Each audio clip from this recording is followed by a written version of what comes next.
You're listening to Love Bites, Book 2 in the Bloodsucker's blog trilogy. Written by Ella Stone, narrated by Hannah Lynn, and produced by Papercat Publishing. Blog post 46. Date September the 20th. Followers 52,988. Time 11 p.m. Be honest now, how many of you believed I was gone forever? I'm not going to lie. I thought about it for a while.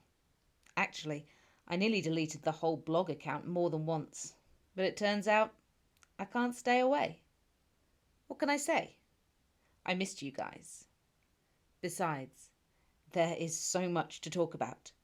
Literally loads. I'm practically a changed vampire. Not changed in the fact that I'm human again. Nope, definitely still dead, but you know what I mean. I'm doing stuff now. Compared to this time last year, I'm living a completely different life. And there's so much I want to tell you about. But before I talk about my amazing new life, there are a couple of things I should probably get out there first. In case you're new here, I thoroughly recommend that you look back to the blog post 1 on the 2nd of March and start reading from there. You'll get all the gory details of my life imploding in those previous blogs, and trust me, some of them are seriously gory. But it's been a while, and I'm sure lots of you will ask for it, so here's a quick recap. 7 years ago, when it became clear that my cancer had come back and was terminal, my mum secretly arranged to have me turned into a vampire. To make matters worse, she also hid the fact that, during the one time I left the house in all those years, I managed to sire my own vampire offspring. Not sure what the name for that would be. If anyone has any ideas, please let me know in the comments. Anyway, it turned out that Mum had taken this unlucky man, Christopher, and kept him prisoner in one of our barns for 5 whole years. She was feeding him just enough blood to stop him from desiccating, but keeping him too weak to escape. How psychotic is that? Anyway, he eventually did get out, and my dad paid the price for what had been done to him. Yeah, that was pretty messed up. Watching your dad have his neck snapped by a monster that you created can sure screw with your head. Glen, my baby brother, told Mum to leave. He was star rugby player and straight-A student with a talent for computer hacking before all this went down. But now he's struggling. Sure, he got through his A-levels, but every night he wakes up screaming from nightmares. We don't talk about Mum. We don't even say her name. She cost Dad his life, and she robbed Glen of 7 years of his childhood while she fixated on me. That's not something either of us will be able to forgive. Thankfully, now Glen and I have moved out of the family home and into our uni house on the other side of the country, there's no chance of bumping into her. There's no way she'd be stupid enough to turn up here. Not now. So yes, the big move. Can you believe it actually happened? I'm hoping that this year here in Wales will be the fresh start Glen needs. The sea air, the rolling hills, not to mention studying medicine to keep him seriously busy. He'll have more than enough to keep his mind off everything we went through. With my blood reserves in dangerously low supply, and the fact I only have 3 people I can call on for donations, Glen's also been helping out at the university clinic a few days a week, hoping he'll get to be involved in some of the university blood drives, though he'll need to cut down on that once term begins. Obviously, I feel like shit. Once again, Glen's life has been railroaded by my needs. But I think he's been enjoying the volunteering, and hopefully he'll enjoy the course too, and maybe make a couple of friends, or even start dating again. Another thing that's really got him down is his breakup. I don't know if you guys remember, he was seeing this guy and they'd been together for ages. He was Glen's first real boyfriend, and they'd been confident they could make it work long distance. But then Joe decided he didn't want to spend his first year at university tied down. Arsehole. He was never good enough for Glen in the first place, but it still sucks. So, for the first time in nearly a decade, I have a boyfriend and Glen's heartbroken. Not that he begrudges Noah and me being happy. Of course he doesn't. But it's so hard seeing him in such a bad place. I wish there was some way I could help him. Before I tell you all about Noah, which I know you're desperate to hear, I need to mention the house we're living in because I love it. We're no longer isolated in the middle of nowhere in the English countryside. We're the proud tenants of a damp, 3-bedroom terraced house in the excessively rainy town of Aberllaron. It's wonderful. Well, it's actually horrible, but it's all ours. Glen went ahead of me and stayed in temporary digs. He had to fight like crazy to get this place because first years are supposed to all live in halls. Every day he was down at the university housing office, banging on about how they had to make allowances for my special needs. The photosensitivity, that is. Not the vampire bit, obviously. And that it would be in violation of my human rights if they didn't. He forged doctor's notes, old medical records, anything and everything needed to convince them that I had to be with him in private accommodation and could not, under any circumstances, share with another student. Anyway, after days of battling, it worked. And here we are. So, we've been here a little over 2 weeks now. It's not ideal yet, but we're getting there. The university supplied blackout blinds for the windows, although we're still missing one for the back door, which has a massive pane of glass in it. I can avoid it, but Glen's not letting it go.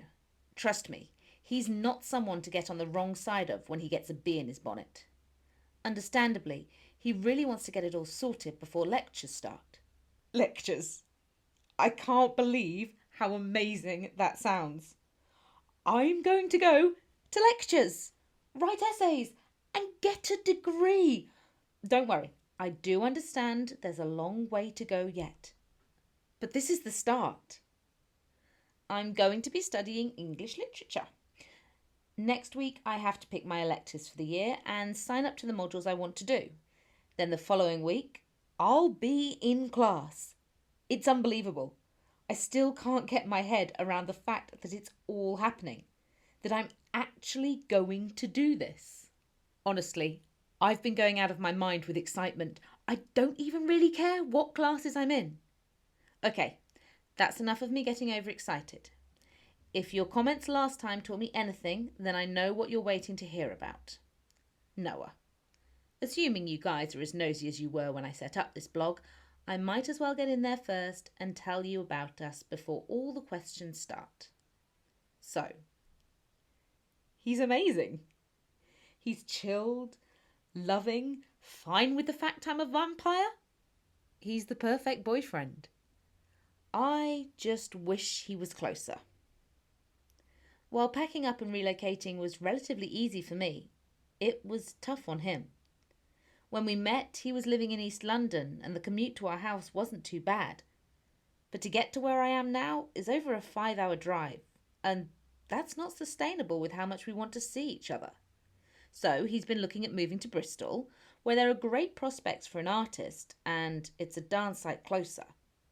Still, he helped Glen and me with the move, and he's managed to come up this weekend. In fact, he's asleep next to me as I type this. I'd say it's as close to the perfect relationship as possible. Almost. You know what? When I started writing this again, I promised myself I wasn't going to go down the route of telling you every little detail of my life. But I just find it so easy to open up on here.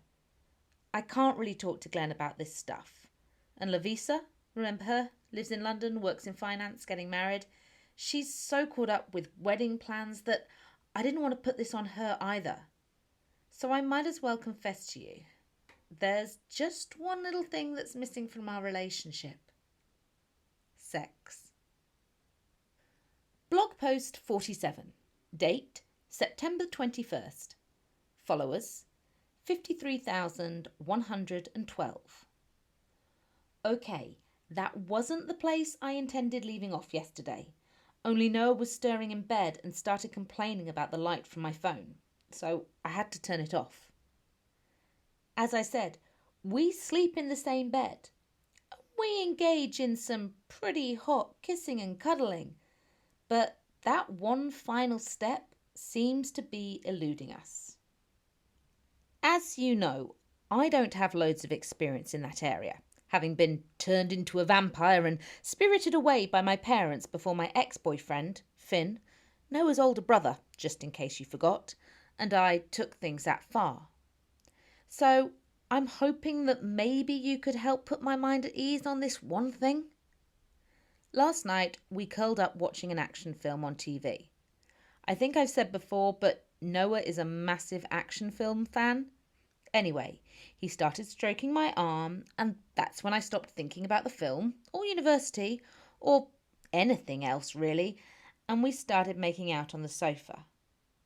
Kissing him, well, it's incredible. All my vampire senses go into overdrive as I drink him in. Not literally, but his smell, the heat from his skin, the beat of his heart. And so my hands wandered down to his belt buckle. Is this too much information? I don't care. It's my blog. He didn't stop me. He moved his lips up to my ear, where he continued to kiss me before whispering, "We're taking this slow, remember?" Any passion I'd been feeling immediately evaporated. There's something about the prospect of going all the way that causes him to freeze. "Admit it," I said, sitting up and flicking my hair away from him. "You don't want to sleep with me because I'm a vampire." Knowing that the film was now a lost cause, he picked up the remote and turned it off. "I do want to have sex with you, Ren," he said, scooping me up into his arms and lifting me onto his lap. "Believe me, this is just as hard on me as it is on you." "Really? Because, believe me, it's hard. And it has nothing to do with the fact you're a vampire. If anything, I'm weirdly turned on by it. I find it sexy how damn strong you are." I started running my fingers down the back of his neck. "Then maybe we should head upstairs?" He pulled my hands away and linked them with his. "But whatever you say, you've got a lot going on at the moment. All the stuff with your mum and dad." I pulled my hands back. "No, you do not get to do that. Rin, just listen." "No, you don't get to bring them into this." "All I'm saying is that you've had a lot to deal with. I don't want to add to that." "Having sex with you will not add to my stress," I protested, going back to his belt. "Having sex will relieve it. If you really love..." And that's when I stopped talking. Because along with not having sex, there's one other thing missing in our relationship. The fact is, we still haven't said those words. The guy let me drain his blood and dump him half dead at a hospital. But he still hasn't told me he loves me. Maybe I'm overreacting. Maybe 4 months isn't such a long time. I can't remember how long Finn and I had been together when we said "I love you." But I do remember that, in the end, I was the one who said it first. I was so sick of waiting. But Noah's different.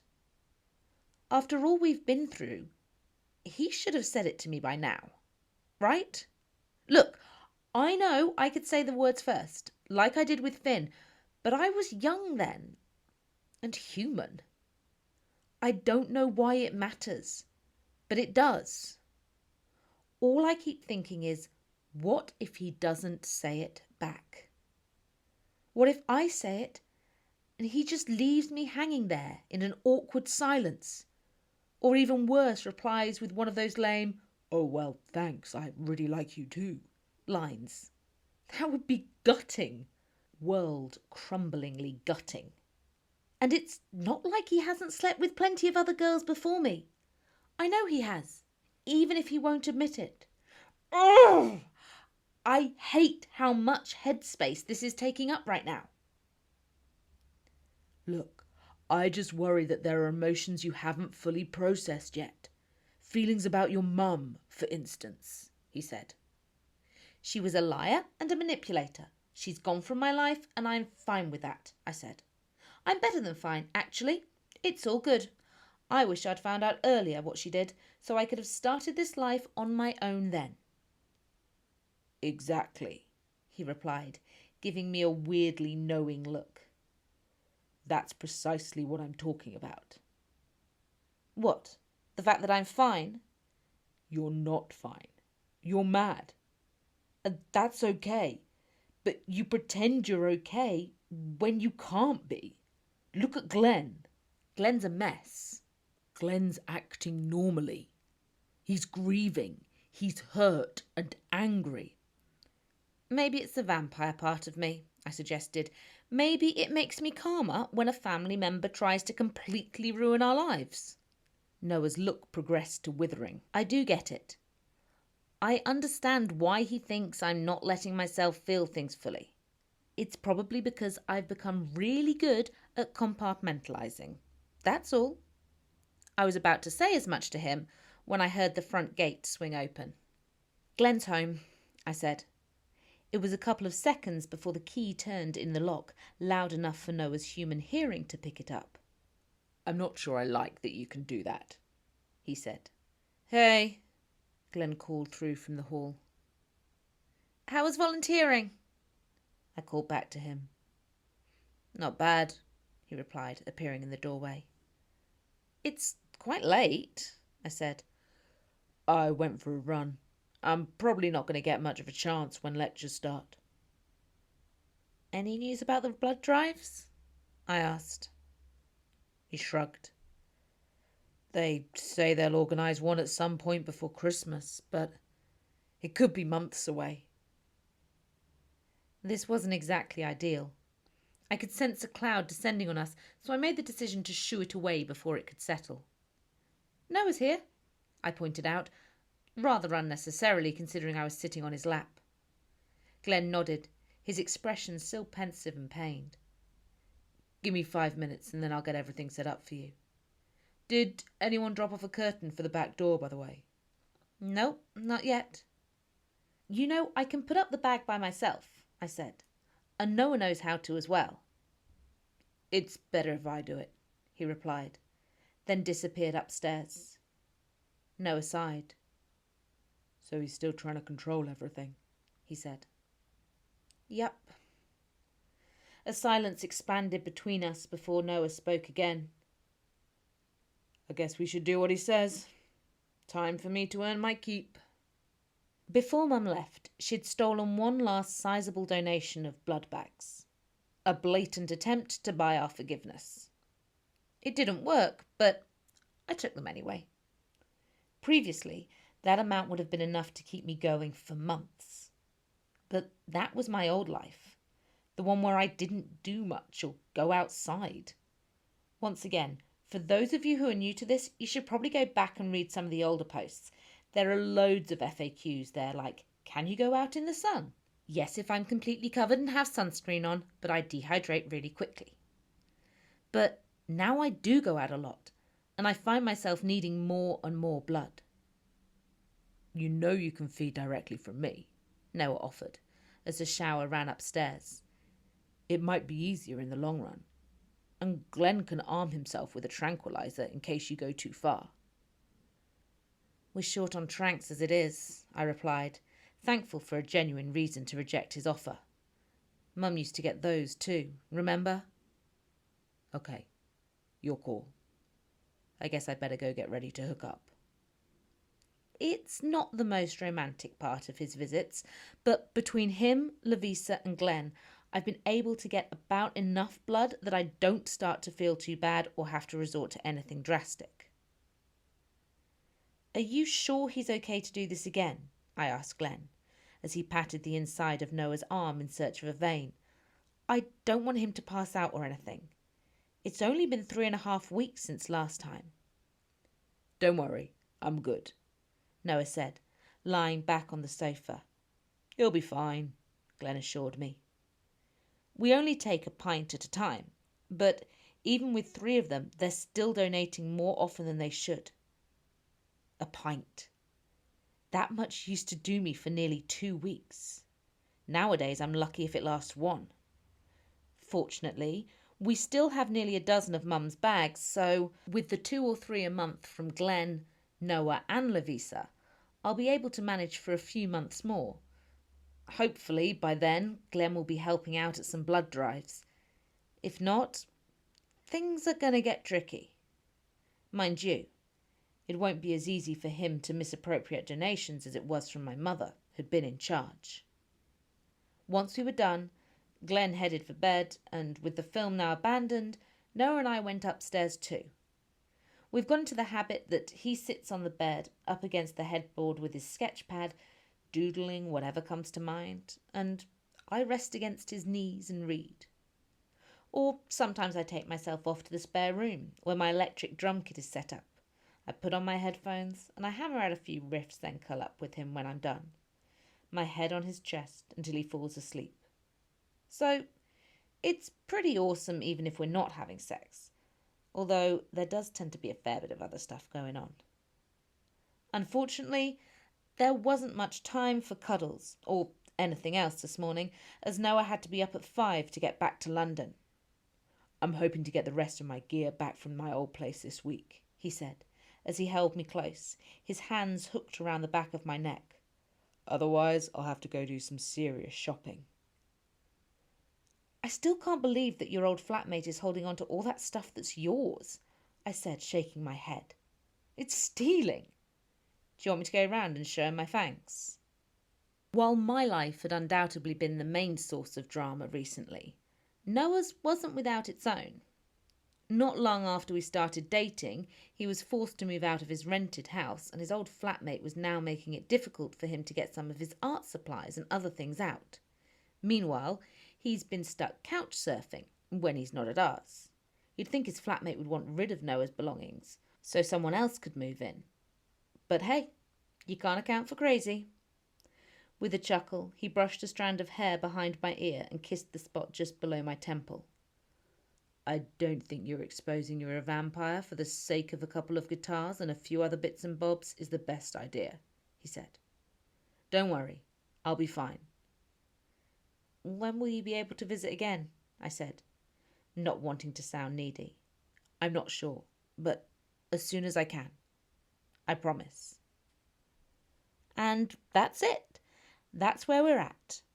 I'm living as close to a normal life as I could ever have dreamed possible. And that's definitely how things are going to stay, if I get my way. If only I could find a way to make Glen happier. Blog post 48. Date September the 21st. Followers 53,207. Yay! Questions! I love this. I'm so glad I turned the comments back on. I hadn't realised how much I'd missed interacting with you lot until I saw your notifications. It's so sweet of you all, wishing Noah and me the best. And thank you for reminding me that a guy who wants to take things slow is a rare beast. Deep down, I knew that, and I know how lucky I am. So, with me feeling a fair bit better about my situation, let's get to answering some of your questions. What's it like living in your own place? Several of you asked this. First off, Glen and I have essentially been doing this since Mum left home, and it's really only the location that's changed. We're obviously having to be very careful with our finances. Our student loans aren't huge, and while we've got some money that our grandparents left us when they passed away, it was meant to be used for big things, like house deposits or whatever. So we're trying not to dip into that too often. Fortunately, my grocery bill is nil, although medical supplies can add up. The town is pretty quiet at the minute, so I've been able to go out and about quite easily. I suspect all that will change when the rest of the students arrive at the end of the week. Hopefully, though, once I've started making friends, I'll be able to socialise a bit. I think clubs will be a no-go area for me at first, although I'll have to test myself with over 100 people in a lecture hall. But at least they won't be bumping into me with their hearts hammering and hormones racing. There are quite a few little bars I'd like to check out, though. Excitingly, I've started cooking. Obviously, I don't eat what I make, but weirdly, that doesn't bother me at all. I've got a few specialities down already. I've made fajitas a couple of times and a great spag bowl. In fact, my plan today is to try, wait for it, lasagna from scratch. Well, nearly from scratch. I'm not going to make the pasta, and it might be easier to buy the sauce in a jar, but it'll be close to homemade. Better than a ready meal, anyway. It's my way of trying to make it up to Glen for all the time he's been spending volunteering at the clinic and running back and forth to the housing office trying to get the curtain situation sorted. I said I'd go myself, but I swear he's convinced that the minute someone disagrees with me, I'm going to pop out my fangs and pin them against a wall. Yeah, Noah told him about that little incident. Brothers, eh? They worry about the silliest of things. So, after finishing this post, I'll be off to the shops, covered in sunscreen, shopping list in hand. Maybe, if it turns out well enough, I'll turn this into a food blog too. Bloodsuckers and bananas? Vampires and vol au vents. Okay, the name would need a little work. Anyway, I'll let you know how it goes. All right, I got sidetracked there. Really sorry. Let's get back to the questions. Did you inform Christopher's family about his death? God, questions about Christopher aren't really where I was hoping to go, but I suppose this is valid, so I should answer it. If you're not new to the blog, you'll remember that when Glen killed Christopher, the vampire I had unknowingly sired, we left his corpse where it was, in Colchester Castle. That might sound careless if you haven't read the other posts, but trust me, there was a lot going on. Glen wiped all the CCTV camera footage, so there was no evidence of us being there. But with all the glass cabinets that had been smashed up during our fight, something violent had obviously taken place. Unsurprisingly, though, the police didn't have a clue what that was. We know this because Glen hacked into their database at least twice a day to check. The castle staff put signs up outside saying it was closed for renovations, and the case was closed in less than 2 weeks. It turns out that Christopher had never been registered as a missing person. 5 years he'd been gone, and no one even cared. I suppose I should be happy about that, but I'm not. Honestly, it makes my heart ache even thinking about it. No one deserves to leave this world completely forgotten. But that's the end of the story for him. Sorry, I can't give you more. Who killed the old lady in Levisa's apartment block? Understandably, a lot of you have asked this, and it's something I've spent a ton of time thinking about myself. I am 99% certain that on the night I was at Levisa's engagement party, a vampire was in the same building. And it seems likely that was who killed the old woman. But it couldn't have been Christopher. He was still locked in our barn at that point. As to who it was, your guess is as good as mine. But it wasn't me, and it wasn't him. That's all I know. Are you going to look for other vampires? This is a tricky one, and I've debated the idea with myself constantly after what happened. I have now come to a decision, and the answer is not yet. I'm not saying I won't look into it again eventually, but I have enough going on right now, and the last thing I want to do is bring more drama into Glen's life. He deserves a little respite. We both do. I'm not giving up the idea, though. I might just give it a decade or two. After all, if anyone's got time, it's me. Speaking of which, it's time for me to get going. It's nice and cloudy outside, which is my favourite type of weather for heading out. Don't worry, I'll let you know how the lasagna goes. I might even include a picture, if it's any good. Blog post 49, date September 21st, followers 53,555. Fuck. Seriously, breathe, Merrewyn, breathe, before your fangs pop out. Inhale, exhale. Inhale, exhale. I don't know why I'm writing this down. I should be doing something. And all I'm doing is standing in the kitchen trying to block the fridge. Why the fuck won't Glen answer his bloody phone? Blog post 50.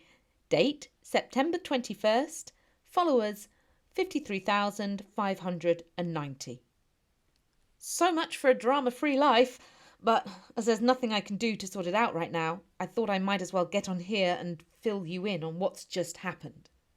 Now, I'm sure some of you are waiting for me to say that I overreacted and that my meltdown on the previous post was completely disproportionate to the gravity of the situation. You're probably expecting me to tell you that everything's now sorted. Well, that would be a lie. I did not overreact, and my response was not disproportionate. It was truly proportionate. Nothing is sorted, and I am nowhere near fine. I just hope that Glen can figure this out. Otherwise, everything will go to shit, and we'll have to leave. There's no way we can live like this. None at all. Okay, I know I need to backtrack a bit. As you know, my one aim this morning was to prepare the perfect lasagna. That was it. A lovely surprise for Glen to make his life a little less terrible and show how much I appreciate all the things he's done for me. Lasagna versus staking a vampire. I know it's not exactly an even trade, but I'm trying. To be honest, perfect may have been an overstretch. Decent was all I was aiming for. A decent lasagna. After finishing my post, I had every intention of heading straight out, but that didn't happen. I ended up lying on my bed with a book. What I'd promised myself would be a 20-minute read turned into a 3-hour stint, by which point it was midday, and I wasn't about to go out then, even if it was cloudy. Sure, I'd have been fine if I covered up properly, but what was the point when I had no other plans? So, with that decided, I carried on reading. At about 3, I headed to the shops, coated in Factor 100 and wearing a long-sleeved hoodie and jeans. As it was a wonderfully overcast day, I took a detour through the park, with its manicured gardens full of flowers and a massive lake complete with fountain in the middle. I think I'd spent so long in my old house, rarely venturing outside, that I'd forgotten how colourful nature could be. I must have spent an hour taking it all in and seeing which trees and flowers I could remember the names of. But then my temples began to throb a little, and I knew it was time to get a move on. Shops nowadays are baffling. Truthfully, it's been a long time since I did a supermarket trip, and even then, Mum didn't really trust me to get much. It was probably just something like toothpaste or bread and milk. The kind of stuff a kid can't screw up. Well, in case you weren't aware, supermarkets have got so much bigger in the last 10 years. Loads bigger. Seriously, there must have been 14 types of pasta sauce just for lasagna. And that's before you got onto the white sauces. It was a stressful decision, I'm telling you. But I did my best. I paid for my purchases and headed home, skipping the park because I wanted to get the mince into the fridge. I was still debating whether I'd bought the right meat. Lamb? Beef? I'd gone with beef, I don't know. I stuffed it in next to a pint of Noah's AB negative. Yep, my boy's a rarity. Now, the recipes for homemade lasagna all seem to recommend cooking it slowly, and I wanted to get straight on it, but the way I have to apply sunscreen, it gets everywhere, including under my fingernails and even in my eyebrows. It's totally gross. Given that I wasn't planning on leaving the house again and I was about to prepare food, I thought I should probably have a shower first. However, before I'd even made it as far as the stairs, I heard the shower running. First off, I assumed Glen was back for some reason, but a quick sniff didn't pick up his familiar scent. In fact, there was something decidedly odd about it, something non-human, and mixed in with the smell of soap. "Glen?" I called, just to make sure the sunlight hadn't dulled my senses. Feeling more than a little apprehensive, I reached the top of the stairs, crossed the landing, and pushed open the bathroom door. There, in the middle of the room, was a small dog. Yes, you read that right. There was a dog in my bathroom. For a few seconds, he and I stared at one another. Guys, I am not a dog person. It's not that I don't like them, it's just we never had one at home. Just poor Loki. Besides, you'd assume that if there was going to be a dog in my house, I would have known about it beforehand. Anyway, as I'm trying to figure out what the hell is going on, the shower stops running, the curtains pulled back, and there's a woman. Yes, now a dog and a strange woman. Hey, you must be Merrewyn, she said, stretching out her hand and dripping water onto the floor at my feet. It's so good to meet you. I swear, not a word of a lie. Stark naked, this woman, this obscenely beautiful woman, I might add, introduces herself like we're meeting at a freaking work do. I was speechless, totally dumbstruck. Even writing this, I'm having trouble making sense of it. She was still standing there with this most perfect smile, her black hair dripping down her front as I stumbled backwards out of the door and fumbled for my phone to get hold of Glen. I have no idea what the hell is going on. I just hope Glen can get it sorted. And fast. Blog post 51. Date, September the 21st. Followers, 53,610.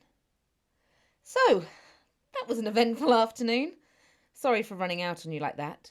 Obviously, as I can see from the comments, you're rather keen to find out who she is, if we've got everything sorted, and also, from quite a few of you, what type of dog she had.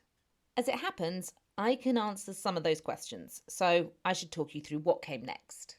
A few minutes passed as I ran down to the kitchen and desperately, and unsuccessfully, tried to get hold of Glen. Then she waltzes in, the dog in her arms. Hey, she said, stretching out her hand again. Sorry for that awkward introduction. I'm Kalina, your new housemate. I blinked a few times, wondering if this was a prank of some sort, but the look on her face told me she was deadly serious. I picked up the keys today, she added, as if that explained everything. I felt my head shaking rapidly from side to side. This might be a good time to point out that she is gorgeous. I mentioned it before, but I can't overstate it.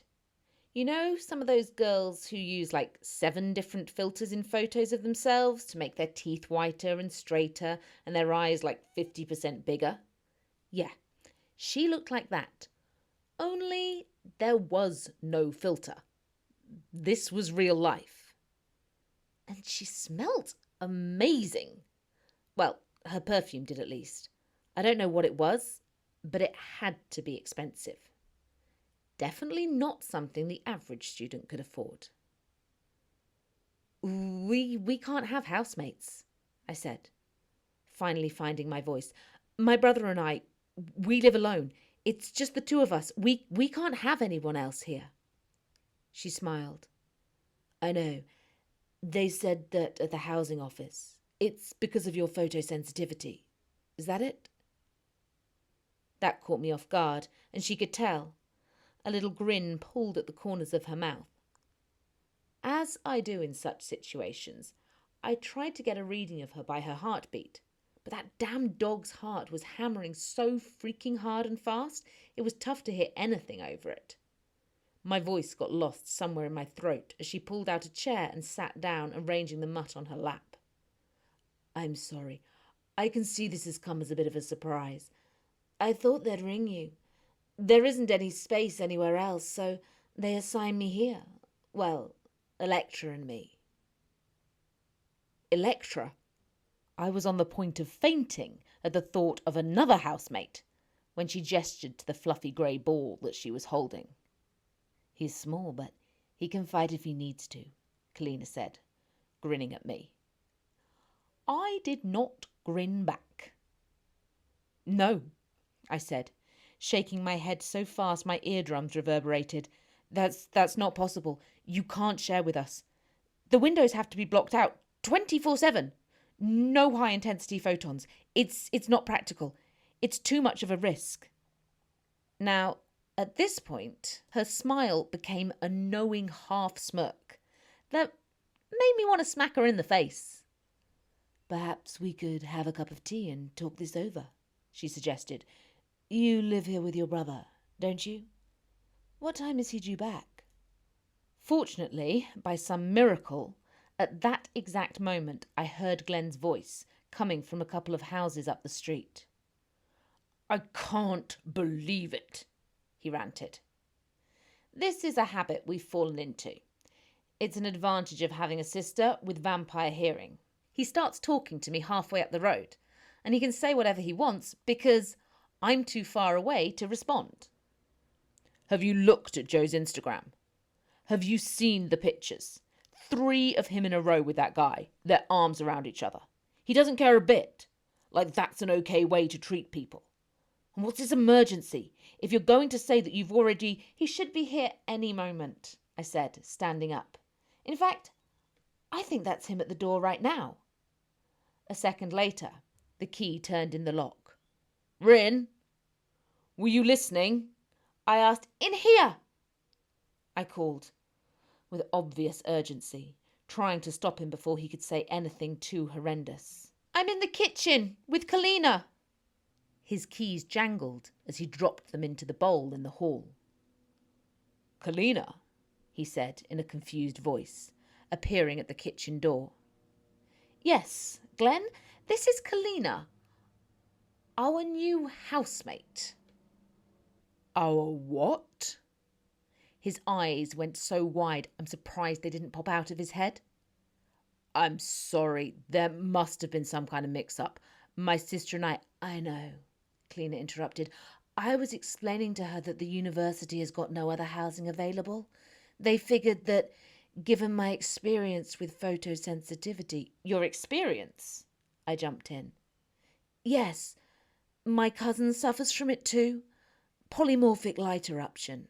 It's been tough, as you would know. What type do you suffer from? My tongue flapped uselessly in my mouth. There were types of photosensitivity? Well, it's the light. It does photons. Merrewyn suffers from a spectrum of disorders, Glen said, thankfully coming to my rescue.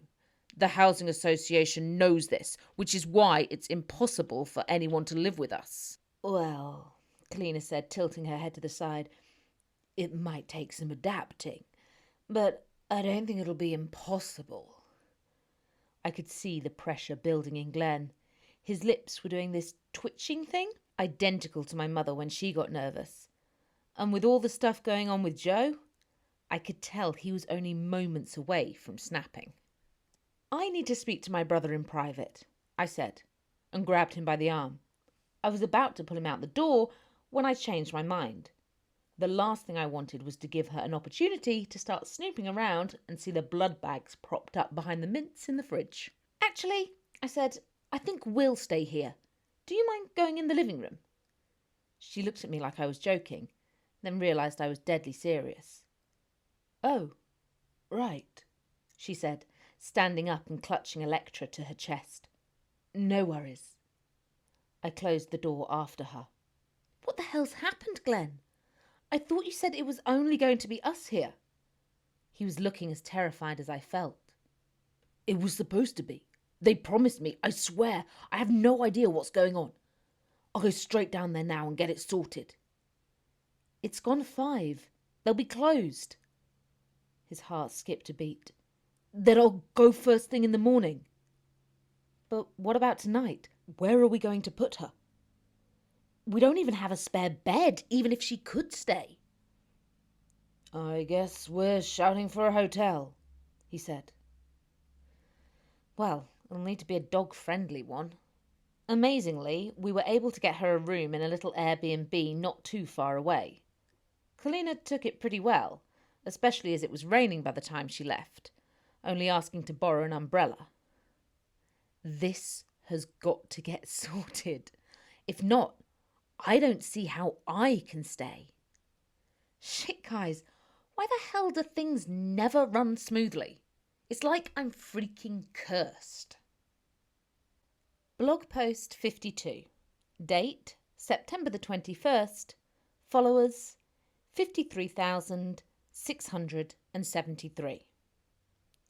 No surprise, but my lasagna was a total disaster. I was so pissed off at everything that I slammed the oven door a little too hard. Yup, you've guessed it. It's shattered. To say Glen was less than pleased would be an understatement. "You've got to be joking, Rin," he said, looking at the shards of glass all over the floor. "You know we're going to have to pay for that out of the deposit." "You think I did it on purpose?" "Just be more careful," he snarled, then stormed off to his room, no doubt to stare at pictures of Joe, leaving me to clean up the mess, despite the fact that I'd been doing it all for him in the first place. I thought about cooking it in the microwave, but according to Google, pasta doesn't do so well like that. So in the bin it went. So much for my nice gesture, not to mention the waste of money. After sweeping up the glass, I headed to my room to flick through photos myself. For 24 years, I'd lived with my parents, and yet I barely have a dozen pictures of my dad, and they're on my phone. I stare at them daily, wishing I could hear his voice just once more, that he could say something, anything, to me. If only I could ask his advice about Glen, or what to do about saying the L word to Noah. Not that he would know what to do either. No, Dad was utterly useless with anything to do with relationships, romance, or stuff like that. He wouldn't have had a clue. But that's what would have been so great. He wouldn't have tried to make something up just to sound good. He wouldn't have given stupid advice that would just end up making things worse. He would have let me get it off my chest, saying things like, "Trust yourself," or "You never know what the future holds." God, what I would give to see him just one more time. My eyes burned as I looked at that last, most recent photo I have of him, sitting in his study, papers and all kind of ancient artifacts strewn around him. "I miss you, Daddy," I said, fighting the ache in my chest, which I knew would never go away. Blog post 53. Date, September the 22nd. Followers, 53,836. Thank God that is over. Glen went off to the housing office at 8 this morning, before his volunteering started. Then he popped back home to give me the good news before he disappeared to the clinic. "It's sorted," he said. I stood motionless in the doorway, not 100% sure I believed him. "You promise?" "Promise. I spoke to the woman in charge. She found it all on file that we have to be in our own specialised accommodation. But, according to their records, no one else has been given a key." Now this did not make me feel good. "What do you mean? That girl had one. She let herself in. And how would she know our names and about the photosensitivity if someone hadn't told her? Call me paranoid, but when you've seen a vampire you didn't know you'd sired attack your family and learn that your mother lied about being responsible for your own turning, levels of suspicion can be quite high." But Glen was surprisingly chilled about it. "Trust me, I said exactly the same," he replied, "but the boss said it was most likely a genuine error by one of their temping staff. They've got loads in for the start of the new academic year. She thinks one of them must have seen that this is a 3-bedroom house with just the 2 of us here and sent her along. You haven't seen Kalina today, have you?" "No." "Exactly. The woman in charge said someone at the housing office would likely have got in touch with her already to let her know about the error. So there's no need to stress. I think we're fine. You know, I wouldn't let you stay anywhere I didn't think you were safe. I nodded, because even though Glen's not quite himself at the moment, I trust him implicitly. I would take a bullet any day of the week for my big little brother. And I'm talking about the type that would actually kill me. I was thinking that maybe I should get another fridge, I said, recalling something that had come to me when he was out. Just a mini one to have up in my bedroom with a lock on it. That way we don't have to worry about having people over for drinks and them seeing bags down here.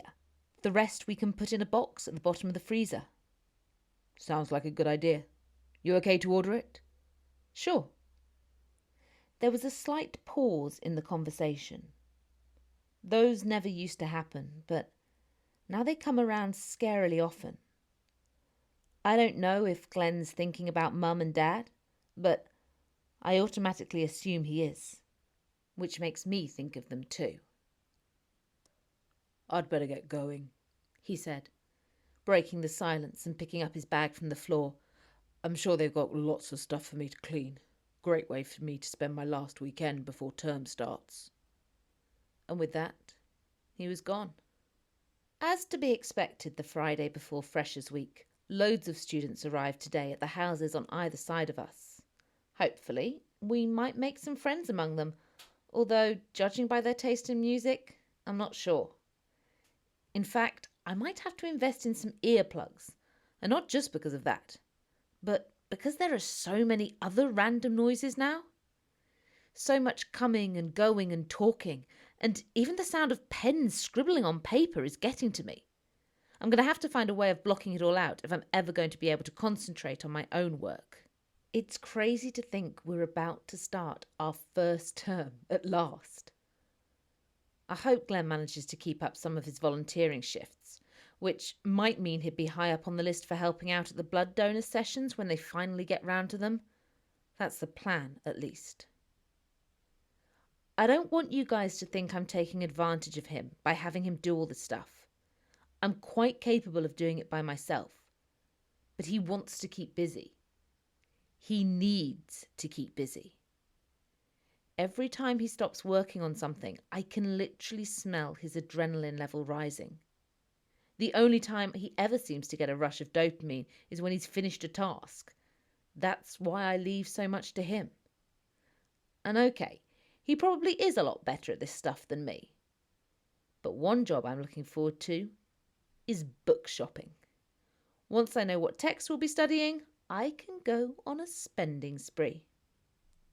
Unfortunately, the good mood created by this thought and the assurance of our unwanted housemate not returning was short-lived, as a few minutes later Noah rang, and the first thing he said was exactly what I didn't want to hear. I'm so sorry. I don't think I'm going to be able to make it down tonight, or tomorrow either. What? Why? I made no attempt to hide my disappointment. I've had to go back to Essex to get a few things sorted. I don't suppose you guys want a new sofa, do you? A sofa? Yeah. I've got to get rid of the one from my old place. I thought you said your housemate was still living there and didn't want you to have anything. They are, and they don't. Well, why won't they keep the sofa then? They just won't. Can't you tell them to just get rid of it? A sigh made its way to my ear. It's complicated. They never really wanted that sofa, so I felt I had to say I'd get rid of it. I'll put it on Craigslist or something. Don't worry, I'll sort it. If you need help shifting it, I'm stronger than I look. My offer was met by a sad chuckle. As a vampire, I find telephone conversations really frustrating. If I'm talking to someone face to face, and by someone I clearly mean Noah here, then I get to see and sense all the subtle tells. Like how his fingers twitch a little whenever he's nervous, or his pupils dilate a fraction of a millimetre when I've said something to spark his imagination. I get to hear the rise in his heart rate, or see the prickle on his skin at the top of his arms. when I'm on the phone, I don't get any of that. Not that it really mattered this evening. I didn't need to see him to tell he was down with all this housemate stuff. Okay, I'm going to be honest. Ladies and gentlemen, as you know, as both a human and a vampire, I've always been partial to a bit of teen drama on television. And I know, through hours of both viewing and reading, that when a guy tells you, it's complicated, alarm bells should go off in every area of your brain. I'm a vampire, I wanted to say to him.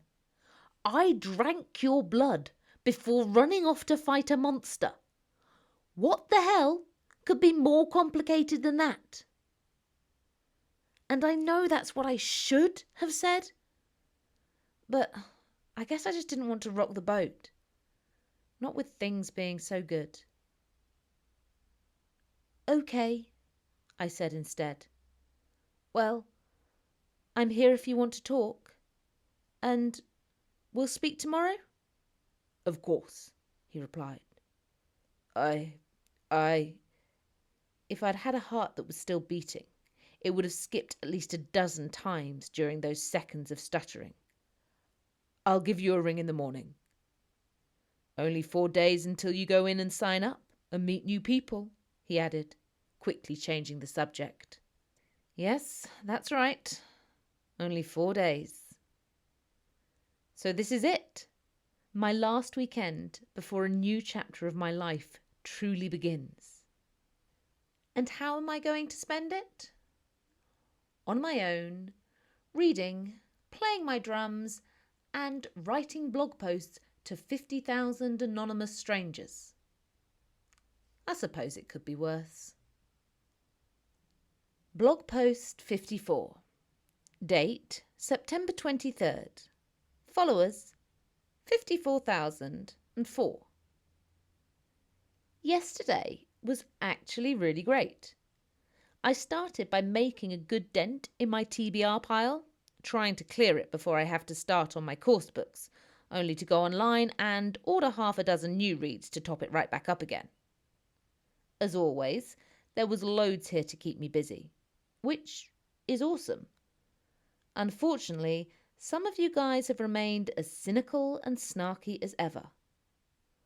Why are you still reading this blog if you're going to spend the whole time throwing shade in the comments?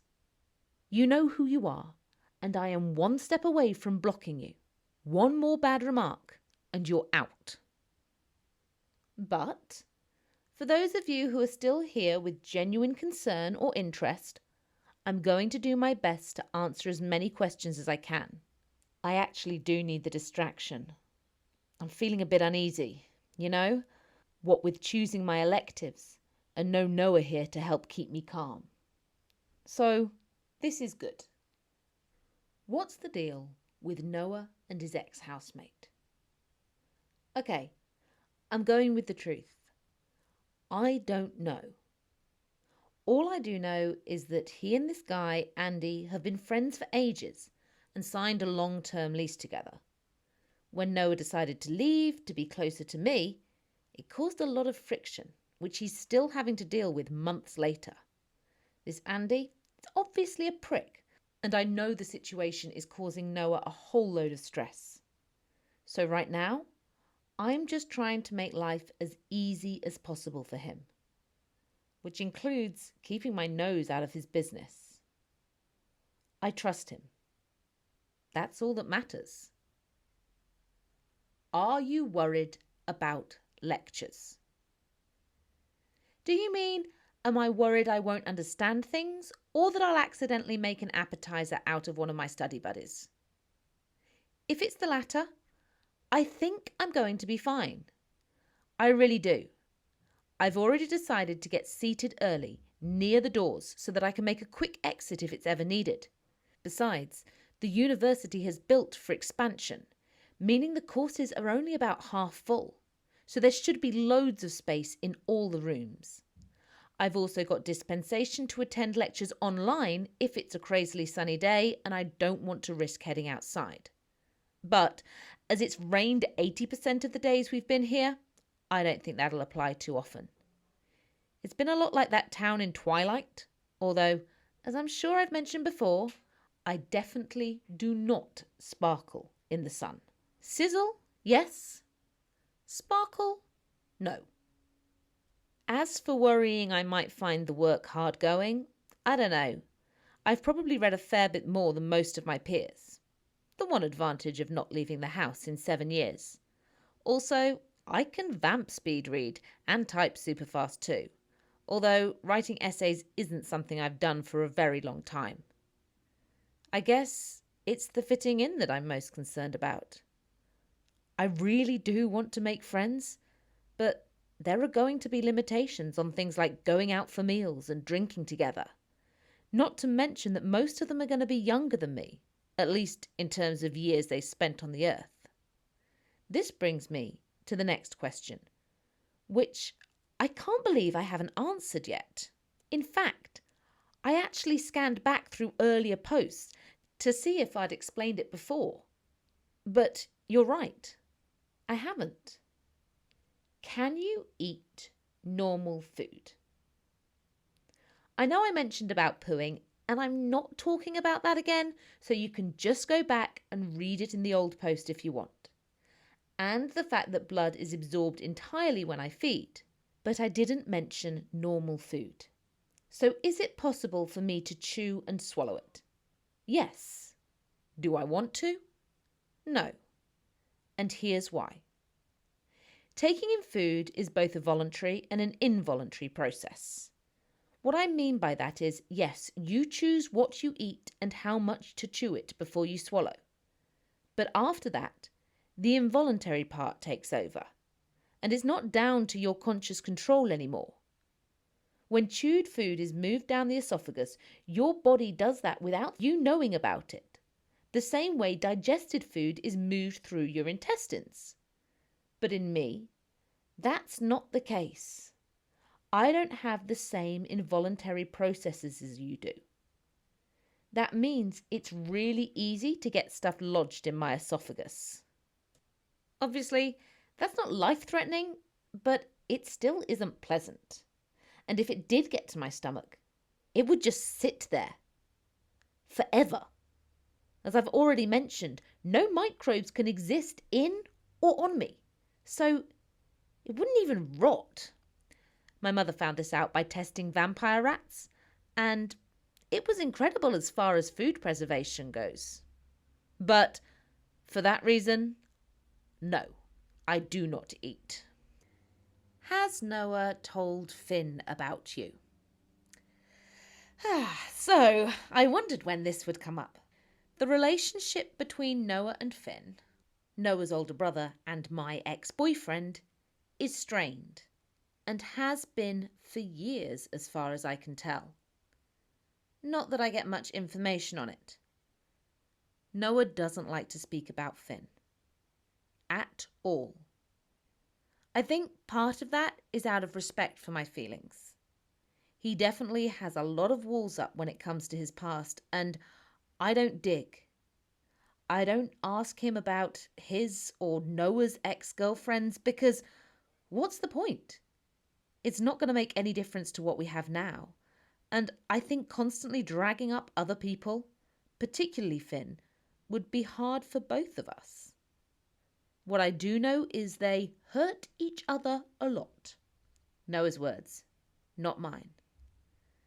Noah was heartbroken when Finn left without a word and went travelling, and I think he had a hard time letting go of that. And, in his words, he retaliated. No, I don't know what that means, and I don't want to. It has nothing to do with me. Of course, I think it's shitty when family members fall out, but I know all too well how that can happen. I have no plans to forgive my mother anytime soon for what she did. So, that doesn't really answer your question, but as the two aren't speaking, I think we can safely assume that it's a no. Maybe when we've been together a year or so, or if Finn decides to send out an olive branch of reconciliation, then Noah might have no choice but to tell him about us. But right now, we're in this bubble, and we're happy. So, that's it. Your questions answered for today. Speak soon. Blog post 55. Date, September 25th. Followers, 54,344. Today feels weird, like I should be doing something. It's the first Monday of term, although lectures don't start for me yet. They won't until next week, after everyone's picked their electives. But they've begun for Glen. Doing medicine means that he doesn't have to take extra modules like I do, which makes sense. The last thing you want is to go to a doctor and discover they spent half their time studying contemporary dance. As such, he was gone from the house by 8 this morning. Remember, if you want to bring some friends round after lectures, I can get some beers in, or whatever, I suggested before he left. You don't have to worry about me. Try and mix. Make friends. Thanks, Mum, he replied, before quickly regretting the comment. He pursed his lips and I felt an awkwardness descending on us. I mean, you don't have to worry about me attacking them. I know, he said, which did very little to alleviate the tension between us. I've emailed you a copy of my timetable, he said, managing to inject a little energy back into the conversation. I'll try and print out a copy today. Put it on the fridge or somewhere to make it easier for you to see where I am. I nodded. That'd be good. It felt like I should do something, like hand him a packed lunch before ushering him out the door. But I just stood there. I guess I should get going then, if you're going to be okay. I'm going to be better than okay, I said, offering him a wide smile that he finally managed to reciprocate. And that was it. He left to attend his first day as a student of medicine, and I'm talking to you guys. Technically, I should be getting my student ID photo done today, but given the whole issue of me and high-intensity camera flashes, Glen helped me compose an email to the Students' Union explaining the risks and submitting a headshot from just before I turned. It's a good job I'd applied for my driver's licence prior to that too, although we're probably going to have to start photoshopping it soon, so someone doesn't catch on to the fact that I'm wearing the same top in every single ID photo that I'll ever have. So, while other students are taking care of that, I'm going to have a browse through the course handbook and try to make some decisions on what to sign up for tomorrow. I'll be honest, I'm jealous of Glen getting to start early. He's already out there, meeting new people. But it'll be my turn soon. Tomorrow, in fact. Yay! Blog post 56. Date, September 25th. Followers, 54,371. Just thought I'd come on and do a quick post before I turn in for the night. Noah phoned, basically just to wish me good luck for tomorrow, which is silly because all I have to do is sign up for my classes and I could actually do it online if I wanted to. I did think about doing it that way, but I want to get a feel for the place before lectures start. Lots of you have written in to wish me good luck too, so thank you for that. I'm going to go first thing in the morning, just in case it turns into a sunny day. Hopefully, it won't be too busy then either. Anyway, I'll let you know exactly how it all goes. Blog post 57. Date, September 26th. Followers, 54,611. Holy fucking shit. This is not good. Not good at all. I don't know how the hell I'm still standing. In fact, I'm not. I'm currently flat on the bed dictating this because I can't stop shaking. Oh God, of all the people in the fucking world, how? How? Blog post 58. Date, September 26th. Followers, 54,729. I don't even know where to start. Today has been horrendous. No, that's the wrong word for it. It's been unbelievable. in the sense that I can't believe it could happen. I can't. First, I would like to apologise for the previous breakdown post, but it seems that this is an ongoing theme since moving here. Fingers crossed, things will settle down when lectures start. No, scrap that. Things can't settle down because the entire universe is hardwired to make my life as difficult and screwed up as possible. I get that might sound a little self-indulgent, but the thing is, you haven't heard what happened yet. See if you still think I'm being melodramatic by the time you get to the end of this post. I want you to understand I didn't start the day feeling like this. It actually began seriously upbeat, optimistic even. I was Miss Positivity herself.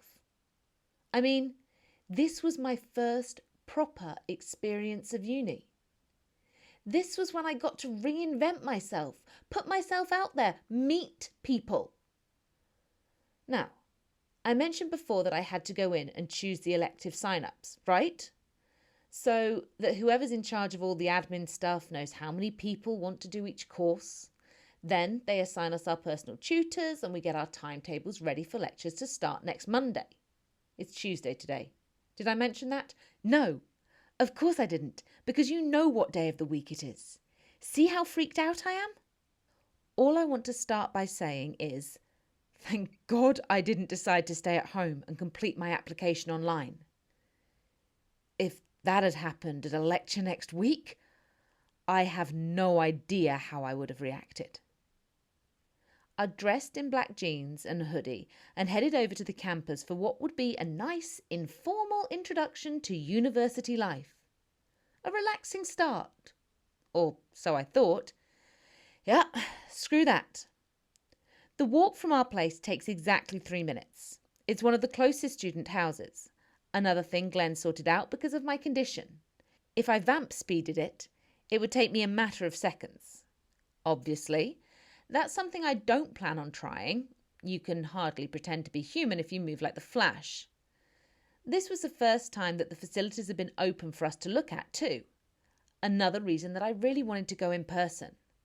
And I already knew from scouting in the late evening with Glen which building I was heading for.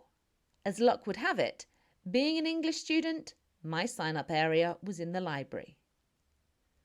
I'll admit I was nervous, although I could tell from the drumming hearts of so many of the other students around me that I wasn't the only one.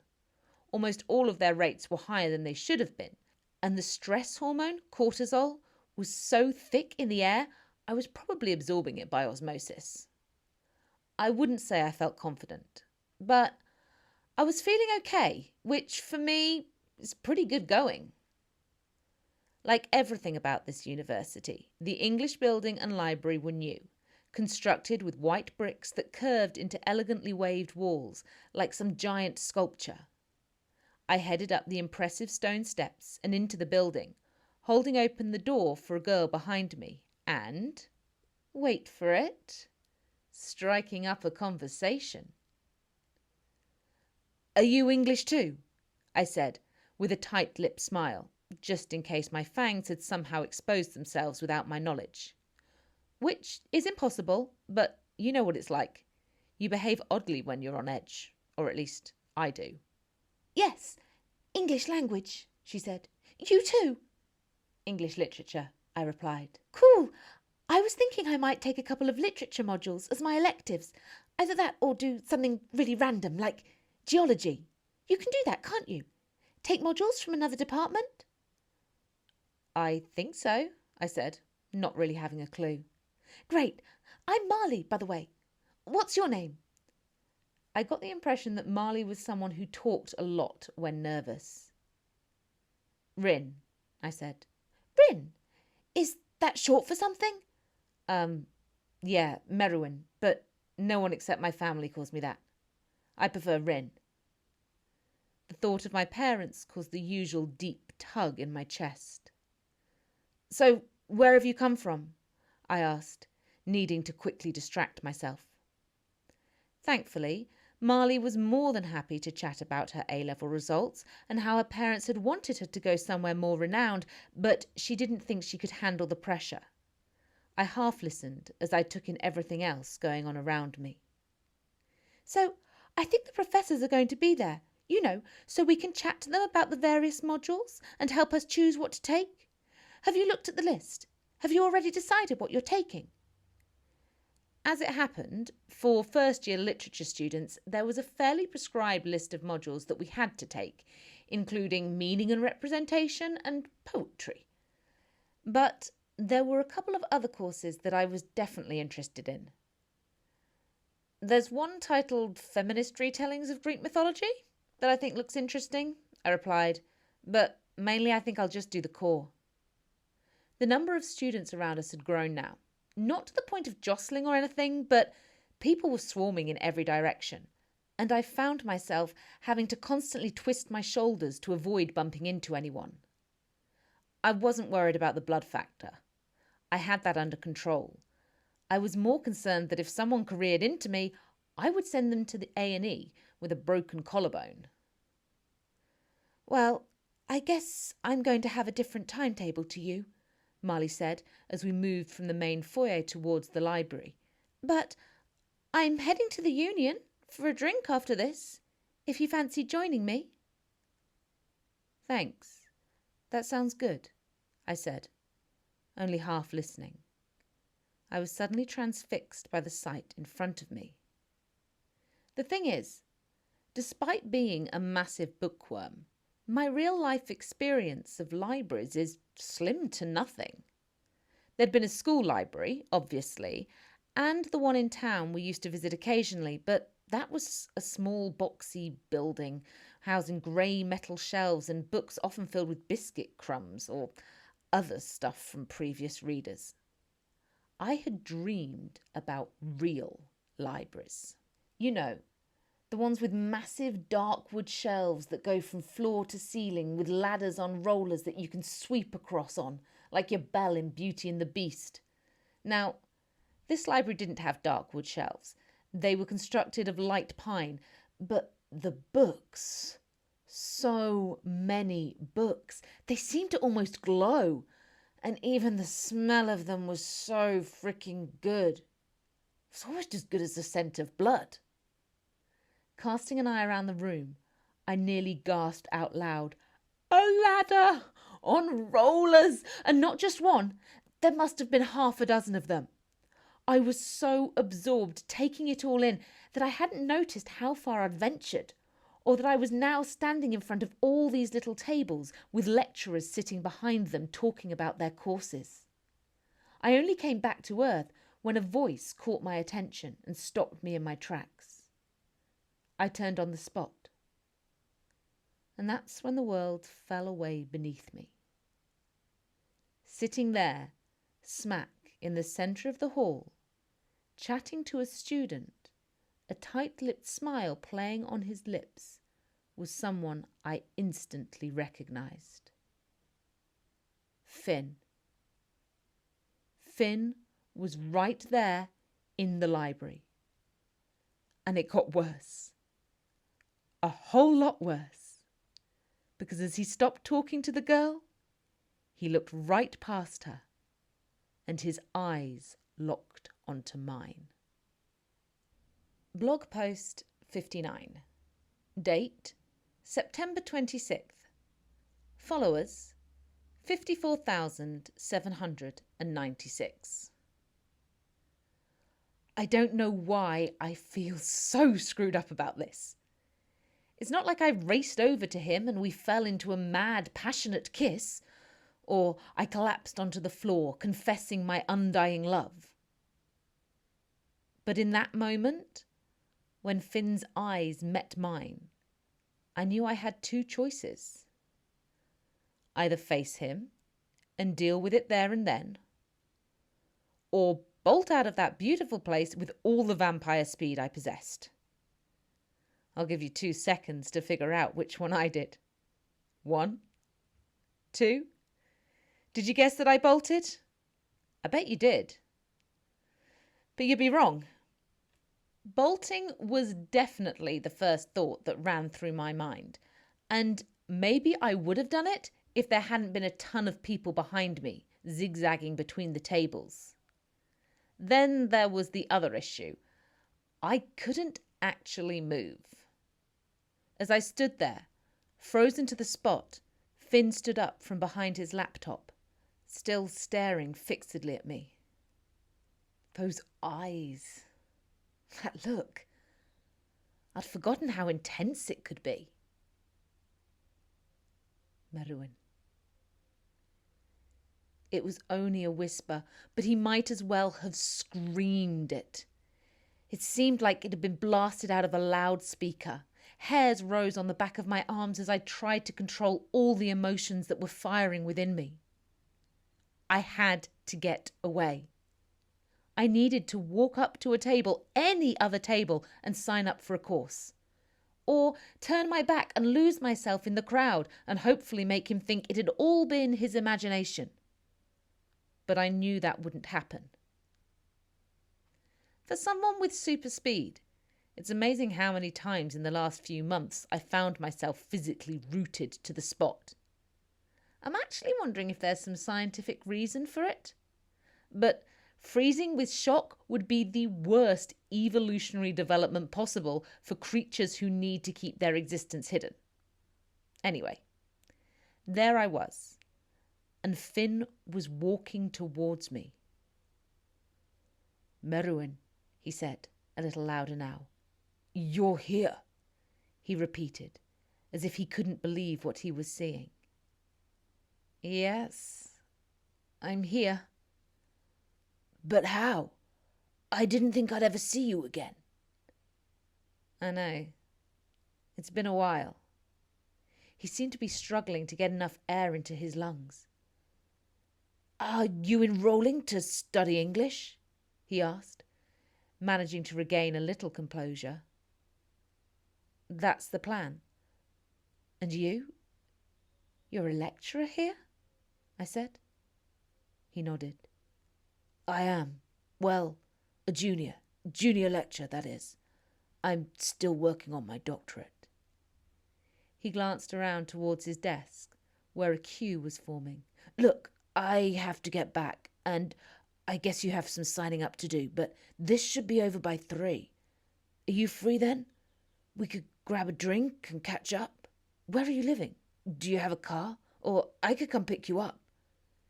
His heart was thumping so fast I could feel the vibrations coming off him. He had changed so much. The baby-faced smoothness of his cheeks was gone. His hair was longer too, in lazy waves, and it gave him a hot, unkempt look. And he was standing there, right in front of me. "I have to sign up for my classes," I said, repeating what he'd just said to me, rather than managing to find new words of my own. God, I must have looked like a complete fool. Although what was worse than how idiotic I looked was the fact that he seemed to take my reply as an agreement to meet up with him. "Fantastic. Oh my God, Rin, I can't believe it's really you." He leaned forward as if to hug me, but probably realizing the inappropriateness of the gesture at that moment, he drew back and instead gave me a hearty pat on the shoulder. "It's so good to see you." "Thanks," I said. His smile broadened and his eyes shone, like physically shone, as if someone had lit a candle inside his skull. That is probably the most ridiculous line I have ever written, but I don't care because I'm not thinking straight. I'm not thinking about anything at all, except that in 2 hours and 30 minutes, I will be meeting Finn. Blog post 60. Date, September 26th. Followers, 54,799. Is it just me, or has time actually slowed down?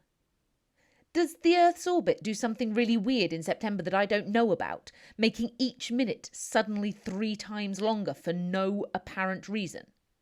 Could that happen? because I swear these hours are taking an amazingly long time to pass. I'm going to choose what to wear. That's what I'll do. That'll keep me occupied. Blog post 61. Date, September 26th. Followers, 54,803. Time till I meet Finn? 2 hours. I'm back! I know I've written a lot of posts today, but in case you haven't noticed, I'm having difficulty concentrating. In fact, it's got so bad that I considered going for a run. Yes, you read that right. I was actually thinking about voluntary exercising. But then the sun came out, and I also remembered that I don't own a single item of clothing that's practical for running, so instead I sat at my drum kit and beat away. I thought hammering out a few rock classics would be enough to keep me distracted, but turns out that wasn't the case at all, and I'm back here again, which gives me the chance to set a few things straight. Holy shit, you guys. Whatever response I expected from this blog, it sure as hell wasn't the barrage of abuse I just got. I haven't forgotten I'm with Noah. You don't need to yell at me. I'm never going to do anything to hurt him. Ever. It might have escaped your notice, but I was somewhat stressed during the last couple of posts. I'm not sure stressed is the right word, actually. I was out of my mind. That's a more accurate description. And as such, there were a couple of things I didn't tell you. So maybe I should bring you fully up to speed. After speaking to Finn, I signed up for my classes. Maybe it was my imagination, but I swear I felt his eyes following me around from one table to the next as I attempted to concentrate on what the lecturers were telling me. And yes, I will be attending his lecture too, and that's because they're mandatory for my course, so don't start. Anyway, the second I was out of the room, I tried to ring Noah. In fact, I left him 6 missed calls and a message saying he needed to text me ASAP. I plan on being completely open with him. The fact that so many of you automatically jumped to the conclusion that I was going to start cheating on him is not okay. My blog, remember? My safe place. And if you start abusing me, you know exactly what you can do. Or I will do it for you. Okay, rant over. And to those of you who've been awesomely supportive, I love you guys. Thank you. And for those of you who just wanted to know exactly how I dealt with the situation, I will tell you now. I finished up signing for my other modules before heading back to his table to confirm my place with him and say goodbye, because that's what good manners dictate. When I got there, he handed me a scrap of paper he had ready with his number on it. "There's a cafe just down the road," he said. "They've got this nice little courtyard, and it does great coffees, if you fancy meeting there." "Outside courtyard," I said, indicating my cap and gloves. No, I don't need them indoors, but I hadn't seen much point in taking them off. His cheeks flushed pink. "Of course, sorry, I didn't think. Where are you living? There's a restaurant off Catay's Terrace. It's mainly a bar in the evening. I know the students like it. It's normally somewhere I'd avoid, but it's dark. It's in a basement, in fact. Would you be okay with that?" He looked so worried, so desperate to find an option that would work for me it made my heart ache. It also brought to mind my first date with Noah and how he'd paid everyone in the bowling alley to leave so they could turn the lights down and we could have the place to ourselves. If I ever meet their mother again, I'm going to tell her she did a bloody brilliant job raising gentlemen. "That sounds good," I said. To make sure he knew I was serious, I typed his number into my phone and rang him. "There. You've got my number now too." "Just 7 years too late," he said with a grin. And that's it. You're all up to date. Now you're stuck in the exact position I am. Waiting. Blog post 62.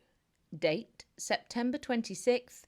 Followers, 54,873. Oh my God, he's cancelled. Can you believe it? He fucking called it off. After all those bashful puppy dog eyes and blushing cheeks, and via text. I'm serious. He didn't even have the balls to ring and speak to me himself. Something has come up. Can we take a rain check? His message said, followed by a sad face emoji. An emoji, for crying out loud. Surely he could have come up with something better than that. That meant I had to find the perfect emoji to message him back with. A person with devil horns felt most fitting, or one of those massive red faces. In the end, I sent a wave. I don't know why, really. No worries, I typed. Another time, please, came through the message only seconds later. Soon? Thumbs up emoji. I guess I should have seen it coming. Why the hell would he want to reconnect nearly 8 years after I disappeared into thin air on him? Actually, it's a good thing. Now I can mention him to Noah without feeling bad about meeting him for a drink without checking he minded. Not that we're that type of couple. We are definitely our own people. Anyway, if he didn't know his brother was a lecturer here, how was I meant to? Why does life never run smoothly? I just hope Glen had a better day than me. Blog post 63. Date September 26th. Followers 54,939. Okay, as much as I hate doing this, I need to apologise.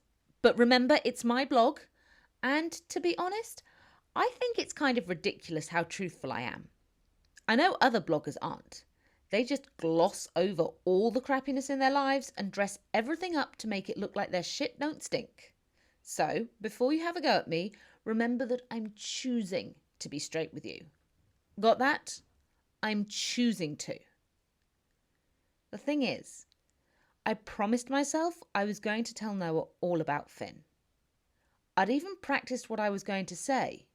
You know, starting with the whole, "You'll never guess what" line, then casually dropping in the fact that we'd arranged to go for a drink, but as you know, he cancelled, etc., etc. Then, when I eventually got hold of him, he just sounded so damn sad. My God, I wish I was with you, were the first words out of his mouth. You have no idea how much I want to be curled up on a sofa with you right now. I do, I replied truthfully. I wish you were here too. When are you going to be able to visit? Not long now. I'll be there by the weekend at the latest, I promise. I just need to sort out getting my share of the deposit back on the house. I put the largest chunk down when Andy and I moved in together. I could really do with it now, you know, starving artist and everything. I'm sure you'll get it. He can't keep hold of money that's yours. Noah's voice crackled, and then he coughed and sighed loudly. So, tell me about your day. Did you go in and sign up for all your courses like you planned? Did you meet anyone interesting? I know that would have been the perfect point to tell him. I get that. But I cleared my own throat, and what I actually said was, I talked to another girl in the queue for a while. She's doing English language, but we'll be in the same building. So I guess I'll probably bump into her from time to time. Cool.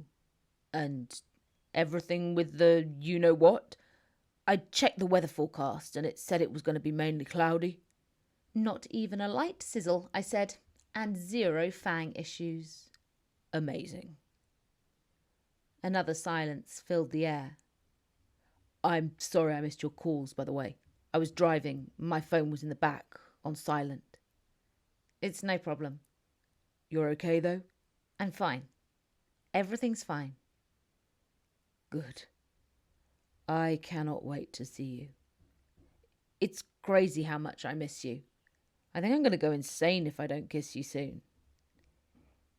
Insanity caused by lack of kissing? I'm not sure that's technically possible. If anyone was going to make it happen, it'd be you. Cue another silence, so profound it felt as if the air was holding me hostage. 3 words were all he needed to say to finish the conversation. Where the hell were they? Okay.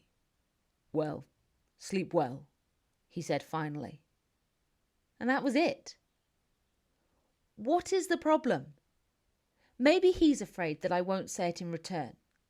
I suppose that could make sense. Maybe I need to bite the bullet and say it first. At least that way I'd find out how he feels. Sorry, guys. That's enough of me brooding like a sulky teenager, which we know that I am physically. But hey, I'd better go now. I just heard the door and I want to know how Glen's day's gone. Odd I didn't hear him approaching. I must really be losing it. Blog post 64. Date, September 26th. Followers, 55,234. Okay, so Glen was back and now he's gone out again. It's safe to say that his day went substantially better than mine. So much so that he rushed upstairs into the bathroom without even stopping to ask how mine went. "You can come out with us if you want," he said from the shower, from where I was just able to distinguish his voice through the running water. "It's all years, first years and second years, plus some of the student mentors in the third and fourth years too. You'll never guess who my assigned mentor is." "Sorry," I said, needing to backtrack a bit, since these were literally the first words he'd said to me since stepping into the house. "You're going out? Tonight? On a Tuesday?" "Yup. Did you not hear me? I told you when I was coming up the road." Suddenly, it all made sense. I'd been way too occupied thinking about Finn and Noah and writing my previous post to you guys to notice. Not to mention all the music and chatter coming from the houses around us now. We're probably going to have to rethink him talking to me from a distance, at least during busy times. "Sorry, I couldn't hear you," I admitted. "So what's the plan?" The water stopped, and a couple of moments later he came out of the bathroom with a towel wrapped around his waist. "I think it's going to be a fairly big group of us. Maybe 60 even. We're heading to the pub at the waterfront first. Then there's this new club that's opened in town called Ultraviolet. We might stay there if it's any good, or else head to one of the others." Ultraviolet. If the idea of hanging around 60 drunk students wasn't unappealing enough, the thought of going to a place named after one of the things that would cause my skin to blister and shrivel definitely didn't make the idea any more attractive. "I'm sure it's just a name," Glen said, suddenly realising what he'd just said. His expression, however, flickered with doubt. "I guess they could use that purple strip lighting. I'm sorry, I didn't even think about it. Why don't you just come to the pub part with us, then head back here after that? Or stay on there. I'm sure there'll be plenty of people who won't want to go to the club." He was trying to stay upbeat, but I could tell he was actually a little disappointed. That probably sounds weird to you lot who would never consider going out with your baby brother, but Glen and I aren't normal. Remember? Our upbringing has been unique, to put it mildly, and I think he was hoping I'd be there as a safety net for him, as much as I'd be getting a chance to meet people myself. "I'll be fine here," I told him. To be honest, being around so many people today was a bit of a shock to the system. I could do with taking it easy this evening. Start on my reading list. I offered him a smile, which he didn't return. "Are you sure? I don't mind staying in with you. It's just, well, you know how important these early nights out can be. It's when everyone gets to know each other. But there'll be lectures and other activities," he added over-jovially. "I'm sure I'll have plenty of opportunities to make friends then." "Stop being ridiculous. I'll be completely fine. I promise you. If it'll reassure you, I'll fix myself half a pint so I'm not tempted to go out snacking on some of the freshers." "That's not what you think I'm worried about, is it?" he asked, taking my hand, his eyes suddenly full of concern. It had only been a flippant remark, but he'd taken it seriously. "Of course not. I know you trust me." "And I know you would never hurt another person, unintentionally or otherwise." Right then, I realised Glen had never told me that in so many words. Not explicitly. He and Noah make so many jokes about the fact that I might accidentally nibble on someone, and I know they wouldn't do that if they really thought I might, but hearing Glen say it like that struck me deeper than I would have expected. Wanting to hold on to this moment, I dropped his hand and wrapped my arms around him in the tightest hug I thought was safe. "Thank you," I said. "Now go and get dressed. You don't want to be late." It wasn't till the door clicked and he was gone that I realised I hadn't mentioned Finn to him either. I guess tomorrow will be the day for that. For both of them. Blog post 65. Date, September 26th. Followers, 55,288. Wow, what a lot of posts you're getting today. I'm afraid there won't be so many when all the uni work kicks in. Not that it takes me that long to write them, I suppose. Is it wrong that I'm actually kind of freaked out about being here on my own? Of course it is. It's totally ridiculous. I mean, if anything's going to go bump in the night, it'll be me. But it's my first time alone like this, and it's not how I expected it to be. The minute Glen left, the house felt eerily quiet, which is dumb because there's noise coming from the street and next door. But the house is so empty, and now it's getting darker, I'm feeling even worse. This is so unlike me. I spent a full 7 years stuck inside and often on my own, so it doesn't make any sense why I'm finding this so hard. Perhaps I'll do some reading, like I said I would. Blog post 66. Date, September 26th. Followers, 55,288. You know what? Screw it. I'm going out. Blog post 67. Date, September the 27th. Just. Followers, 55,338. Well, that was not the evening I was expecting. Although, I don't know what I was, really. Perhaps a late-night stroll in the moonlight, passing the occasional couple walking arm in arm, while soft music drifted on the air from distant bars. A bit like in the movies.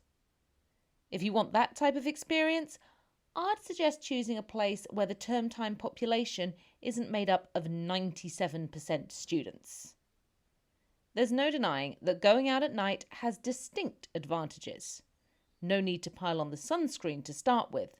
Plus, the option of wearing whatever I want, even if it doesn't cover up all my skin.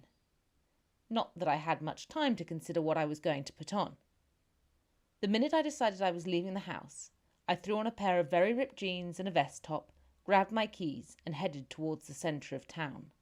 I mentioned to you how much the local soundscape has changed since all the students arrived, didn't I? Well, it turns out the entire city has changed. The last couple of weeks, when we've gone out, it's been like a ghost town. Occasionally, there have been some old people strolling about the high street, doing a bit of shopping, or a few parents playing with their kids in the park. But it's been quiet, peaceful even.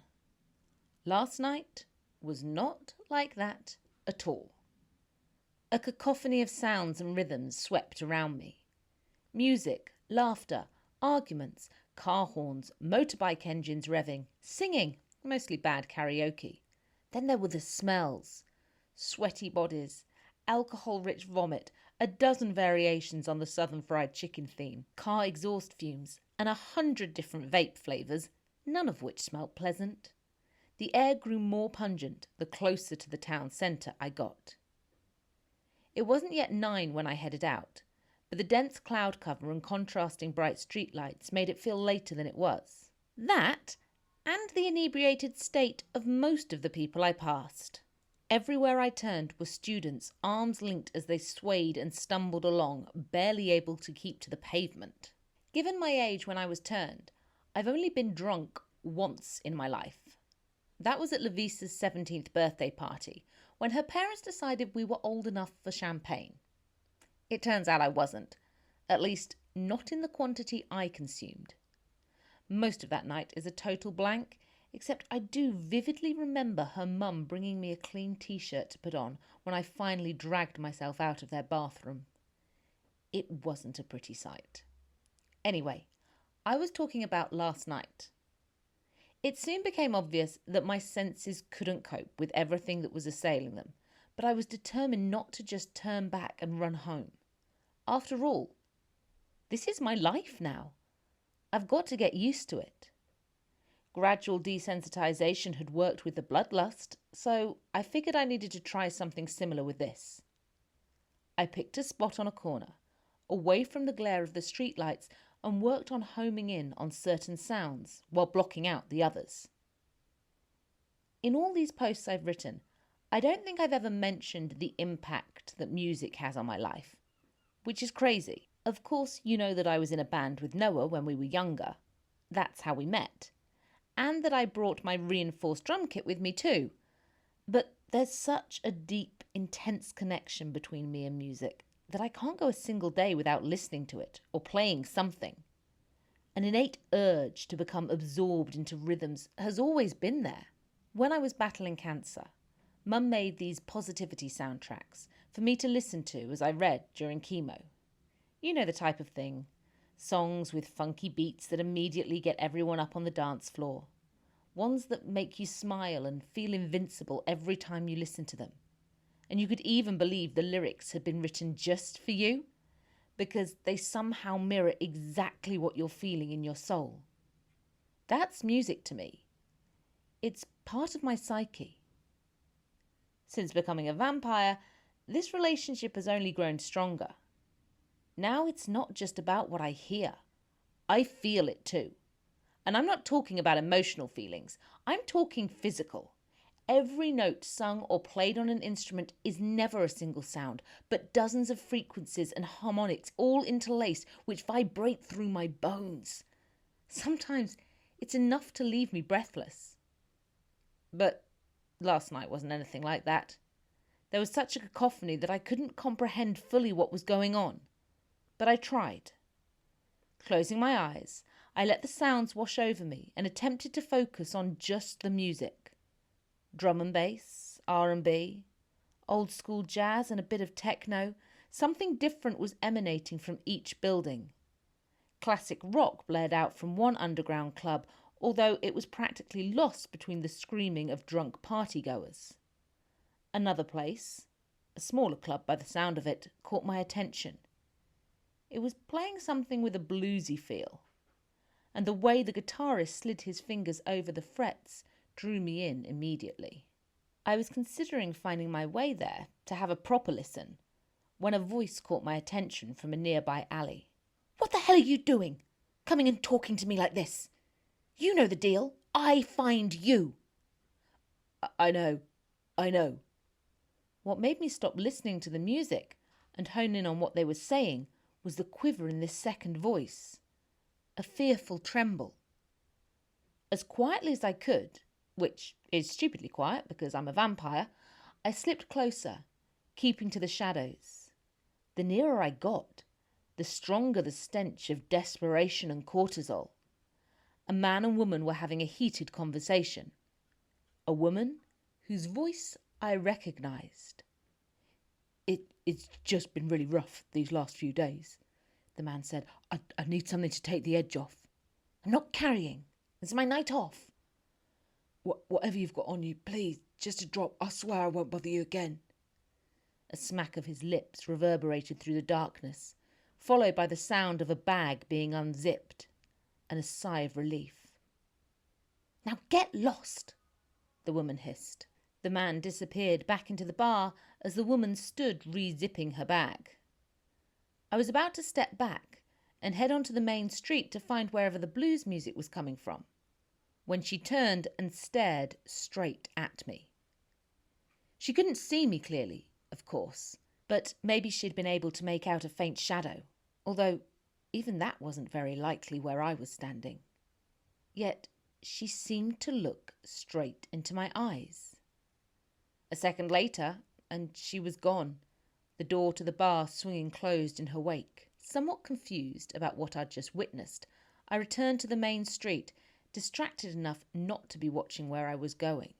"Ow! Can't you—" "Rin?" I turned to find myself face to face with my brother. "Glen!" I didn't know what I expected, Perhaps for him to be pissed at me for coming out without letting him know, or skulking around in the shadows, which, let's face it, isn't a good look for someone like me. But he was smiling more broadly than I could recall seeing for months. "You came out," he said, squeezing me into a bear hug. "That's awesome. You should come and meet everyone. You're going to laugh so much when you—" "No, thank you," I said, shaking my head. "I just fancied a walk, that's all. I didn't even know this is where you were." He raised his eyebrows skeptically. "Honestly, I was about to head across to the next street. There's some music coming over from there that sounded really neat, only... I don't know why I didn't tell him what I'd just seen. Probably because it would make me sound like a paranoid lunatic who imagines drug dealers on every corner just because she's out in the city on her own for the very first time. Possibly because I didn't want to detract from his first night out and ruin it, just like I ruined everything else for him. I'd think I'd better get an early night, after all. You know, not push myself too far or anything. Then, before he could call me out on the worst vampire lie in history, I turned around and sprinted off. But here's the thing.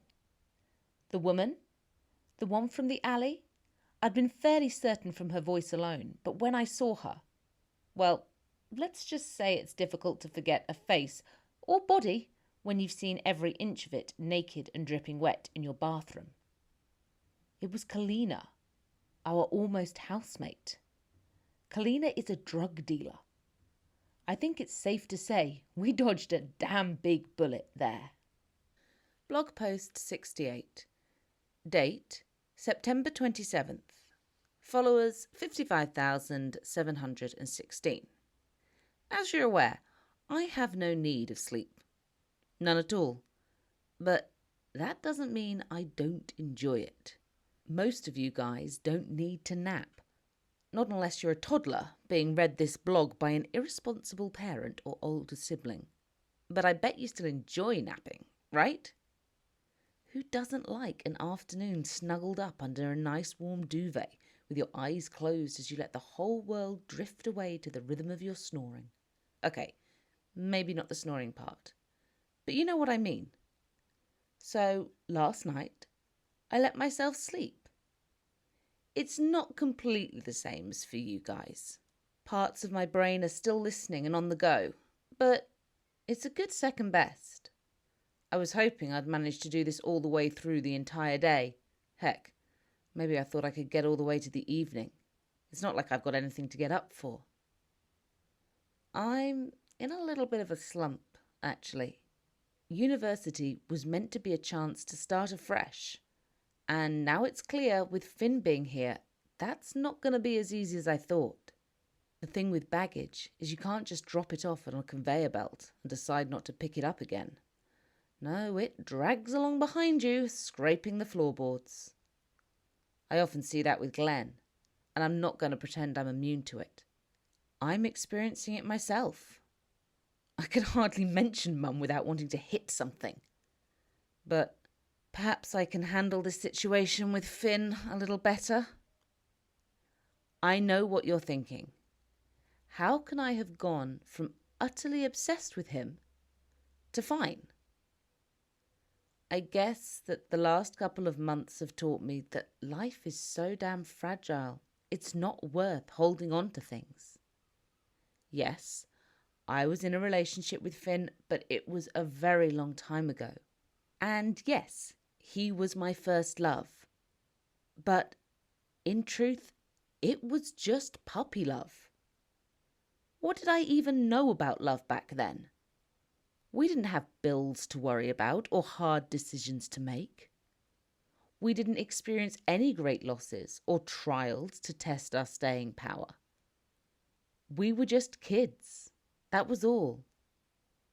Okay, maybe the physical side with Noah is a little behind where I'd like it to be.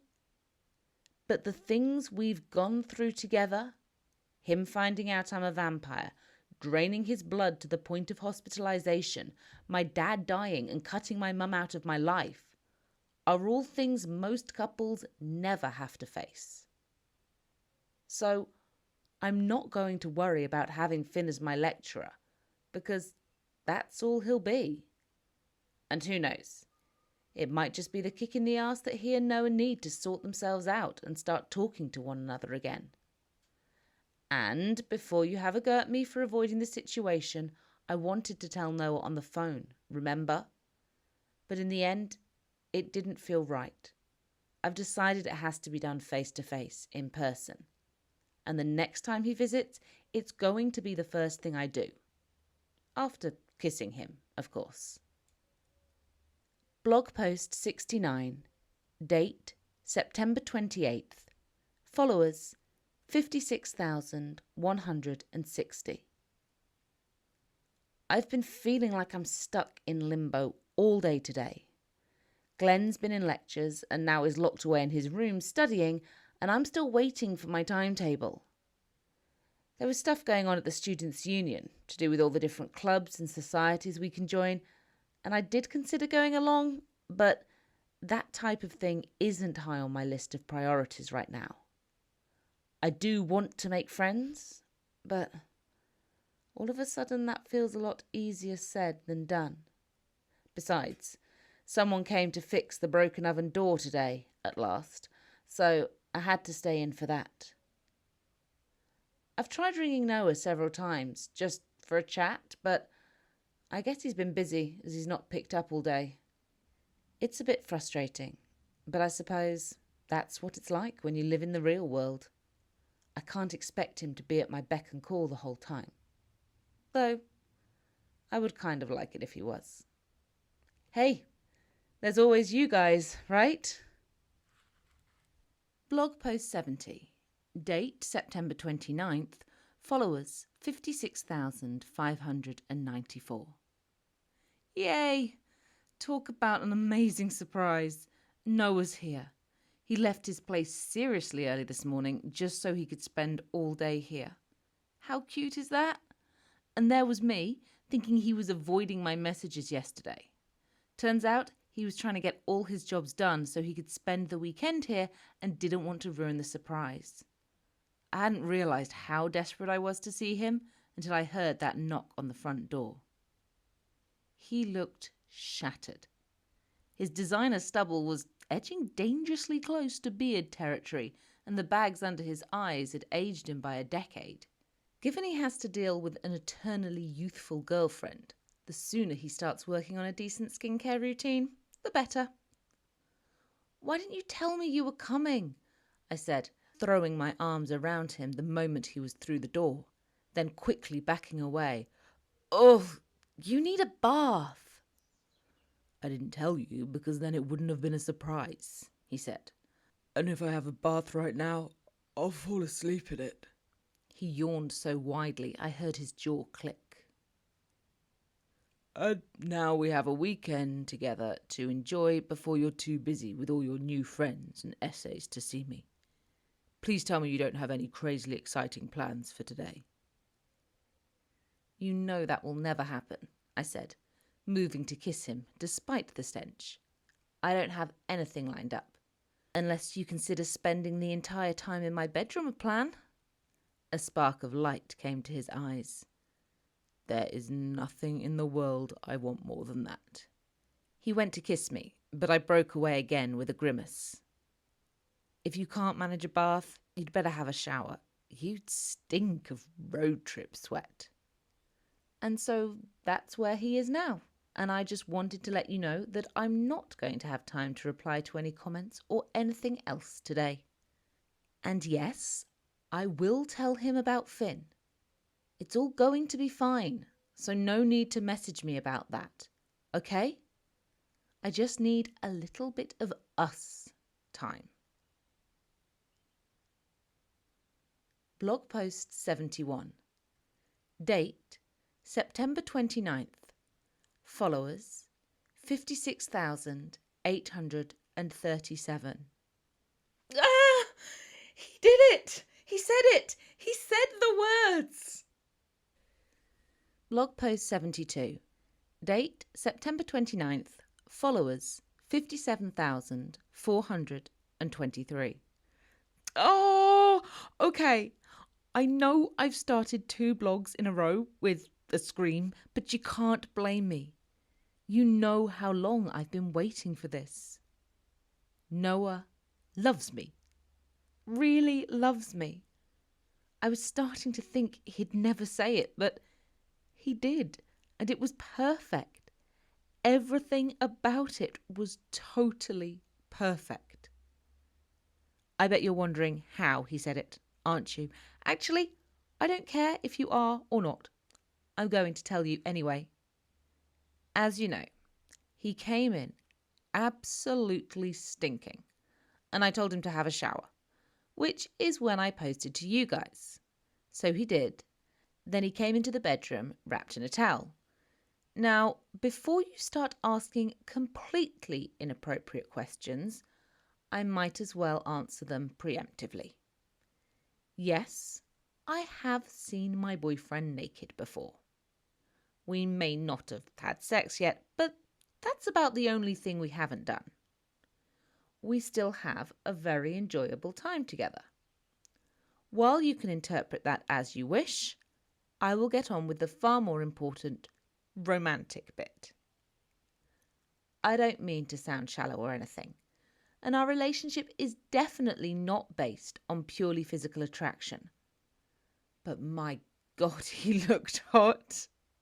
Steaming hot. Like he belonged on one of those ridiculous calendars with the firefighters holding puppies that they say are to raise money for charity, but are really just so middle-aged women can stare at toned abs instead of their husbands' beer bellies. Before Noah, I never thought I'd be into tattoos, but I definitely am. There's nothing I love more than tracing my fingers along the lines that weave across his shoulder and chest. Which is exactly what I did.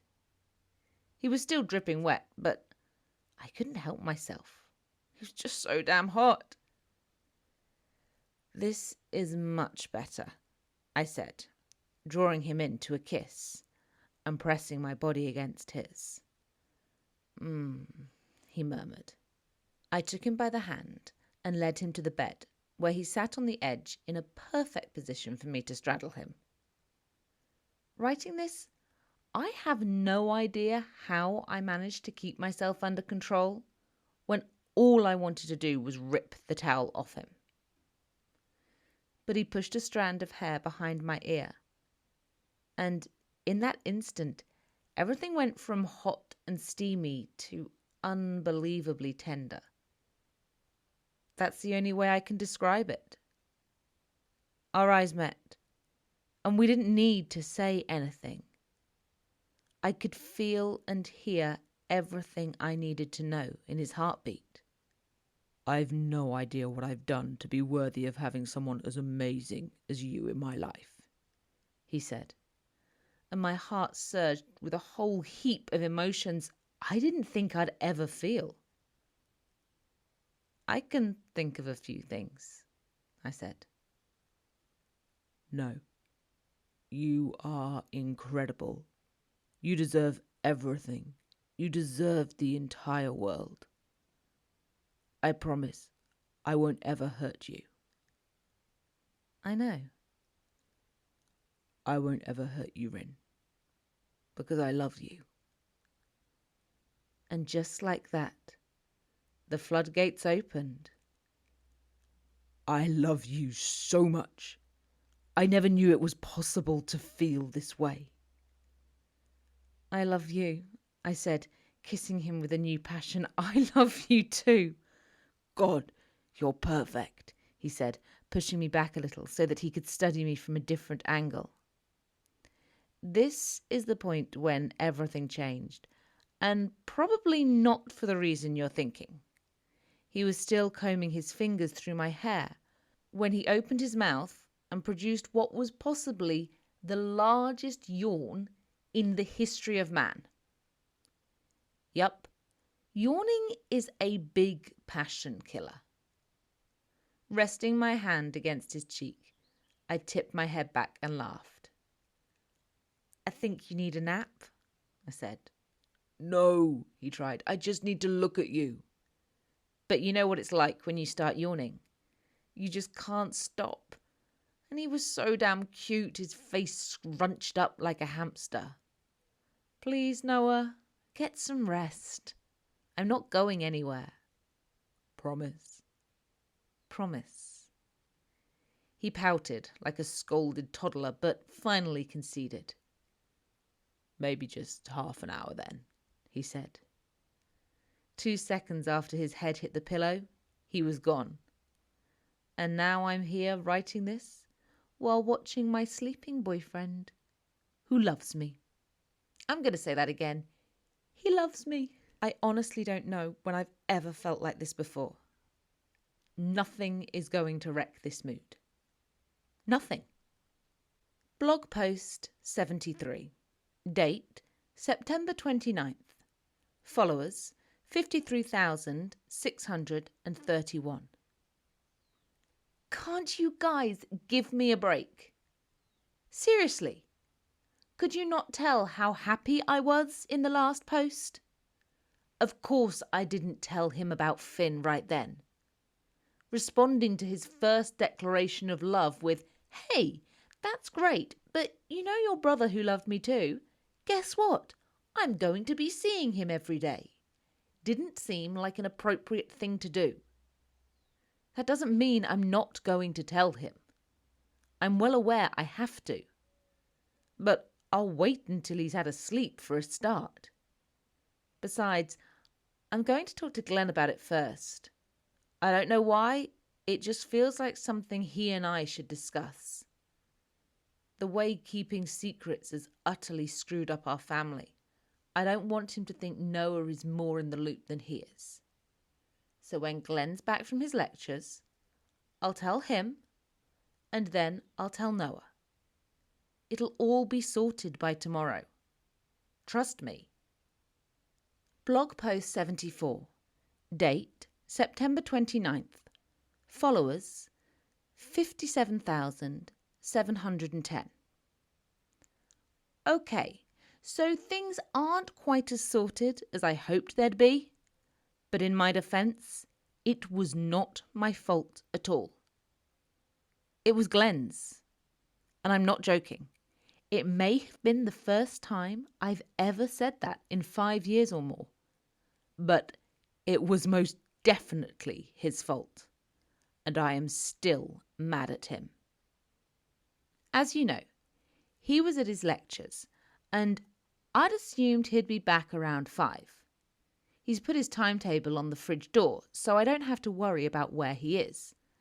But anxiety can affect anyone, including vampires, apparently.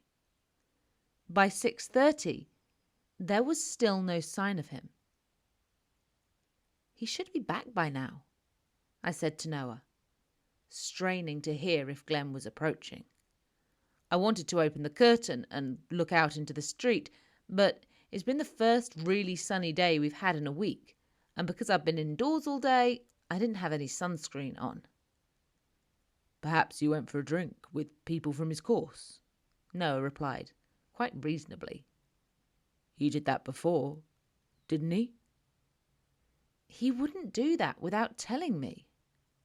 Now, those of you who are new to this blog might think I was being somewhat paranoid, and that my little brother being a bit behind time getting back after his first Friday at uni shouldn't be a big deal. But the thing is, the last time Glen was late home, he'd been kidnapped by a psychotic, bloodthirsty vampire who ended up murdering our father. So, maybe I am a little overcautious, but it's definitely justified. A knot formed in the pit of my stomach. Do you mind going out and having a look for me? I asked Noah. I think I should stay here. Now, I bet I know what you're thinking here. That I was catastrophizing. Imagining the worst case scenarios. Police turning up on the doorstep and me having to go and identify his body. That type of thing. You'd not be far wrong. And I just couldn't leave, in case there was the slightest chance of that happening. Besides, when my head's a wreck like that, I find it nearly impossible to focus on anything. Maybe just check the park up by the hospital? Perhaps he's gone for a run, I suggested. Or see if there are any cafes or bars near there where he might have stopped for a drink. I'll check the park and the cafes, and if he's not there, I'll ask around if anyone's seen him, Noah said, kissing me on the head as he squeezed past to grab his phone and wallet. Thank you. You're amazing. I know. When he opened the door, I looked at him, waiting for those words, wondering if he was going to say them again. And he did. I love you, he said, his eyes glinting. I love you too, I replied. And then I was on my own again, worrying about Glen and whether I'd done the right thing asking Noah to go look for him. I never used to be an anxious person, but I swear I'm getting worse. Perhaps it's because I'm doing more with my life, so there are more things to worry about. Or maybe everything I've been through is slowly starting to take its toll. But if anyone has a good excuse to worry, it's got to be me. It's a shame I can't go to the doctor and ask for some meds. They'd want to do blood pressure tests and things like that first, which could only end badly. Noah had been gone for at least 10 minutes, and I was pacing around the house, constantly staring at my phone as if that would make it ring. Suddenly, I heard a car pulling up outside. I rushed to the window to see not a regular car out there, but a sleek, vintage-looking sports model with a grating engine growl. It was so alien that it didn't even cross my mind that it might have anything to do with Glen. A minute later, the door opened. Glen! I bolted downstairs, my feet barely touching the carpet. Where the hell have you been? I was scared shitless. You know we have rules. Sorry about that. I may have distracted your brother. Which was when I looked behind him, and a shudder ran down my spine. She was in a simple outfit of jeans and a long-sleeved white top, a similar outfit to the one I'd worn out a few nights before, although she had paired it with a pair of killer heels and a wide-brimmed hat, not to mention a large handbag with that damn dog sitting inside. It started barking the instant it saw me. Quiet, Electra, Kalina snapped, before flashing me a perfect smile. Glen and Merrewyn don't want to hear all that. I didn't think we'd see you again, I said, my voice as cold as ice. I was blocking the doorway, with no intention of inviting her in. But Glen put his hands on my waist and shifted me to one side. Kalina's my second-year buddy, he said, kicking off his shoes into the hall. How insane is that? Totally insane, I said, locking my eyes with hers. But no matter how steely I thought my glare was, she held it with an impressive one of her own. I assumed you were a new student too, as the university was sorting out accommodation for you, I said. I transferred here, she replied. I actually spent my first year in Paris, but you know how life is. Sometimes it just throws you the odd curveball. Paris, I said, trying to sound as disinterested as possible. I'm amazed the curriculum just allows for you to swap places like that. In medicine, you think the French have different anatomies? She smirked, then offered a high-pitched laugh. If I hadn't wanted to hit her before, I sure as hell did then. And her being a med student made total sense, given what I'd seen 3 nights before down that alley. Obviously, she had connections and was selling stuff out on the street. Evil.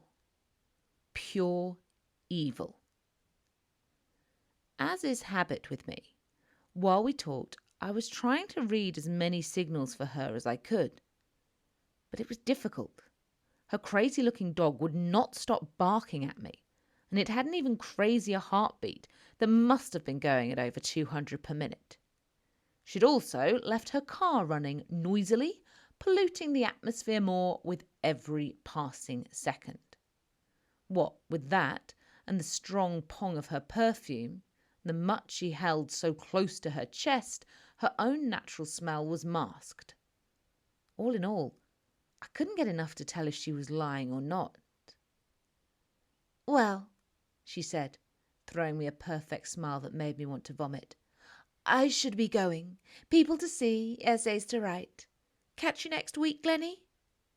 "Yeah, of course." "Just give me a bell if you want a lift." And with that, she sashayed back to her car, leaving me to give Glen a fucking bollocking. "You cannot hang around with her." The words were out of my mouth before she'd even driven away. Glen seemed to know they were coming because he didn't show the slightest bit of surprise and just shrugged as he passed me and went into the kitchen. "Did you hear what I said, Glenny? And what the hell was all that about anyway?" "It's called being friendly." "Does she know you're gay?" "You think I can't be friends with an attractive woman because I'm gay? Is there a rule on that somewhere?" It's a good thing that my bones have strengthened since I became a vampire, because I swear I was grinding my teeth so bloody hard I would have reached the gum line had I still been human. "You didn't message me. You didn't call. I've sent Noah out looking for you." For the first time, his eyes flashed with guilt. "I'm sorry about that. Really, I am. I just lost track of time, that's all. I was on my way back and Kalina drove past and offered me a lift. We ended up heading to a coffee shop and chatting about the course. I told you, she's my buddy.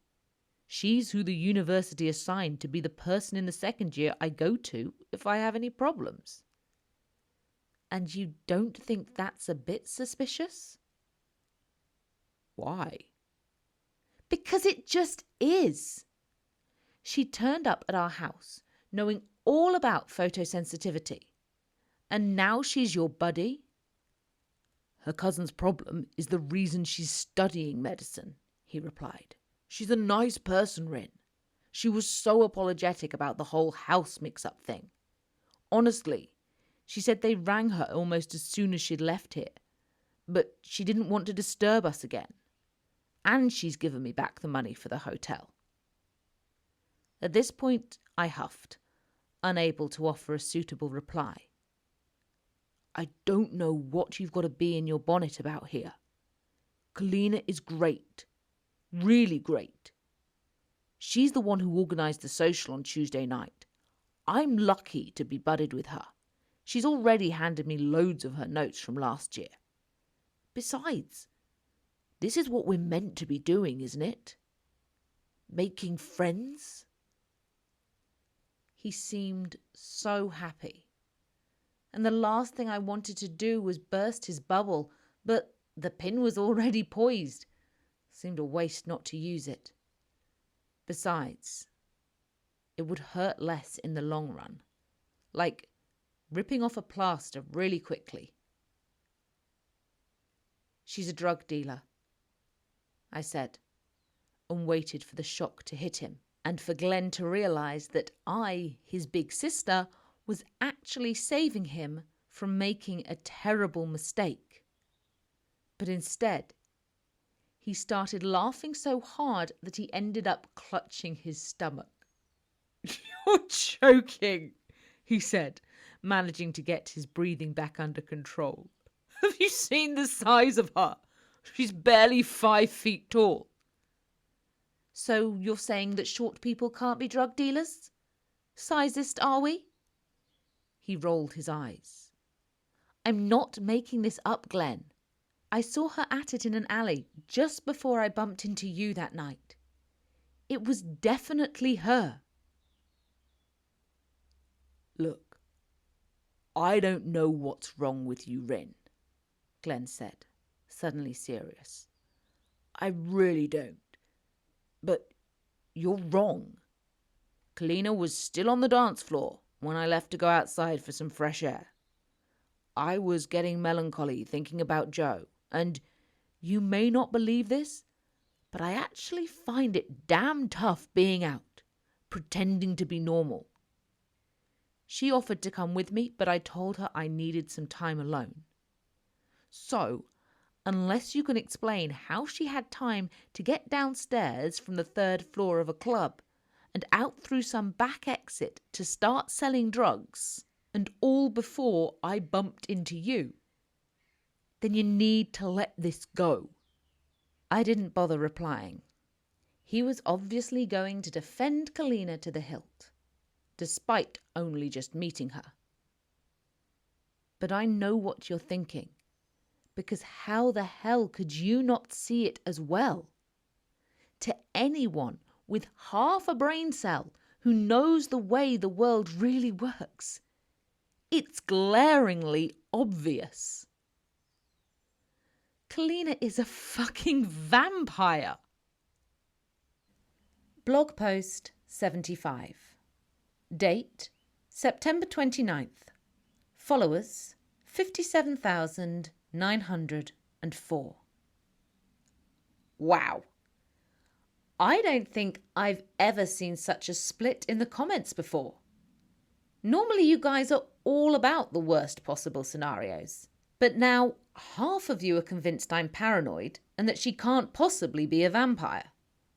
To be fair, I think the other half would side with me whatever I say. Still, just because you're paranoid, it doesn't mean they're not out to get you. I've not shared anything with Glen about my Kalina vampire theory yet. I'm not completely insane. He was so upset that I'd taken a dislike to the first person he'd made a bond with since moving here that I won't mention it again until I have evidence. Which I know I will, because I'm 100% right. Think about it. All that perfume. Why? To mask the fact that she's got no scent of her own. Ditto the smelly little dog she carries around with her. Plus, its super fast heartbeat hides the fact she doesn't have one. And all the shock tactics she goes for, like introducing herself naked so that I'm blindsided. I'm absolutely certain, but not enough to tell Glen yet. But I will, as soon as I get her here and force her hand. I texted Noah with an SOS to come back, which he took to mean that something was wrong with Glen and was somewhat surprised, therefore, to find him in the kitchen making a toasted cheese sandwich on his return. I hurried him upstairs and told him about my suspicions with Kalina. "I'm not saying you're necessarily mistaken," he said. "It's just that there was a time when you thought I was a vampire, or at least working for one." "I know, but this is different," I protested, slightly cursing him for bringing that up. "And Glen seems to have become so fond of her really fast. I have to be really careful, and I hate it." Noah pressed his lips together. "What? What is it?" He stayed silent, contemplating his answer. "Don't take this the wrong way, but you don't think you could just be, well, just a bit jealous, do you?" "Jealous?" I offered him my most withering look. "What would I have to be jealous about?" "You and Glen have always been each other's number ones. You've always been the only woman in his life." "That's not true," I protested, with all the indignation of a spoilt teen. "He has female mates. He had plenty of them at school. And the problem isn't with him having friends of any description. It's just her. I can't explain it. Wait till you've met her. You'll see. I know you will. I'm an exceptional judge of character." "Except when you thought I was trying to kill you." He clearly thought this was amusing, but I was not in the mood. When he realised this, he pulled me onto his lap. "Look, I trust you. And if she is a vampire, then I will be with you all the way. I'll even help you stake her, or let you drink my blood so you can do the job alone again." "I'm not sure I'm supposed to stake every vampire I meet," I said. "Just try to see things objectively. That's all I'm asking of you. Not everyone is out to get you." "But there's a good chance she could be. I mean, doesn't it feel like too much of a coincidence?" "Shh," he said, tilting my head up to his. "Just be quiet and kiss me, will you?" I wanted to keep on pressing him on the matter, but as our time together is always so limited, I knew there was no point. So, pushing thoughts of Glen and Kalina from my head, I did exactly as asked and kissed him, which is what I plan on doing for the rest of the weekend. For those of you still pestering me about whether I've told Noah about Finn, it may have escaped your notice, but we've had some seriously important matters to discuss today. And given that my brother may have fallen into a trap laid by a young, attractive medical student vampire, I think that's going to be my priority for now. Okay? As soon as I've sorted that out, I'll do it. Scout's Honour.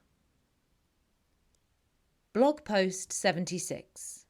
Date, October the 1st. Followers, 58,152. Oh God, everything is such a mess. What the fuck am I going to do? He's got to pull through this. He's got to. But there's just no good reason why Glen's done this. Yesterday was so good. Noah and I hung out in the house while Glen shut himself away in his room studying.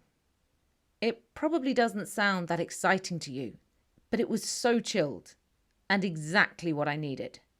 Then, about 9:30, Glen came in to tell us he was heading out for a couple of drinks.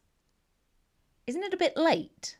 I said, once again aware of how like a parent I sounded. "It's Saturday night," he replied. "This is the time normal people our age go out. Besides, if I stare at that computer screen any longer, I'll go insane. I won't be long. I'm doing a couple of hours at the clinic tomorrow, so I'll need a clear head." Given that this meant Noah and I would actually get the house to ourselves for a while, I didn't object any further. At first, I kept my anxiety in check. After all, I had Noah to keep me distracted, which he is very good at. And no, I'm not going to go into more details. But a couple of hours later, when the film we'd almost been watching finished, and Glen still wasn't back, the worry began to creep in. I should have asked him where he was heading and who he was going to meet, I told Noah when I couldn't keep my concern to myself any longer. If it's Kalina, I should have gone too. I should have forced her into confessing what she is. "I'm sure Glen would have loved you for trying that," Noah replied, his eyes now on the television as he scrolled through yet more action classics on Netflix. "I don't know how you watch these things," I commented, offering a cursory glance. "Every storyline is the same. A hero risks his life to save a girl he's only known for a couple of hours. It's utterly unrealistic." Noah looked at me quizzically. "You know that's pretty much what I did, don't you?" "That was different," I said with a huff, not wanting to admit that, yes, it was actually very similar to what had happened when he'd offered himself up to me. We'd known each other ages. But we hadn't seen each other for years, and it had only been a matter of hours since we'd first kissed. I'm surprised you can't recall that with your amazing vampire memory." "Why don't you remind me?" I said. Kissing led quickly to mock wrestling as I tried to grab the remote from him and turn the television off. Naturally, it was very staged. In a real fight, I would have no problem at ripping anything out of his grip and probably taking his arm off with it in the process. But we were playing. We were having fun, and it was keeping my mind off Glen and worrying who he was with. At least it was, until a hammering on the front door sent us jumping to our feet. "Glen?" Noah said, looking at me. Within a second, I was in the hall, swinging the front door open. "Please tell me this is the right house." The guy standing there was drenched in sweat and shaking so badly that droplets were spraying from his forehead, and his heart was thumping hard enough to make his ribs tremble. But it wasn't him that made me cry out. It was the limp body hanging from his arms. As I struggled to make sense of the scene in front of me, Noah pushed past and hoisted Glen out of this random bloke's grasp and carried him into the living room. "Here, this is his," the guy said, and chucked a bag into the hallway, then turned to leave. That was when my ability to move returned. Before he could blink, I'd grabbed him, switched places, and was blocking his path, holding him off the ground by the collar. "What the—" "What happened to him?" I barked. I... How long has he been like that?" I don't know. 5 minutes, maybe more. He was talking when we left the club. He was super chilled. I couldn't tell anything was wrong. Then we reached the corner of the street and he just stopped talking." It looked to me like he'd done a darn sight more than just stop talking. He was unconscious. "And you didn't call an ambulance?" I said. "He was fine before." "He needs an ambulance." "They'd kick him off the course if they found out. He'd be out for sure. And maybe... Maybe you too?" Noah finished for him, appearing again. The guy's eyes shifted away, giving us our answer. "What are you both talking about?" I asked, as confusion threatened to overwhelm me. I don't know how near I was to causing this guy some serious damage, but when Noah's hand reached out and squeezed my shoulder, I realised I was dangerously close to snapping my fangs out. "What's he taken?" Noah demanded, prizing the guy out of my grip. His words stopped me dead. "No, Glen wouldn't. He's too sensible. He couldn't. He wouldn't," I stammered. "What has Glen taken?" Noah repeated, his own hands on the guy's collar now. "They're in his bag," the guy replied, then swallowed loudly. He got offered a few. We were sharing." I darted back into the hallway and grabbed the bag. When I opened it, I found 3 small clear vials filled with liquid. "What the hell is this?" I snarled, back in front of the guy in a flash. I don't know. I really don't," he whined, looking like he was about to wet himself. "I was just walking him home. To get him back to you. Please, I was trying to help. I was just trying to help." My attention flickered between this guy's pulse, which was now still hammering so hard I don't know how his veins hadn't burst, and Glen's, which was scarily slow. The thing was, this guy's heartbeat was steady. He was telling the truth, and even if he hadn't been, it didn't matter. Only Glen did. With a sweep of my arm, I shoved him from the door, slammed it in his face, and hurried to my brother's side. "Shit! What is it?" I said, staring at the bottles. "What the fuck, Glen?" I probably would have smashed the damn things, but Noah came up and put his hands on my shoulders. "You need to focus, Rin," he said, looking me square in the face, his eyes unblinking. "You need to calm down and listen to him. Listen to his heartbeat and lungs. You can do that, can't you? You need to make the call. His buddy was right. If we take him to the hospital, that's it. He'll probably get kicked off his course. He could even be arrested." Fucking hell. I wanted to hit something. I wanted to tear a hole in a freaking wall. It wasn't until I heard myself release a gut-wrenching snarl that I realised my fangs were out. I have no idea how long they'd been like that, but Noah hadn't even flinched. He'd just carried on looking me straight in the eye. I should be able to do something. I need him to wake up. I need him to wake up so I can beat the shit out of him for scaring me like this. Come on, Rin. Is he going to be okay? Or do we need to get him to hospital? Blog post 77. Date October 1st. Followers 59,044. As far as shit nights go, last night was officially the second most horrendous of my life. Only narrowly missing out on the top spot because no one died. Yet. I still haven't ruled out killing Glen myself for all the worry he's put me through. I don't know how I held my nerve and didn't take him to the hospital. Part of me says it was completely irresponsible and I should have called an ambulance the second I saw the state he was in. But I kept thinking about what he would have done if it had been the other way around. Glen has given up so much to keep me safe. I had to at least give him a chance to stay on his course and not screw up his life any more than I've already done so. With Noah's hands still resting on my shoulders, I took a deep breath in and then another until I was calm enough to think straight. His breathing is good, I said, focusing my attention on his lungs first. It actually sounded deep and relaxed. While I have no medical training, I have listened to my family going through so many ailments and chest infections over the last 7 years that I could generally tell when they were going to get ill before they even knew it.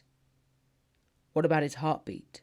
Noah asked, remaining amazingly cool. Honestly, I wonder if there's anything that would happen that would make Noah lose his shit. I suppose if you're willing to have your girlfriend drink your blood, you probably have a pretty high tolerance level. It's slow, I said, then tapped out the beat on my leg to show him. It sounds steady, though. Strong, too. Just slow. Okay, Noah said, taking a deep breath in. So, it's up to you then.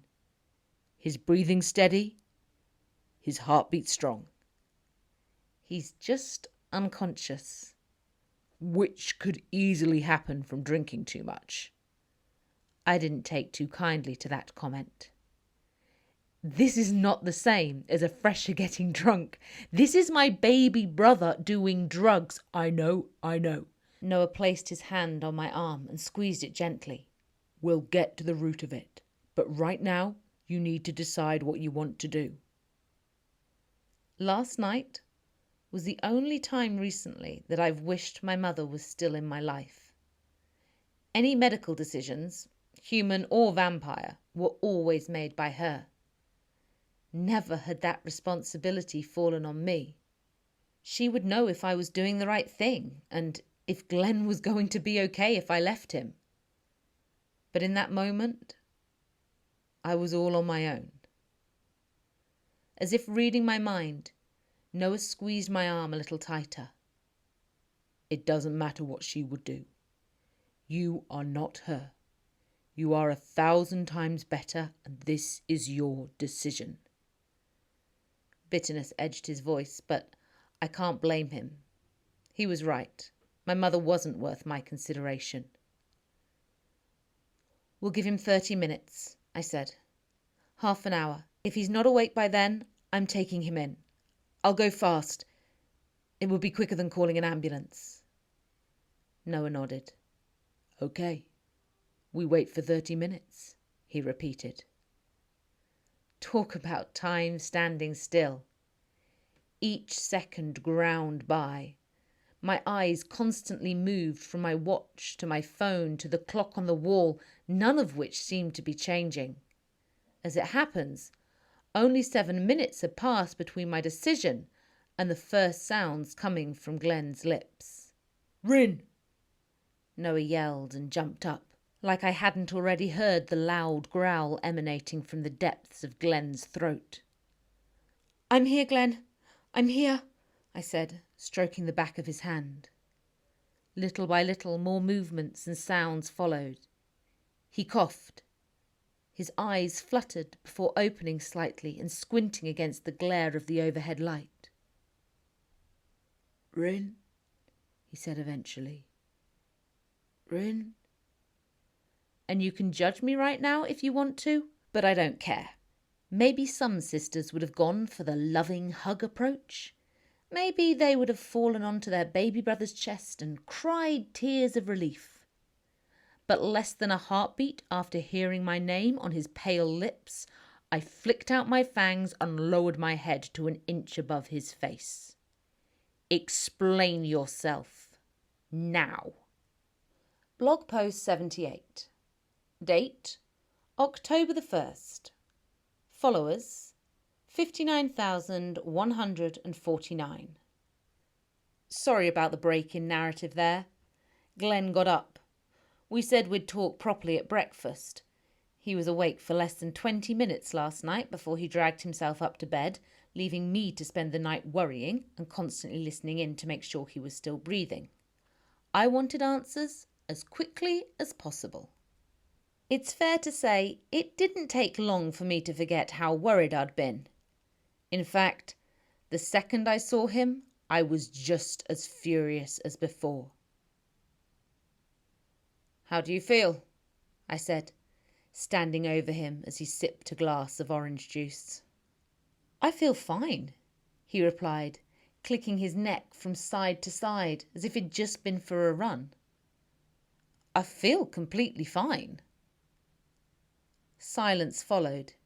His eyes scanned around the room, from the fridge to the oven to the door to the hall, where he probably knew Noah would be lingering, listening. He was avoiding my eyes and acting decidedly guilty, which is not like Glen at all. I dropped onto a chair opposite him and pushed my shoulders back in a manner intended to look as intimidating as possible. "What the fuck were you thinking?" I admit it wasn't the most subtle of openings, and maybe I could have been slightly more empathetic in my choice of words. But I was dealing with a bloody 18-year-old, not a child. "I guess I just drank a bit too much," he said. My fists clenched under the table. Even someone without heightened vampire senses would have been able to read that as untrue. I'm sure he'd lied better when he was 7 and broke one of my school projects. "You didn't smell of drink, and you don't seem to be hungover," I said, wondering just how far in he would dig himself. Turns out, it was quite far. "Maybe you just can't smell as well as you think you can," he replied. "You little shit!" Having totally forgotten that only a few hours ago I'd been terrified I was going to lose him, I swept my hand across the table, sending Glen's glass of orange juice flying. It struck one of the kitchen cabinets and shattered. "Do you have any idea how fucking scared we were last night? What the hell were you thinking? And what is this?" I pulled the vials out of my pocket, the small glass tubes filled with whatever he'd taken. His pulse kicked up a notch. It's not what you think, Rin." "No? Then tell me exactly what it is. Because from where I'm sitting, it looks like my baby brother went out and did fuck knows what drugs intent on ruining his future." I'm not sure what effect I expected my outburst to have. I guess I thought it would elicit an apology, a promise never to do it again, maybe. But instead, Glen's face hardened. "You don't get it at all, do you?" "Get what? Look, I know it's been hard for you, with Dad and Joe." Just stop it, Rin. Will you just stop?" "Stop? I haven't even got started yet." "Rin," Noah said, coming from behind me and diverting my attention. "I think you both need some time. Why don't we all chill out for a bit? Then you guys can talk about it later. I don't want to talk about it later, I snapped. I want to talk about it now. I want to know what the hell he's playing at. Later sounds good. I'll see you then, Glen said, standing up and walking out of the kitchen. I was going to stop him, and obviously I could have, but Noah gave me a look. Let him go, he whispered. Wait till he's ready. You won't get any answers from him like this. And so I watched on as Glen walked out the front door without so much as a backwards glance. And now I've got to wait for whenever the hell he decides to return. But I'll tell you one thing. When he does come back, he's going to give me answers. Ready or not. Blog post 79. Date October the 1st. Followers 59,222. My knowledge of illegal drugs is close to nothing, other than what I've seen on The Wire and Narcos, and I suppose that can't really count as experience. So yeah, my expertise with drugs is nothing. I must have turned those little vials over in my hands 1,000 times waiting for Glen to come home. All the drugs I'd seen in TV shows had been in little plastic bags sold on street corners. I can't remember seeing anything like this. Just clear liquid. They look more like the tubes you'd get a vaccine in, which would make sense if they came from where I think they did. Kalina, the drug-dealing vampire. I would bet my life she's behind this. But I stand by what I said before. I'm not going to out her to Glen until I have the proof. Noah made no attempt to discuss things further, for which I'm incredibly grateful. I know he wishes I'd talked to him more about stuff. He doesn't think it's good that I hold so much in, but he doesn't ever push it. And to be honest, the few times I've opened up about Mum, he gets just as angry about it as me, so it's easier just to stay quiet. I did have a couple of jobs to fill my time with, though. Firstly, the mini fridge for my bedroom arrived. I mentioned that I was getting one earlier, I think. I also ordered a lock for it, one operated with a number code, so that only Glen, Noah and I will be able to open it. That seemed like a sensible idea. After sorting that out, we went downstairs, me with a book in hand and Noah with his sketchpad. Sitting like that, me reading, him scribbling away, is one of my favourite ways to pass time. I swear, I won't ever get tired of it. However, the fridge wasn't the only thing that arrived. At just gone 3, my phone pinged and there was an email with my timetable for the term. Excitement ran through me as I opened the attachment, only for my stomach to plummet. Everything all right? Noah asked, looking up from where he was doodling. You look upset. I'm okay. Just a few more midday lectures than I hoped there would be, I replied. Yes, it's true. There were 2 midday lectures, but that wasn't what was worrying me. I was staring at the entry for my second lecture tomorrow morning. It's going to be with F. Rothermel. Finn. My second lecture of my student career is going to be with my ex. Now, I know what you're thinking. Surely, alone in the house, this was the perfect time to speak to Noah about the situation. You're right. There wasn't going to be a better opportunity. But just as I went to open my mouth, a voice caught my attention from down the street. Glen. Talk about timing, right? Rin, I'll come back in and talk, but you can't get angry, okay? If you do, I'm going again. I couldn't reply because he wouldn't have been able to hear me. So I stood up, tucked my phone into my pocket, and looked at Noah. Glen's home. You should probably wait upstairs so this doesn't look like an interrogation. Are you sure? I don't mind being here as a referee. It'll be fine. I'm going to stay completely calm, I said. And I managed to. Almost. Go on then. Talk, I said to Glen the second he stepped into the living room. I had placed the vials on the coffee table where there was no avoiding them. For a solid minute he remained absolutely silent, glaring at the ground as he chewed on the inside of his cheek. It's going to sound crazy, but that action, that evasiveness, it hurt so freaking much.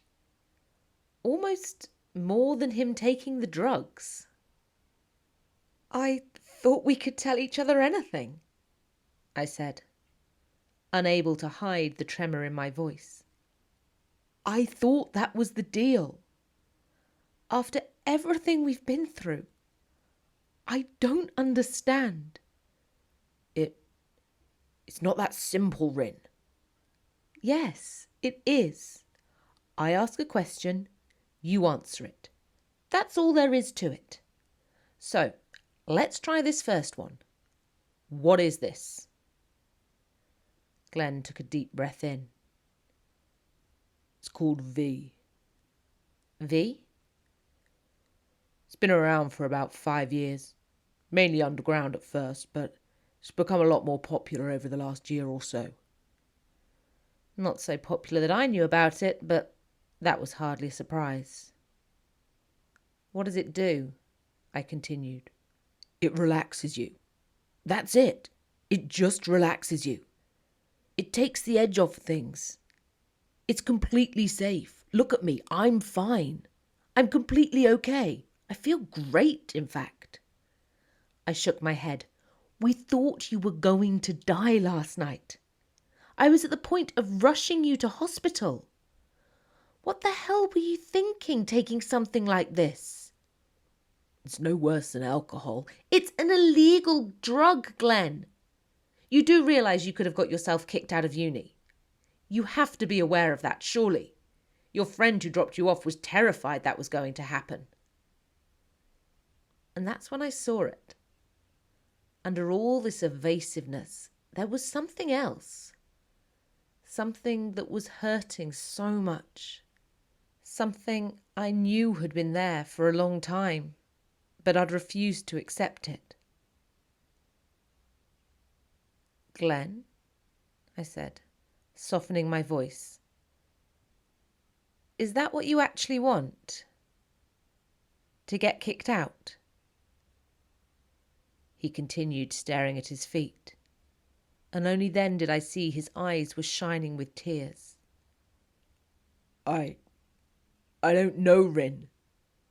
It's so hard. What is? You mean without Dad? Or without them both? That was literally the only thing I could think of, because Glen has never found anything difficult. He's the most intelligent guy I've ever met in my life, which is why none of this made sense.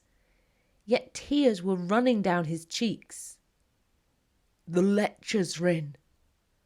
I thought they'd be fine, but I can't follow anything. I can't concentrate. I don't understand it. You've only had 1 week. They're bound to start tough, right? Weed out the people they don't think will make it? Didn't you even say that to me? He wiped his face with the back of his hand. All I wanted to do was pull him into the biggest hug ever, feed him ice cream, and make all of this go away, just as I would have done a decade ago. But ice cream wasn't going to fix this. Even the really good stuff. What else is it? I said, hoping I wasn't pushing too far. To my relief, Glen finally looked up. I see him everywhere, he said. I'll just be sitting there in the lecture theatre, and then he appears in one of the rows in front of me. Dad? Glen shook his head. Christopher. My heart sank. Christopher, the vampire that I accidentally created, the one that killed our father. But before that, he'd taken Glen. He'd kidnapped him, and it was something we'd never spoken about. Not in detail. We never talked about what happened before the rest of us got to Glen. Those few missing hours seemed insignificant compared to what happened to Dad. But they hadn't been. Not at all. I see him everywhere, Glen said again, and I know he's dead, Rin. I know he's gone.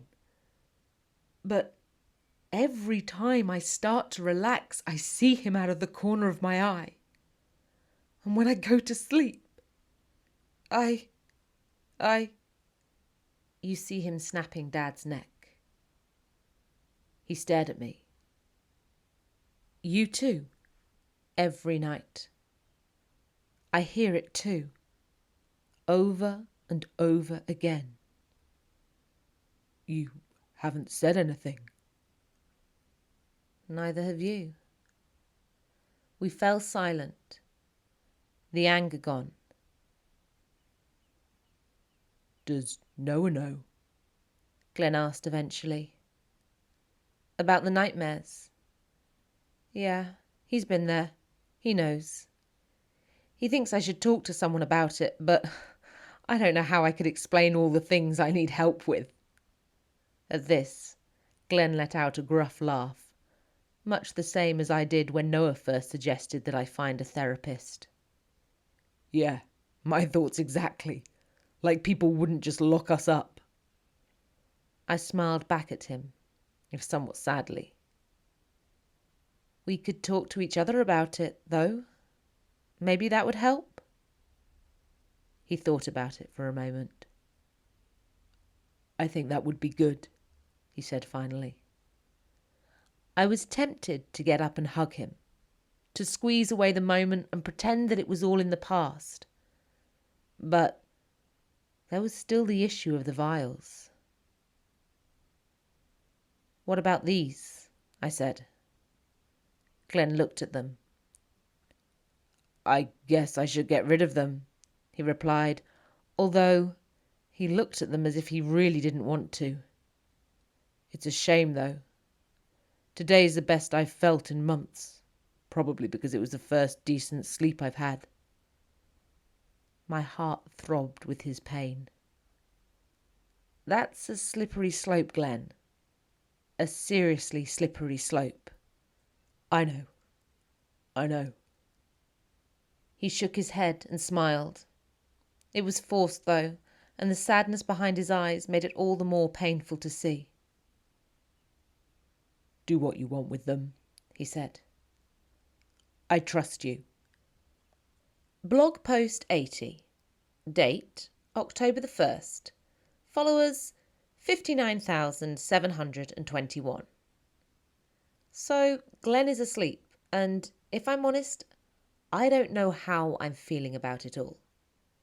I'm mad, obviously. And I'm not sure if Noah made things better or worse when he told me what he knew about V. I didn't want to say anything before you'd spoken to Glen about what he'd taken.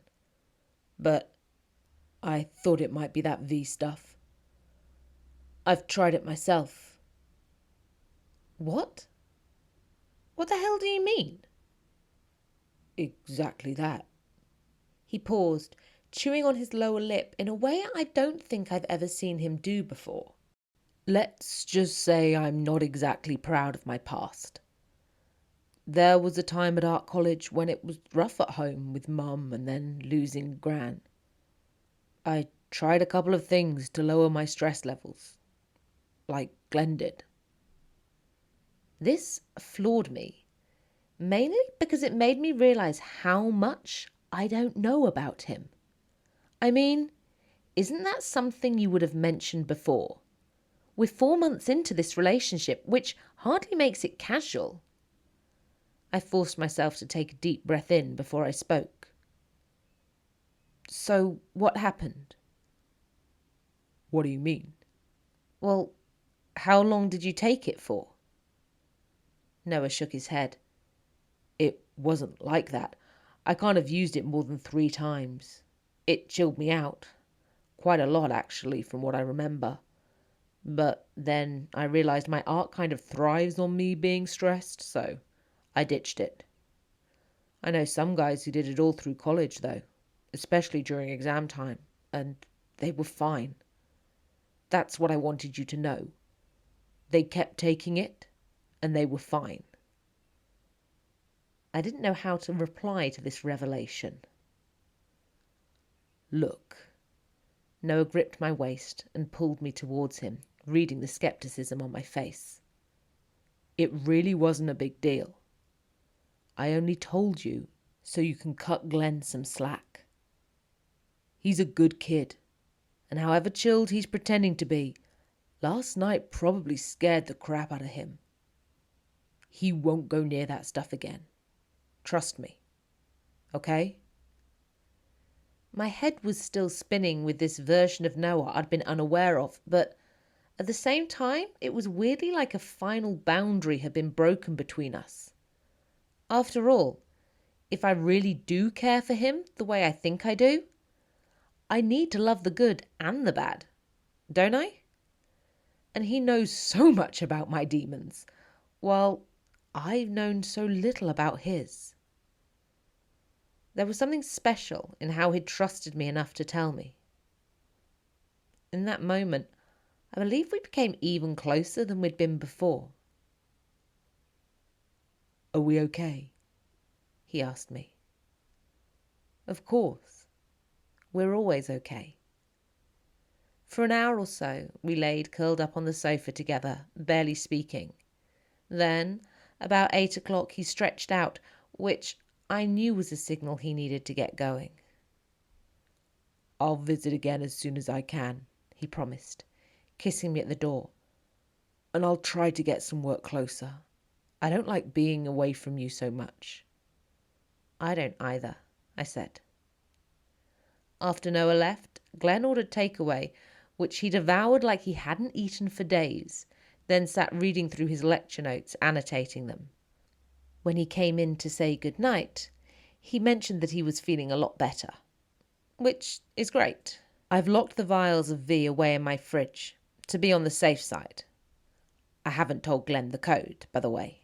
It's hard because I want to trust him, but I'm still worried about him. He's grieving, and people do irrational things when they're in that frame of mind. Some of you are still asking if I've told Noah or even Glen about Finn, and maybe there was a chance when we were curled up on the sofa together, but it really wasn't a priority given the previous 24 hours.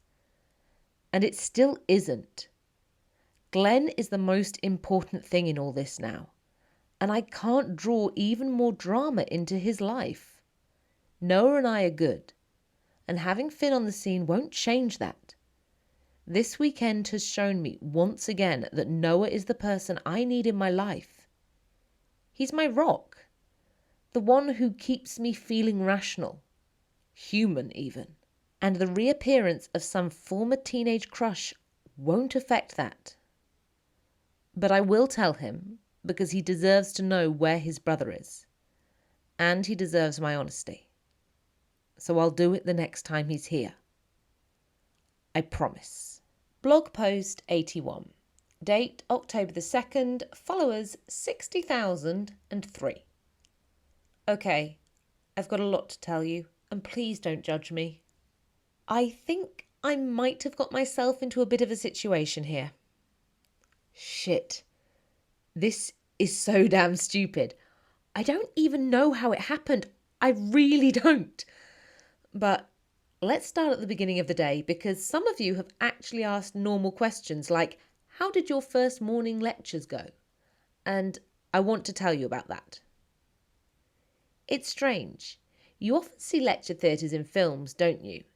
They're these massive curved spaces with an enormous screen at the front and a podium with a lectern and a microphone where the lecturer speaks. But today was my first time actually being in one. My first time being part of that world. it's something so far removed from my previous existence that I doubted I'd even get there. But I had, and I was determined to soak in every minute of every session, regardless of who was teaching me. The first lecture of the day was on modern English fiction and was led by a woman in her late 40s with the most amazing polka dot heels I have ever seen. I know, I probably should have been too focused on the class to notice her shoes, but still. She went through what to expect on the course, discussing the reading list and the order which we'd be studying the books. She also spent quite a lot of time reminding us that this was no longer high school and we would not be allowed any leniency on deadlines. Which is fair enough, I suppose. Anyway, the list for that module is amazing. I mean, modern is definitely a loose term. Some of the books date back to the 80s, but hey, I get the idea. When that ended, I packed up my things ready to move on to the next lecture. And at this point, the days started to get interesting. Did you not see him at the sign-up day? He was seriously hot. He's got to be married, surely. Sienna said he was dating a third year last term, or maybe it was a second year, but she's sure he's single. No way. Not unless there's something wrong with him. It was so bizarre, listening to them talk about Finn like that. And yes, I knew it was Finn they were talking about, as more than one of them mentioned his surname. Now, the thing about English literature is that 80% of the students attending the lectures are women. And I swear, the minute it was time for us to enter his class, 50% of the girls flocked right to the front of the hall, battling each other for a seat right in front of the podium. Maybe it's because I'm older than them, or perhaps it's because he's my ex, but I found it odd. So, me being me, I took a space right at the back near the exit. Before any of you start saying that I was just ignoring the inevitable, you should recall that this was my plan long before I knew Finn was going to be one of my teachers. The second he stepped into the hall, the chattering died down, although I heard a few whispers like, "See, I told you he was hot," still reach my ears. When I'd seen him in the library last Tuesday, a large part of me had found the idea of Finn being a lecturer ridiculous. The fact he could possibly be old enough or mature enough to teach anyone anything seemed absurd. But I learned today that he's actually great. Really great. He was animated and passionate and cracked just the right number of jokes to keep everyone engaged, but at the same time make it obvious we were there to learn. More than once he asked a question, and I watched in amusement as 100 arms shot into the air. And he picked people evenly throughout the room. Despite knowing the answer to everything he asked, I kept my hand down, and thankfully he didn't notice me at all, which is exactly how I wanted it. As we reached the end of our time, I started checking my phone. 10 minutes left. 5 minutes left. I had almost survived this first encounter, and I was certain it would be the hardest. After today, it would all be plain sailing. Or so I thought. "Well, ladies and gents," he said, drawing things to a close, "before I set you your work for the week, you have all been assigned tutor groups. The first 12 students will meet at my office on the 3rd floor on Wednesday morning," he said, "and be prompt. I abhor tardiness. The other groups will be emailed out later, along with the lecture notes I mentioned earlier."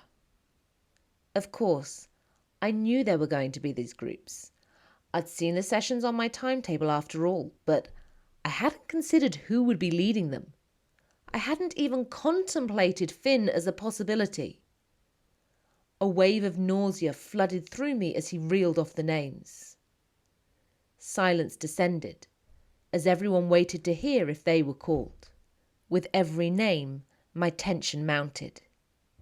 He was reading them in first name alphabetical order, with an Annabelle, followed by a Catherine, and then a David. The closer we got to M, the more nervous I got. Georgina, Izzy, number 10 was a Philippa. Philippa, LMNOP. I ran through in my head, just to be sure I was safe. A sigh of relief flew from my lips as he read out the name of number 11, a Sarah. I was safe, completely and utterly spared. Like everyone around me, I was starting to gather up my things, preparing to leave, when Finn's eyes shifted to my corner of the auditorium. It was the first time he'd looked directly my way, and any belief I'd had that he didn't know where I was sitting was immediately shattered when he spoke. "And last but not least, Merrewyn Colt," he said, eyes boring straight into me. "And Merrewyn, would you mind staying back for a moment, please? There's something I need to check with you." Blog post 82. Date October 2nd. Followers 60,442. Sorry, I needed a break. Sometimes writing about the absurdity of my life is too overwhelming, even for me. In different news, I'm going to have to show restraint now that I've got a stash of blood in my bedroom. It would be way too easy to come in and down a load whenever I've had a bad day. Judging by the way my life is going, I could regularly be binging. When I finished my last post, I allowed myself a quarter a pint of Lovisa's latest donation, although not until I'd spent several minutes staring at the vials of V in the fridge. I really don't know why I've still got them. I could have just chucked them away, but yesterday was the most open Glen has been with me this entire time. And he did seem fine in the end. Like he said, no hangover, no other side effects. Maybe it might be an idea to find out what's in this stuff before I get rid of it. So that's it. The V is locked out of Glen's reach, and I'm fed, meaning I have no reason not to carry on and talk to you about what happened next with Finn. Oh, but before I get to that, there's something else I have to do. If you're a student out there, and I suspect one or two of you are, I need to ask you a question. Why do you move so freaking slowly?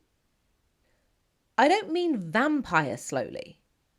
Compared to me, everyone does. But you guys dawdle. You don't look where you're going or whether there are people behind you waiting to pass. It's like you're in your own freaking time zone. I swear, there could be a zombie attack and some of you would still be dithering about, checking every bloody pocket in your bag and coat for a phone that's still in front of you on your desk. Please get organised. At most, it should have taken 3 minutes for everyone to file out of the lecture theatre so that Finn could speak to me in private. But as it was, it took nearly 10. Admittedly, there were a few hangers-on, overly eager beavers who were hoping to ask him questions, although considering he'd said there'd be lecture notes online shortly, and people should check there for any queries first, there was absolutely no need for anyone to be there besides me. Some people just can't take a hint. Read through what I put up, then email me back if you've still got questions. Or you can try to catch me later in the week. But I'm afraid I'm on a very tight schedule right now, he said, pointing to the exit. Several of the girls looked notably disappointed by this, but no one objected. Finally, we were on our own. I could see straight away that he was more nervous about me than he'd been addressing an entire lecture theatre. And that didn't make me feel good. Is everything all right? I asked. If you're in a hurry, you can always email me. No, I'm clear for the next couple of hours, actually. I just wanted to have a chat with you and didn't want to get dragged into a load of mundane, pointless first-year questions. Oh, okay. Now I was really feeling uncomfortable, like I'd been kept behind to talk to the teacher on my own, which I suppose I had. So, I said, feeling the temperature around me rise by a notch, and wondering if he would view any question I asked him as a mundane first-year one too. What was it you wanted to speak to me about? It took several clearings of his throat before Finn finally spoke. I just wanted to make sure that everything was okay with you. With the lighting and things, that there weren't any problems. Oh, no, they're fine. Thank you, I said, feeling relieved by his genuinely appropriate inquiry. I mean, I put plenty of sunscreen on, but no, it was all okay. Thank you. Thank you for checking. I sounded ridiculously formal, my voice coming out at a pitch that didn't even sound like me. I had a look on the system. The Students' Union has got lots of things in place for you. You've got suitable accommodation? The question seemed rhetorical, but I felt I had to answer it anyway. The university's been really helpful. They sorted everything out for Glen and me. You came here with Glen? Wow. In my head, he's still a little kid. Mine too, half the time. A brief chuckle left my lips, only to be cut short by the strange embarrassment I was feeling. I was pretty sure this wasn't the reason he'd asked me to stay behind, and, unlike Finn, I was fully aware that several of his admirers had remained outside, gossiping away, hoping to grab him on his way out. Was there something else? About the tutor group. We spoke at exactly the same time, our voices starting and stopping with perfect synchronicity. His cheeks flushed a bright red. Sorry. Go ahead, I said. Finn nodded, but paused a moment before continuing. The allocation of the students in my tutor group wasn't decided by me. I had no say in the matter. It's up to you. I can put in a recommendation that you're moved, if you want. Oh, well, I wasn't sure what answer he wanted me to give, or what I should say. Whereas old Finn would have just turned stony silent at the slightest hint of awkwardness, the new lecturer Finn had developed a nervous babble. My room has no windows, see, he started. Lowest lecturer status and everything. That's why they assigned you to me, because of the lack of light. They didn't know. No one knows, unless you've told someone. Have you told anyone? He was panicking. Sweat beaded on his forehead as his Adam's apple bobbed furiously up and down. I've not mentioned anything, I said. It was a very long time ago. A sigh billowed from his lips. You're right. It was. A very long time ago. His eyes moved from me to the ground, then quickly back again. I'm sorry about the other night. About cancelling. A last-minute faculty thing came up. If I could have missed that instead, I really would have done. It's fine. It was probably for the best. At that point, I was sure he was going to agree with me. All right, I'm a mature student and everything, but I am still a student. And while I don't know how the rules work exactly, the fact that he'd already pointed out how far down the pecking order he was meant I thought he'd be extremely careful how he conducted himself. But what he actually said was, Do you have any plans this evening? After 7? I'd love to show you something. I know I should have made up an excuse, given a reason, any reason I could think of as to why I wasn't free. But no matter how fast I can move, it doesn't change the fact that now and then my mind just goes blank. That sounds great, I said. Blog post 83. Date October 2nd. Followers 60,523. Guys, I do not need a lecture from you right now. I'm at uni, remember? I get those every day. See what I did there? Trying to inject a bit of humour? Did it work? No, kind of felt flat this end too, but you get what I was trying to do. For those of you telling me that Finn's saying he wants to show me something is a euphemism, you guys need to grow up. Had I thought for a second he was implying anything dodgy, I would have used my vampire strength to ensure that he would never make that sort of suggestion to any woman again. Trust me on that. And just so you know, that applies to any bloke, not just my ex. So here's how I see it. This evening is a good thing. This way I can talk to Finn and tell him I'm seeing someone, that I'm off the market, spoken for.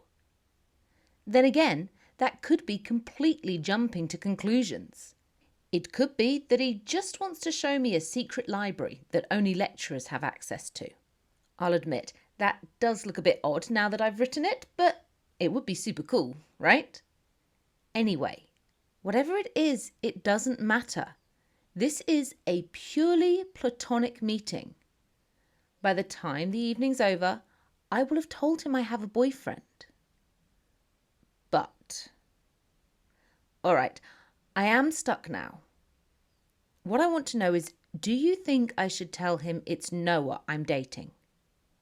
On the one hand, it seems kind of important to bring this up and silly not to. But if he and Noah were on better terms, it would be something he'd already know. So maybe I should give Noah a chance to tell him? After all, sibling relationships are complicated at the best of times, and the last thing I want is to be the reason things get even worse between them. Talking of siblings, Glen has messaged me several times today.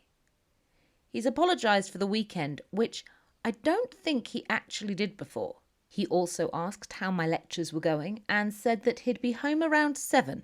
He's not going drinking first, but apparently he needs to do an hour or so of group study in the med students' library. As much as I'd hoped he'd be home a little earlier, this might actually work out, as it means I don't have to explain the whole Finn thing until I'm back from our date. No, not date. You know what I mean. Meeting. Our meeting. I told Glen I was going out with someone from my course, at which he sent a ridiculous smiley face emoji. Given the lecture I gave him on being open and honest, I'm well aware of what a hypocrite I am. Which is why I sent another message back. It's not quite that straightforward, I said. I'll explain when you get home. I was tempted to ask if Kalina was in his study group, but I'm not sure what I can do about that even if she is.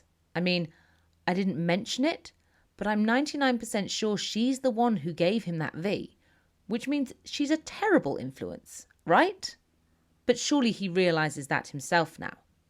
How could he not? And if he struggled with those first classes as much as he said he did, then having a mentor is definitely something he needs. I wonder if Finn has any buddies in the medical faculty who he could ask to pull some strings and get a switch around with Glen's buddying. It might be worth an ask. Then again, if he did, I would feel like I owed him, and then I'd be tied to him, and then things could get all messy. Not that they aren't now. Obviously, they are, but you know what I mean. Anyway, I'm going to have a bath and do my hair before I head back to the English department to meet him. Don't worry, I'll fill you in when I get back. Blog post 84. Date October the 2nd. Followers 60,812. Crap. Crappity crap crap crap. First of all, To those of you who set up a sweepstake on whether I'd kiss, shag or kill Finn, just be aware, I know who you are, and you are one strike away from being permanently excluded from this blog. Second, those of you who chose kiss... Oh! Okay, no, we didn't kiss. We really didn't. But there was definitely something in the air. I mean, there was a moment. A very long moment. I got away from it. But, geez, I don't know what I meant to think. I was 100% sure I was over him.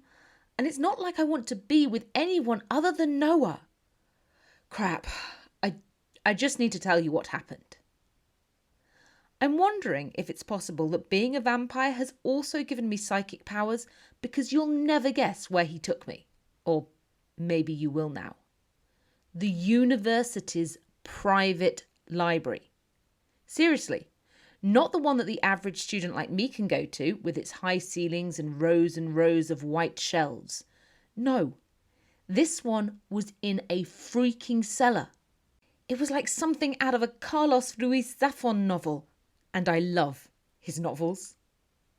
Finn was already waiting in the English building, wearing the same shirt and trousers he'd had on earlier in the day. But he'd removed his tie and his collar was undone. You look nice, he said as I walked up to him. Thank you. So do you, I replied. I will admit to having made a bit of an effort. Given that it was evening, I hadn't needed to worry about completely covering myself up, although I had applied a thin layer of sunscreen. I'd gone for a cute leather skirt and white top that was absolutely nothing like I would have worn when we were younger.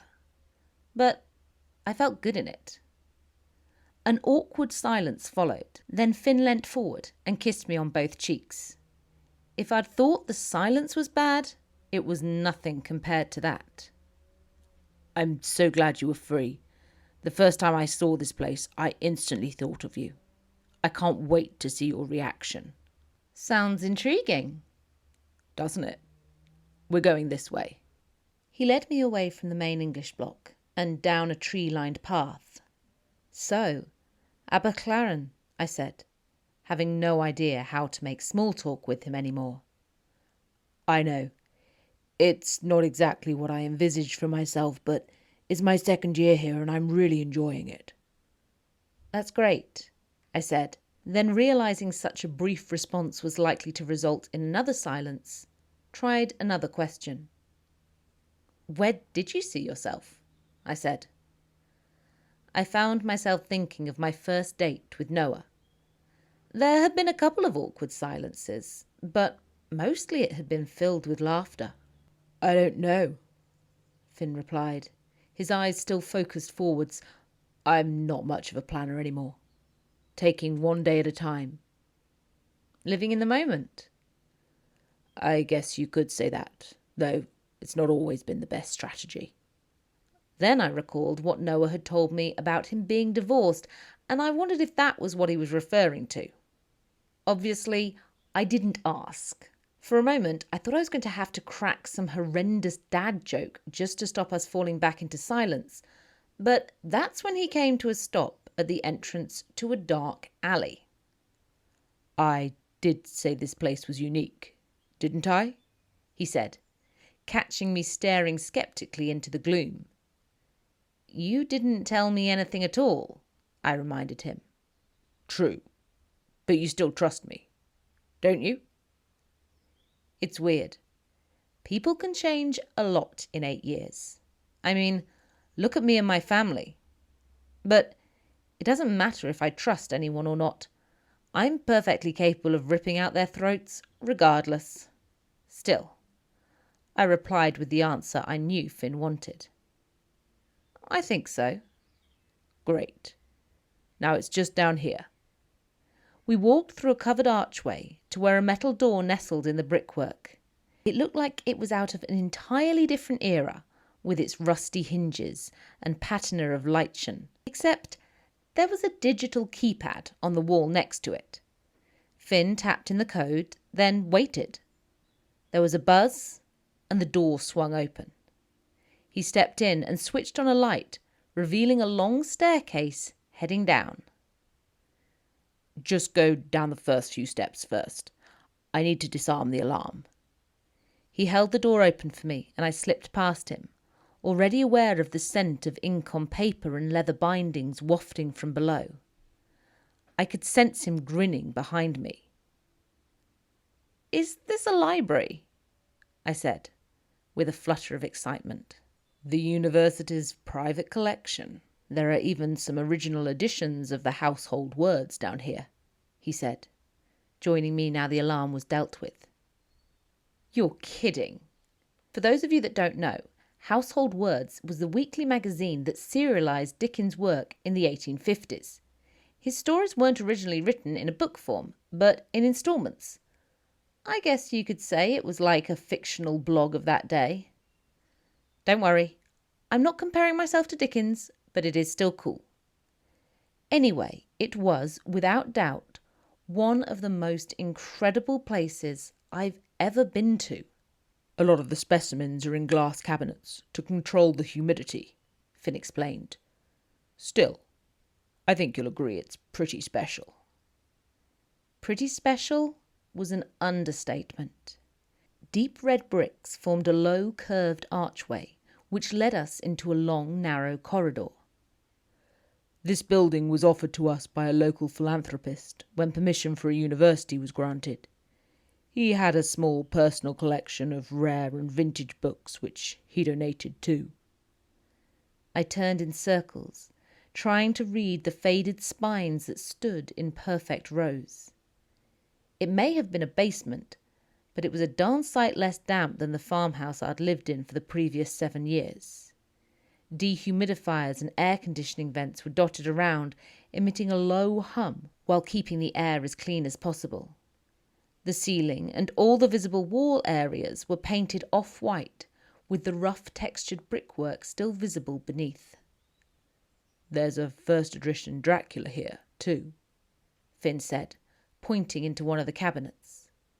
The buttery yellow book was standing upright in the centre of a small shelf, dark orange lettering marking out the title and the author's name, Bram Stoker. I stared at the worn cover, unable to draw my eyes away.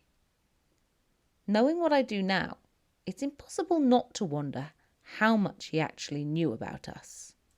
"Good surprise?" Pushing the other thoughts to the back of my mind, I turned to face Finn.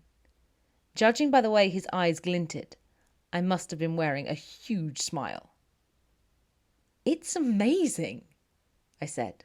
"I can't believe you have access to all of this, whenever you want." "Technically, we're only supposed to come down here if the book's directly related to something we're researching. But the moment I saw you, I knew I had to show you." He paused, his expression suddenly wistful. "You have no idea what it was like. I thought I'd never see you again." It felt like someone had suddenly applied a vice to my chest. "I know. I'm sorry." I braced myself for a tirade, like the one Noah had launched at me when he first saw me out at Levisa's engagement party. He'd laid into me for not making any effort to contact Finn. But there was none of that this evening. "You have nothing to be sorry for," Finn said. "Nothing. At all. I'm just... I can't believe you're here. It almost feels like fate, don't you think?" "It does," I agreed. Now, before some of you start complaining that I was leading him on by saying that, I wasn't. You have to admit it's weird. Of all the places I could choose to go to university, I ended up in the very one where Finn would be working. And I'm not saying I believe in fate and all, but if I did, I'd have a hard time dismissing this. Unfortunately, this was the moment I realised we each had very different expectations of where things were heading. Finn's hand slipped into mine, and for a second I was too overwhelmed to do anything about it. Memories of our time together seemed to flash across my mind at his touch. Growing up, and all those first special moments, except the one we'd never got to share.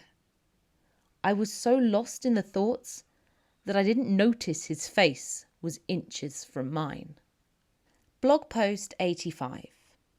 Date, October the 2nd. Followers, 61,112.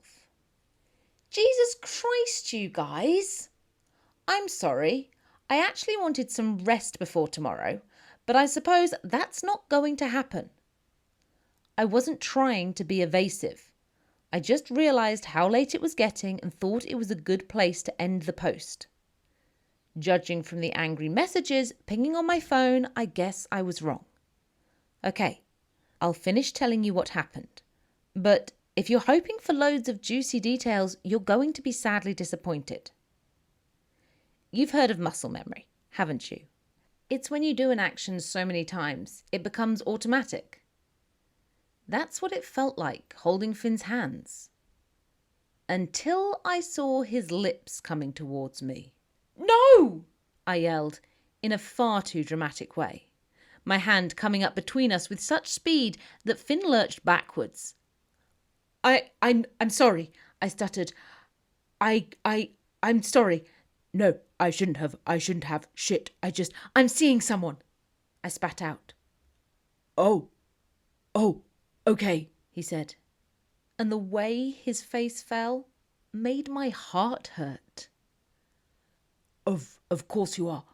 I don't know what I was thinking. I'm sorry. That's not like me at all, he added, panic rising in his voice. I don't want you to think that that's the reason I brought you down here. I don't. I'm sorry if you thought that's why. No, I'm sorry.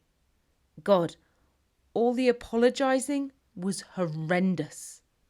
I straightened myself up with a deep breath and looked him in the eye. Really? It's not your fault, Finn. I should have thought. Maybe coming here alone together like this wasn't the wisest decision. I expected him to agree, but instead he pressed his lips tightly together. I've missed you, he said. I didn't know it was possible to miss someone as much as I did you. I mean, what kind of reply was that? And how did he expect me to respond? In the end, I said the only thing I could. The truth. I know. I was the same. I thought we'd be together forever, he whispered. You were the love of my life. You'd think it would be wonderful to hear a sentiment like that, particularly from a person who'd later loved someone enough to marry them. And at that moment, knowing that seemed to validate all the years of pain I'd suffered without him. But my overriding feeling was one of guilt. I'm seeing someone, I said again, a little more firmly. Is it serious? He asked. Whether it was a conscious decision or not, Finn was shifting closer again. I could hear his heartbeat, and it was firm and strong, like he knew exactly what he was doing. It's new, I said. Do you love them? Shit. I mean, there really was no beating around the bush, was there? He'd caught me on the hop, but I knew the answer. Yes, I do love him. You guys know that too. I haven't stopped talking about my feelings for Noah here. And yet, in that moment, when Finn asked me outright, my tongue did this weird flapping thing, and I just couldn't get the words out. I think so, was what I finally said. I think so? Okay. The most minuscule smile rose at the corner of his lips, and right then, he thought he still had a chance. I should get going, I said, stepping away from him. Finn nodded. I'll walk you home. No, I stammered, not even looking where I was going as I backed out between the cabinets. I'll be fine. A second later, I raced up the stairs and out of there, and it took all my willpower not to vamp speed away. Blog post 86. Date October 3rd. Followers 61,295. Wow. We need to get some things straightened out. Now. There's to be no Team Noah, Team Finn bullshit on this blog. That stops right now. I won't have it. Both these guys are great. They're incredible. And the only person who has done anything remotely wrong here is me. FYI, I just blocked a bunch of trolls because of the comments I got last night. If you don't want to be next in line, I suggest you keep any malicious opinions you have to yourself. It's just a really crappy situation. That's all. I guess I didn't think Finn could still have any feelings for me. 8 years is nearly a decade, right? And he's been married in that time. It was just nostalgia. Echoes from a time long ago. That's all that near kiss was. And before you start berating me even further, of course I'm going to tell Noah I met up with Finn. But I want to do that when he's here. I don't know if that'll be the weekend or if he'll manage to get away before then. But trust me, it has just moved up to joint number 1 priority position. And that's ahead of proving to Glen that Kalina's a vampire, so you can tell exactly how serious I am about this. If last year taught me anything, it's that honesty is definitely the best policy. And the sooner I get this out in the open, the better I'll feel. I'm also going to send Finn a text saying that while it was lovely to chat to him, we probably shouldn't do it again. Happy now? No Team Finn. At least, not in my head. In other news, I do actually have work to do. Do you remember that course I signed up for? You know, the one called a degree? Well, I have 4 lectures today, and no, none of them are with Finn. But if the rumours are true, this is where I'll start getting tons of work to do. So I need to have my head in the right place. I'll fill you in on anything else if and when it happens. And remember, please, be nice. Blog post 87. Date October the 3rd. Followers 61,301. I realise it's only been 2 minutes since the last post, but considering how damn nosy you guys are, I assumed you'd want to know that Finn responded immediately when I messaged him, and very maturely too. Here's a summary of our text conversation, since I know you were going to ask anyway. Me. I'm sorry about last night. I'm sorry I didn't tell you about seeing someone before we met up. The last thing I want to do is hurt you, but I'm in a new relationship now and I don't want to jeopardize that. I hope we can move to a place of friendship, but I understand if that's not an option. Sounds okay, doesn't it? I thought so. This was his reply. You have nothing to apologize for. I am so sorry, I don't know what happened. I think I must have got swept up in all the excitement of seeing you again. Forgive me. Me? Nothing to forgive. Don't worry. Finn? See you at tomorrow's tutorial? Me? See you then. And that's it. That was the entirety of our discussion, which, you have to admit, was extremely adult of us. So, with that minor emergency over, plus the fact that Noah hasn't contacted me to say when he's coming again, I'm going to get ready for my next lecture before I try to deal with the next issue. Glen and Kalina. Blog post 88. Date October 3rd. Followers 61,418. It's been such an incredible day. It's so good using my brain properly. I know I had lectures and everything yesterday, but with all that Finn stuff going on, it was hard to be completely focused.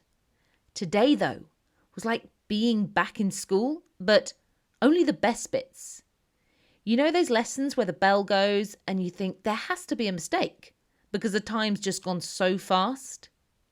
Each of my classes today was like that. It was awesome. In one, I actually had to slow down the rate at which I was scribbling in my notebook because the person next to me was looking.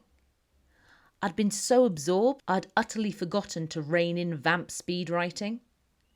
And now I have essays to write and further reading to do, and I am so excited about it. I had come on here to tell you guys because I don't know when I last felt this amazing and optimistic about anything as I do this degree. I also want to hold on to that good mood feeling because when Glen comes in, I need to talk to him about Kalina again.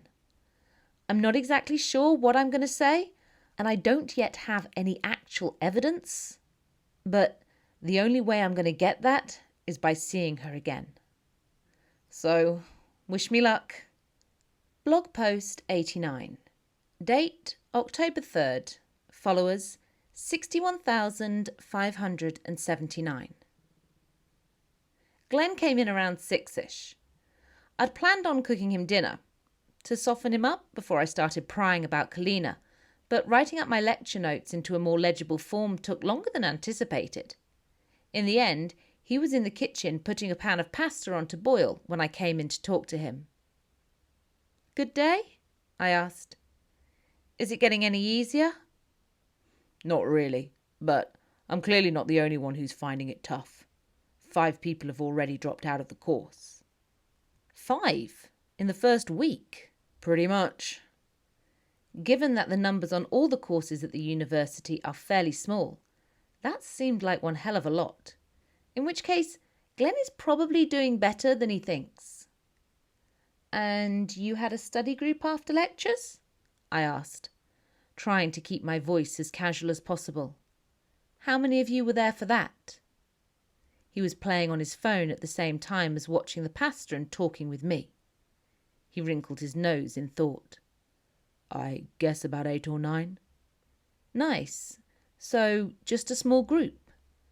Have you made some friends that you tend to work with now?"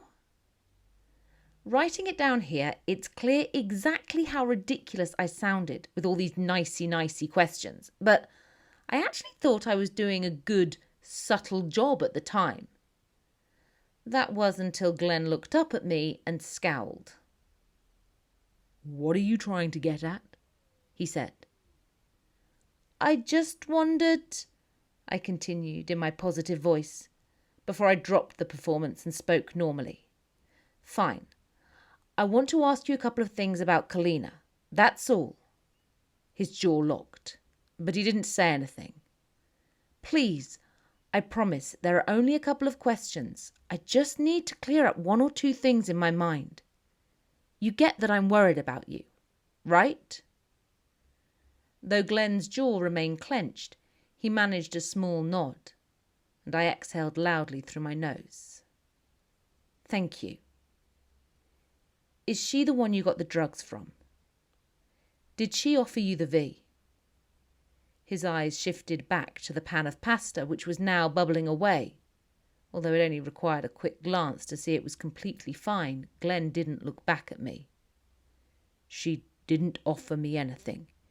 In fact, if it hadn't been for you mentioning you saw her dealing, I would never have known to ask her." "You approached her?" I said, unable to hide the shock in my voice. In my head, I'd imagined Kalina whispering in his ear, offering him something to take the edge off all the stress that he was under. "I mentioned to her that you believed you'd seen her selling drugs. I thought it was nonsense and she'd immediately deny it.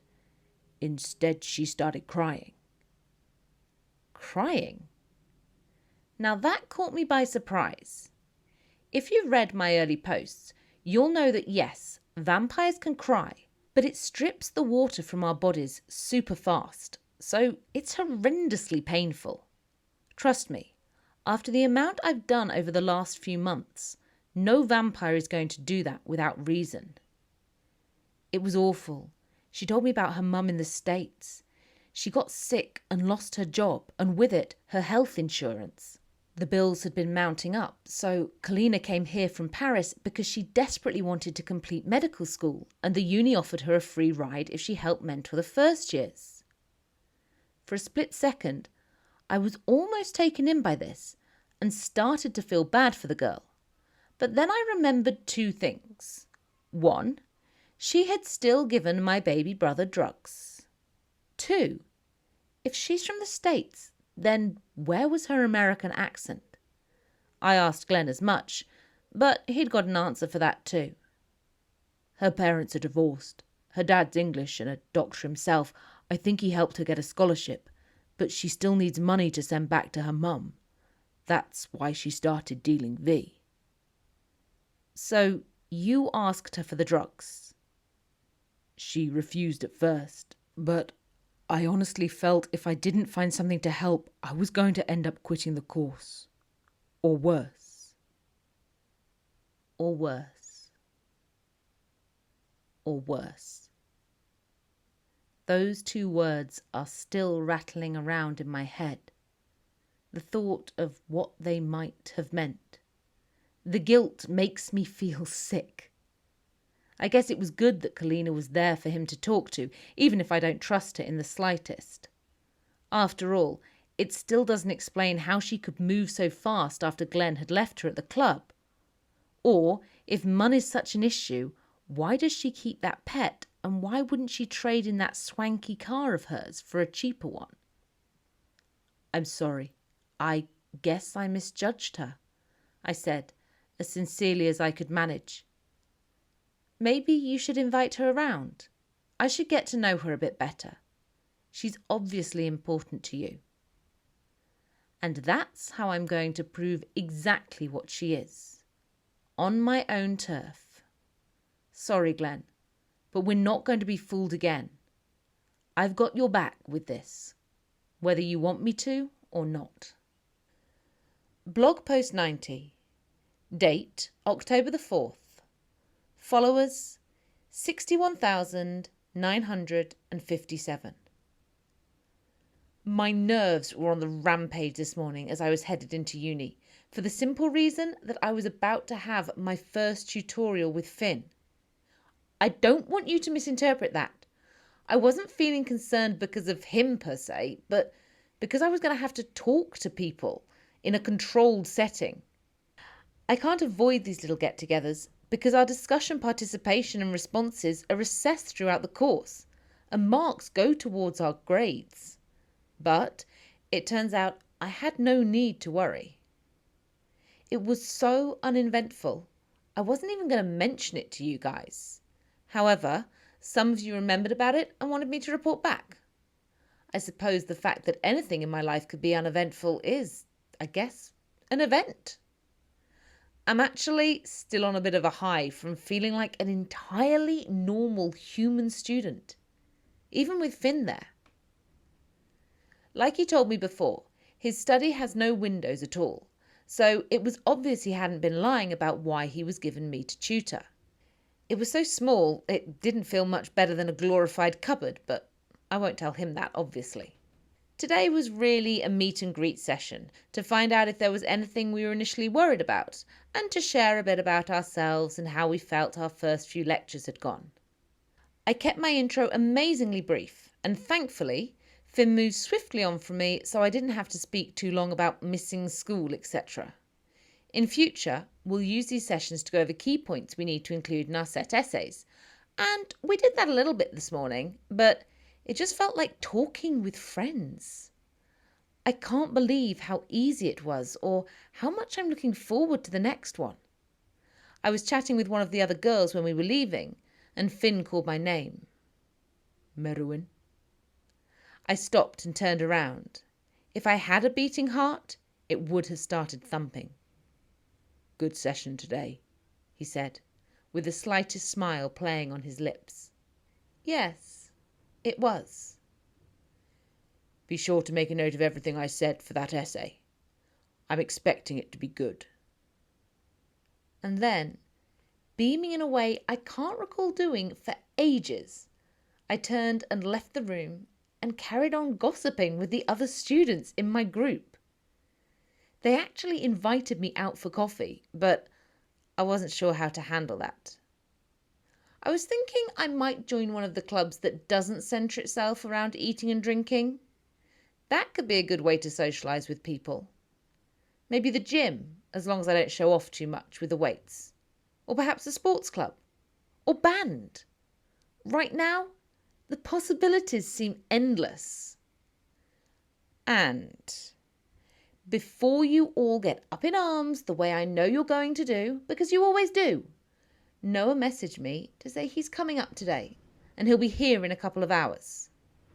So, today's the day to tell him. Blog post 91. Date October 4th. Followers 62,046. This is a really quick post just to say, holy hell, I don't believe the afternoon I've just had. I don't. And I still can't feel my toes properly. Is that normal? The whole thing was incredible. I've seen it in movies and even watched a little on the internet, but I didn't think it was going to be so good. We did it, and I can't believe I'm telling 62,000 people that I just lost my virginity. But I did. And it was amazing. Noel will be back with water any moment, but I promise I'll fill you in on all the details soon.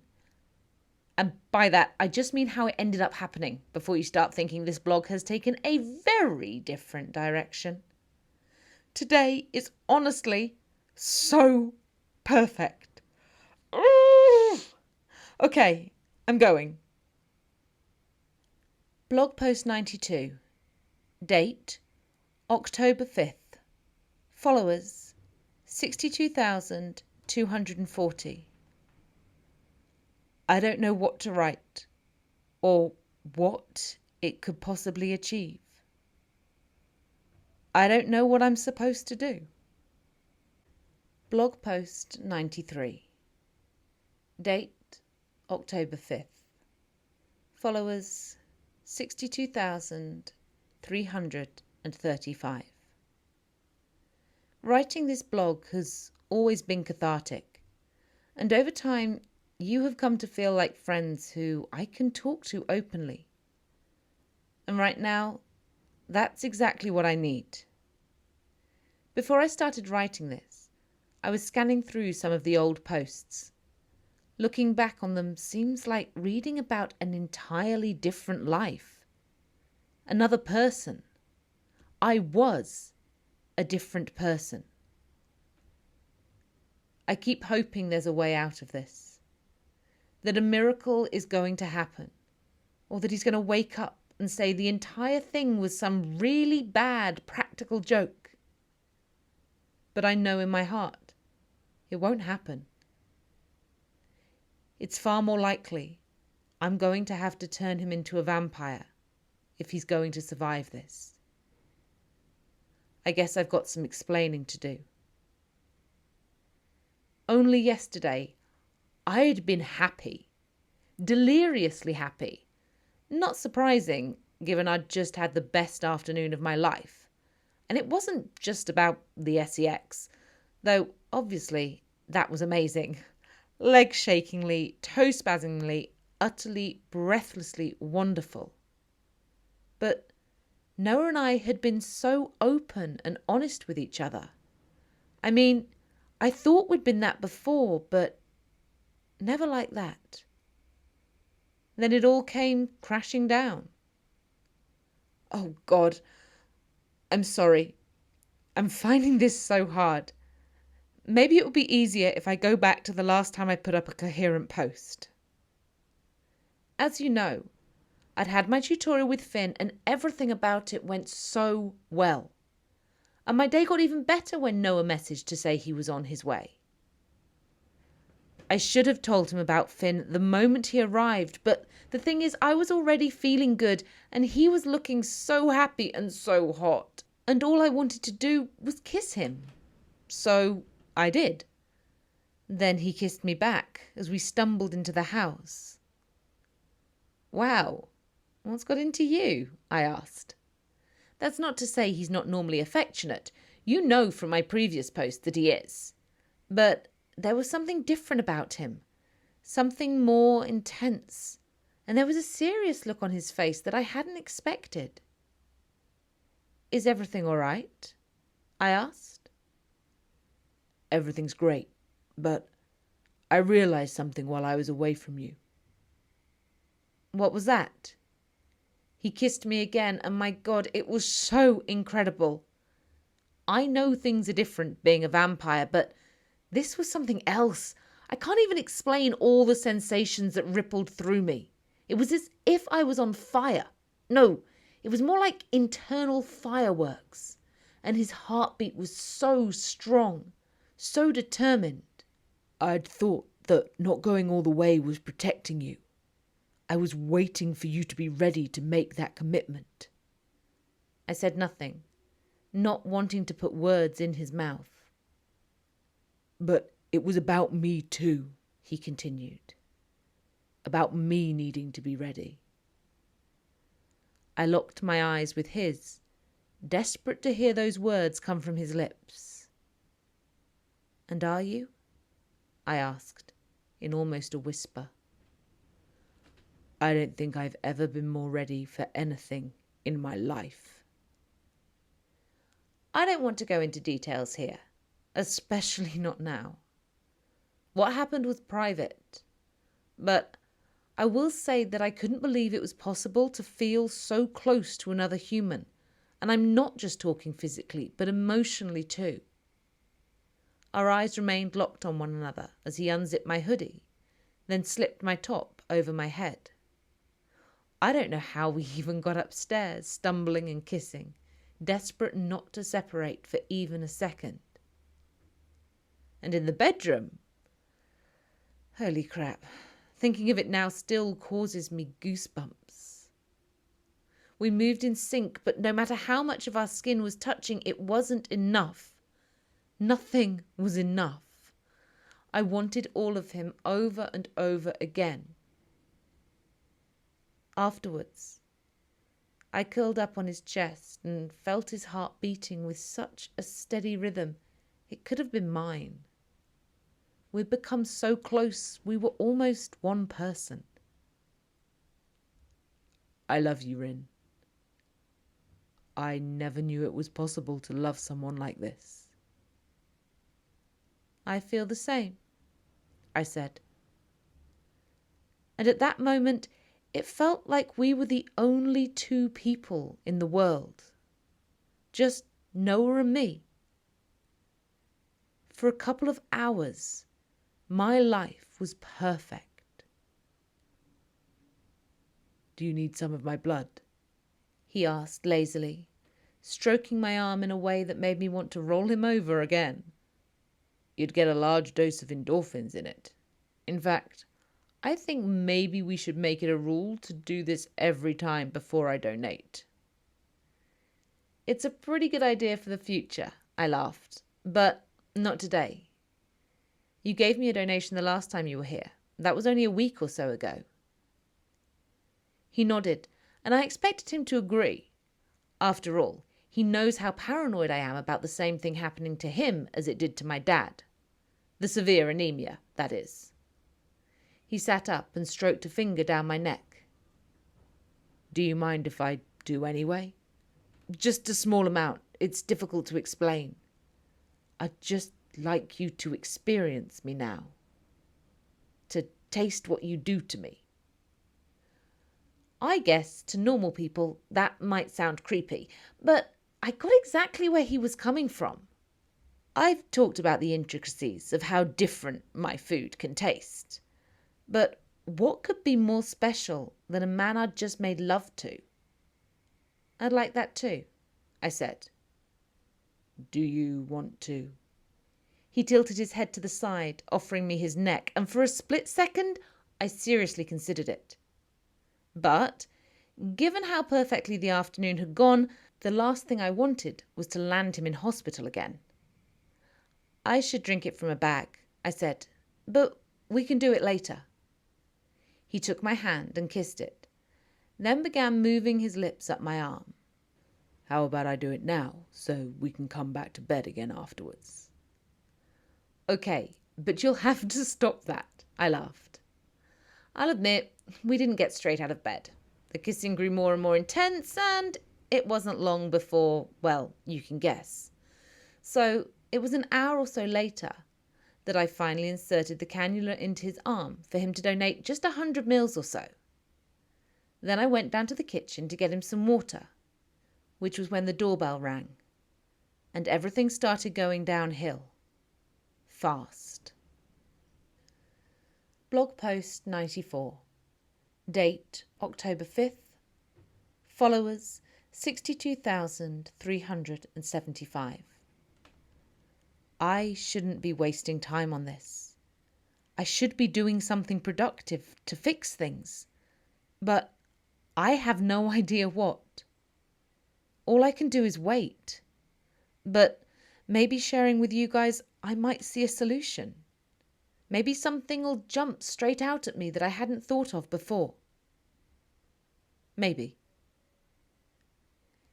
In my last post, I mentioned how Noah really wanted me to taste his blood with all the endorphins in, which was actually really romantic.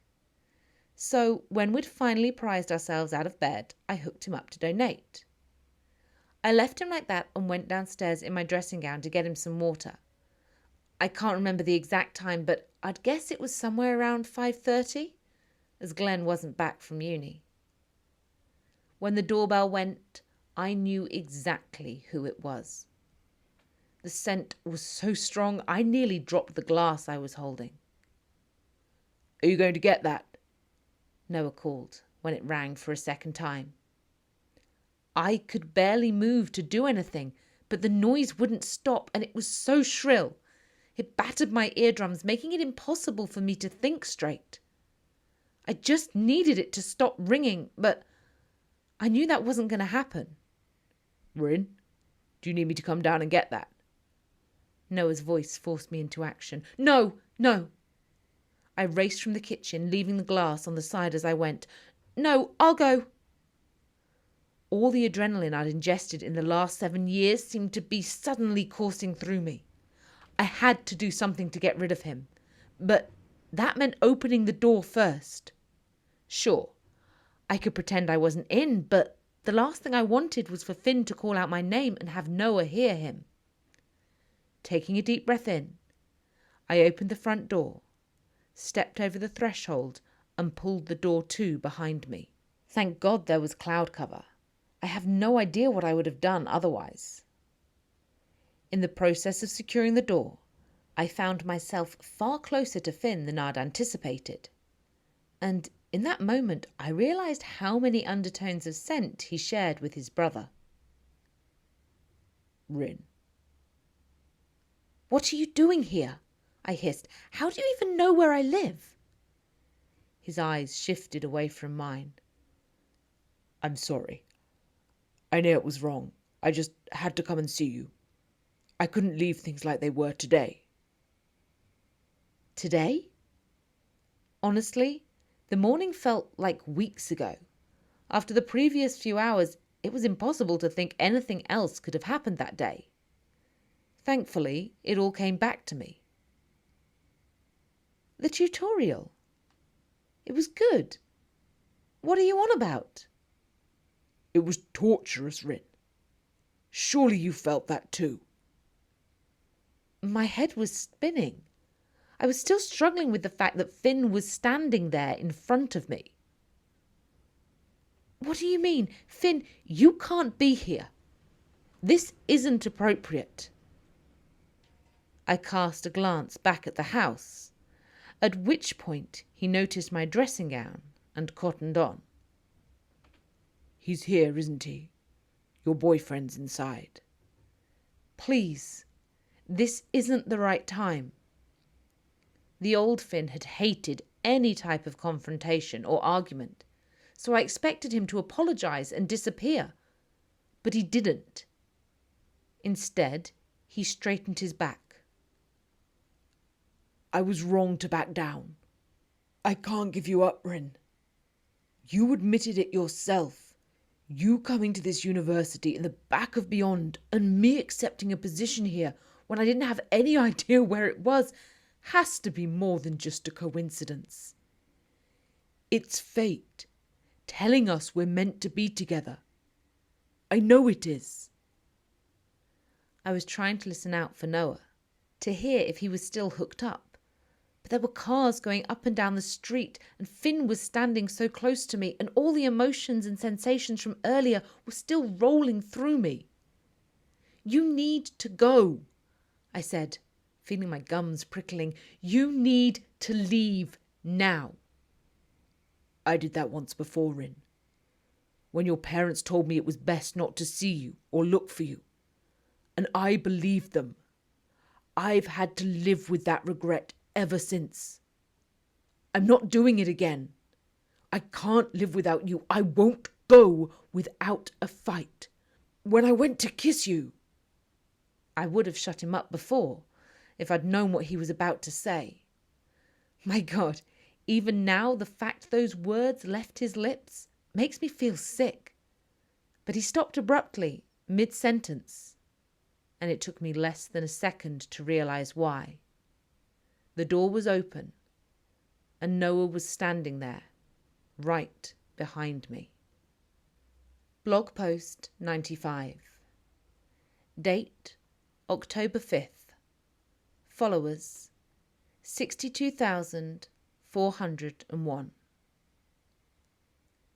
Birds have started singing outside, meaning I spent the entire night sitting here, holding his hand, praying. And I don't even believe in God.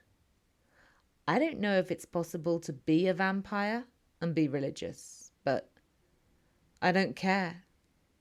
I've been begging the universe, Zeus, whoever I can think of, to send a miracle to fix this mess I've made. But I guess if there is a deity out there, they don't listen to monsters like me. It's the first time I've ever thought of myself like that.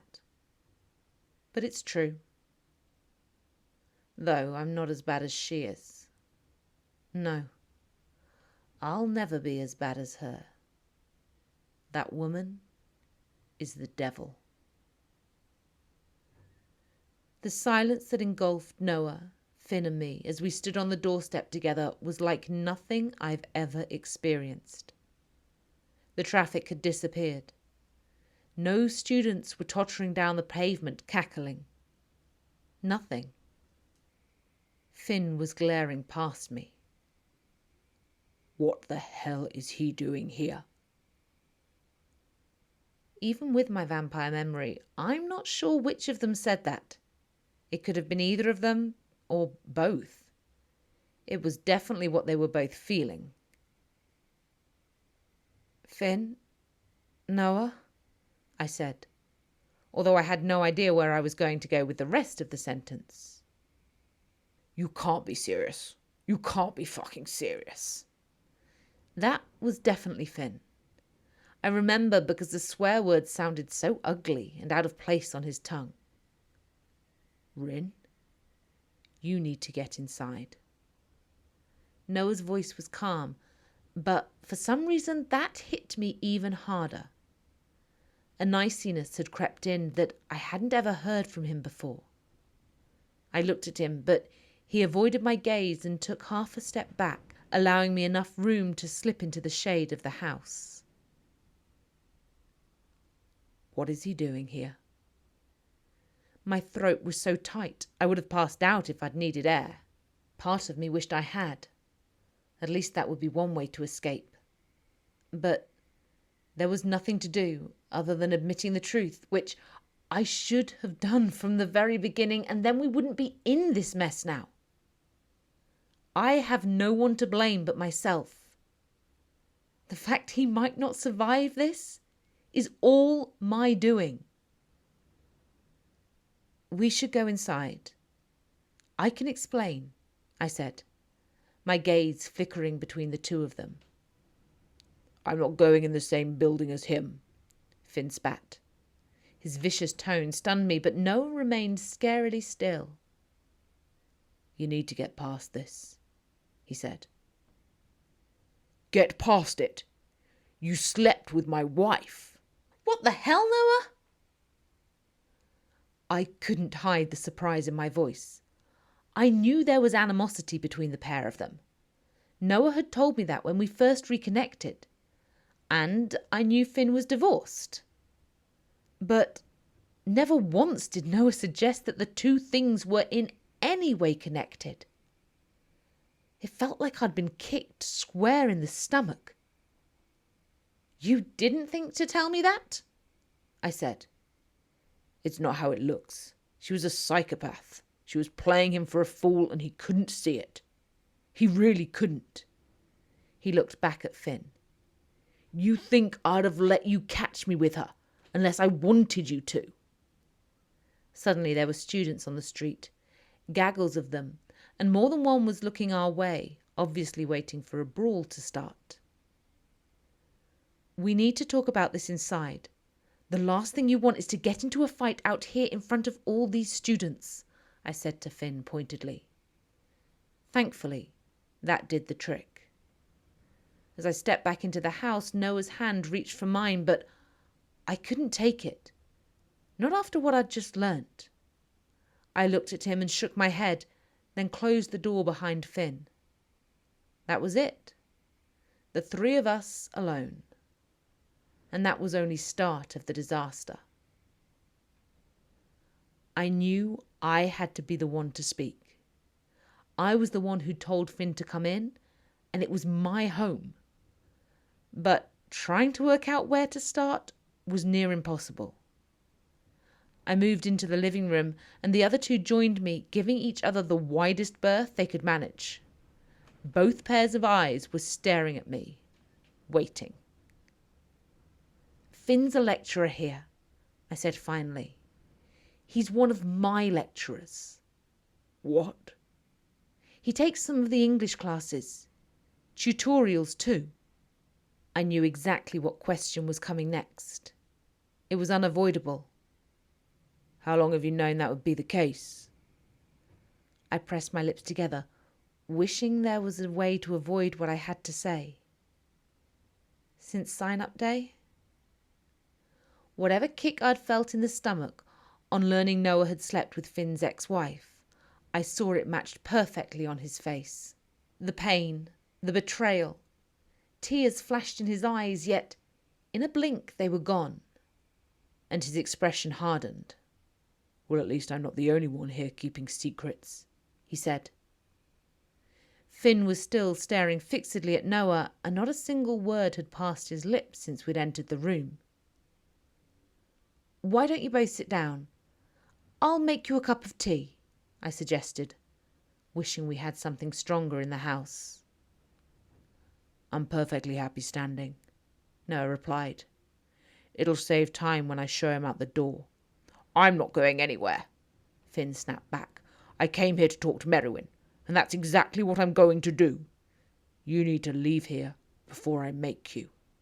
And trust me, I will make you. Noah's tone had real menace to it.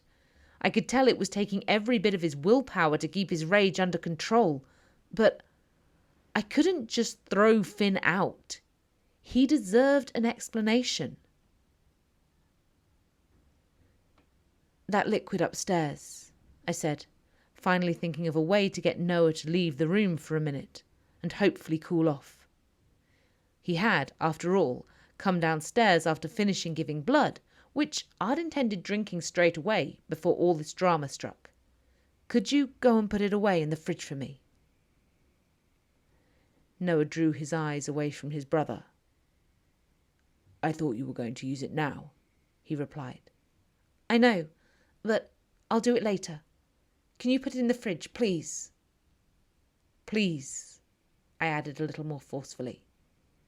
You know the code?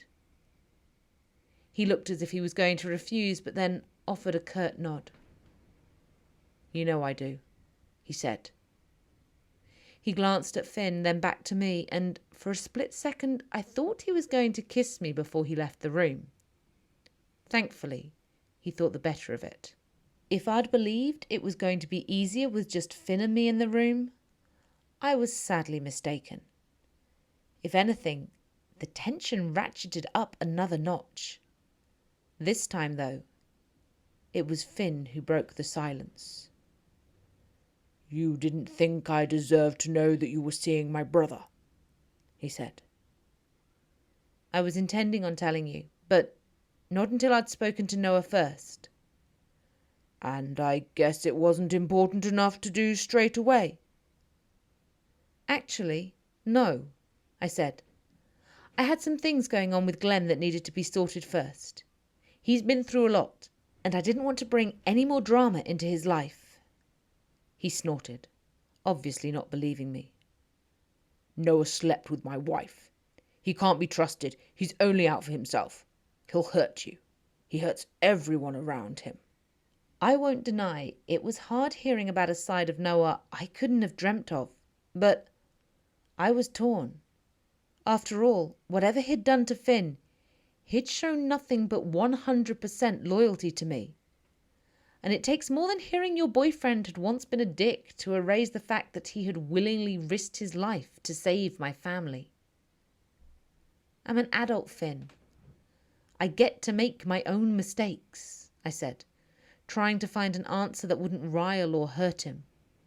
Well, you're certainly making one now. Trust me, you're going to regret this. And when you come running back to me, don't say I didn't warn you. Noah returned and rested his hands on my waist. I was still mad at him for not telling me the truth about him and Finn, but I didn't move away. I needed to show solidarity with him. I owed him that. Look, maybe this isn't a bad thing, you know? Noah said to Finn. The simmering anger in his voice seemed to have disappeared. This crap between us has gone on too long. Maybe it's time we build some bridges. I watched Finn consider the idea, and a small smile crept across his face.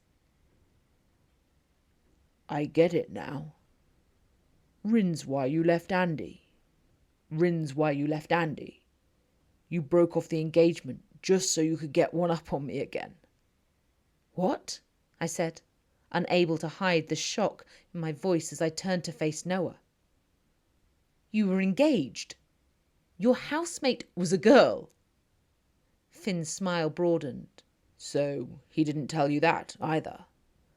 Wow, seems like a lot of things you're not in the loop about, Rin. Noah was engaged to be married. Mum talked about it almost every time we spoke. You'd even set a date for next year, hadn't you? I think that's what Mum said. She was so upset when she told me you'd called it off.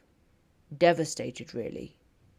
She didn't understand what could have made you end it with such a great girl. Andy and I were never right together, Noah said calmly. I could tell by his pulse that it wasn't just show. He wasn't at all flustered by what Finn was saying, no matter how hard he was trying to rile him. It was the best thing for both of us. I'd hate to have made the mistake of marrying the wrong person. You know how badly that can end. By contrast, every comment he made was causing Finn's heart rate to rise. You're just a pawn, Rin. That's all. Another way for him to get back at me for leaving him. I get why you're saying that. You're hurt. But you don't know anything about my relationship with Rin, Noah replied. I know she wouldn't have looked at you twice if you hadn't been my brother. Finn looked at me. Admit it.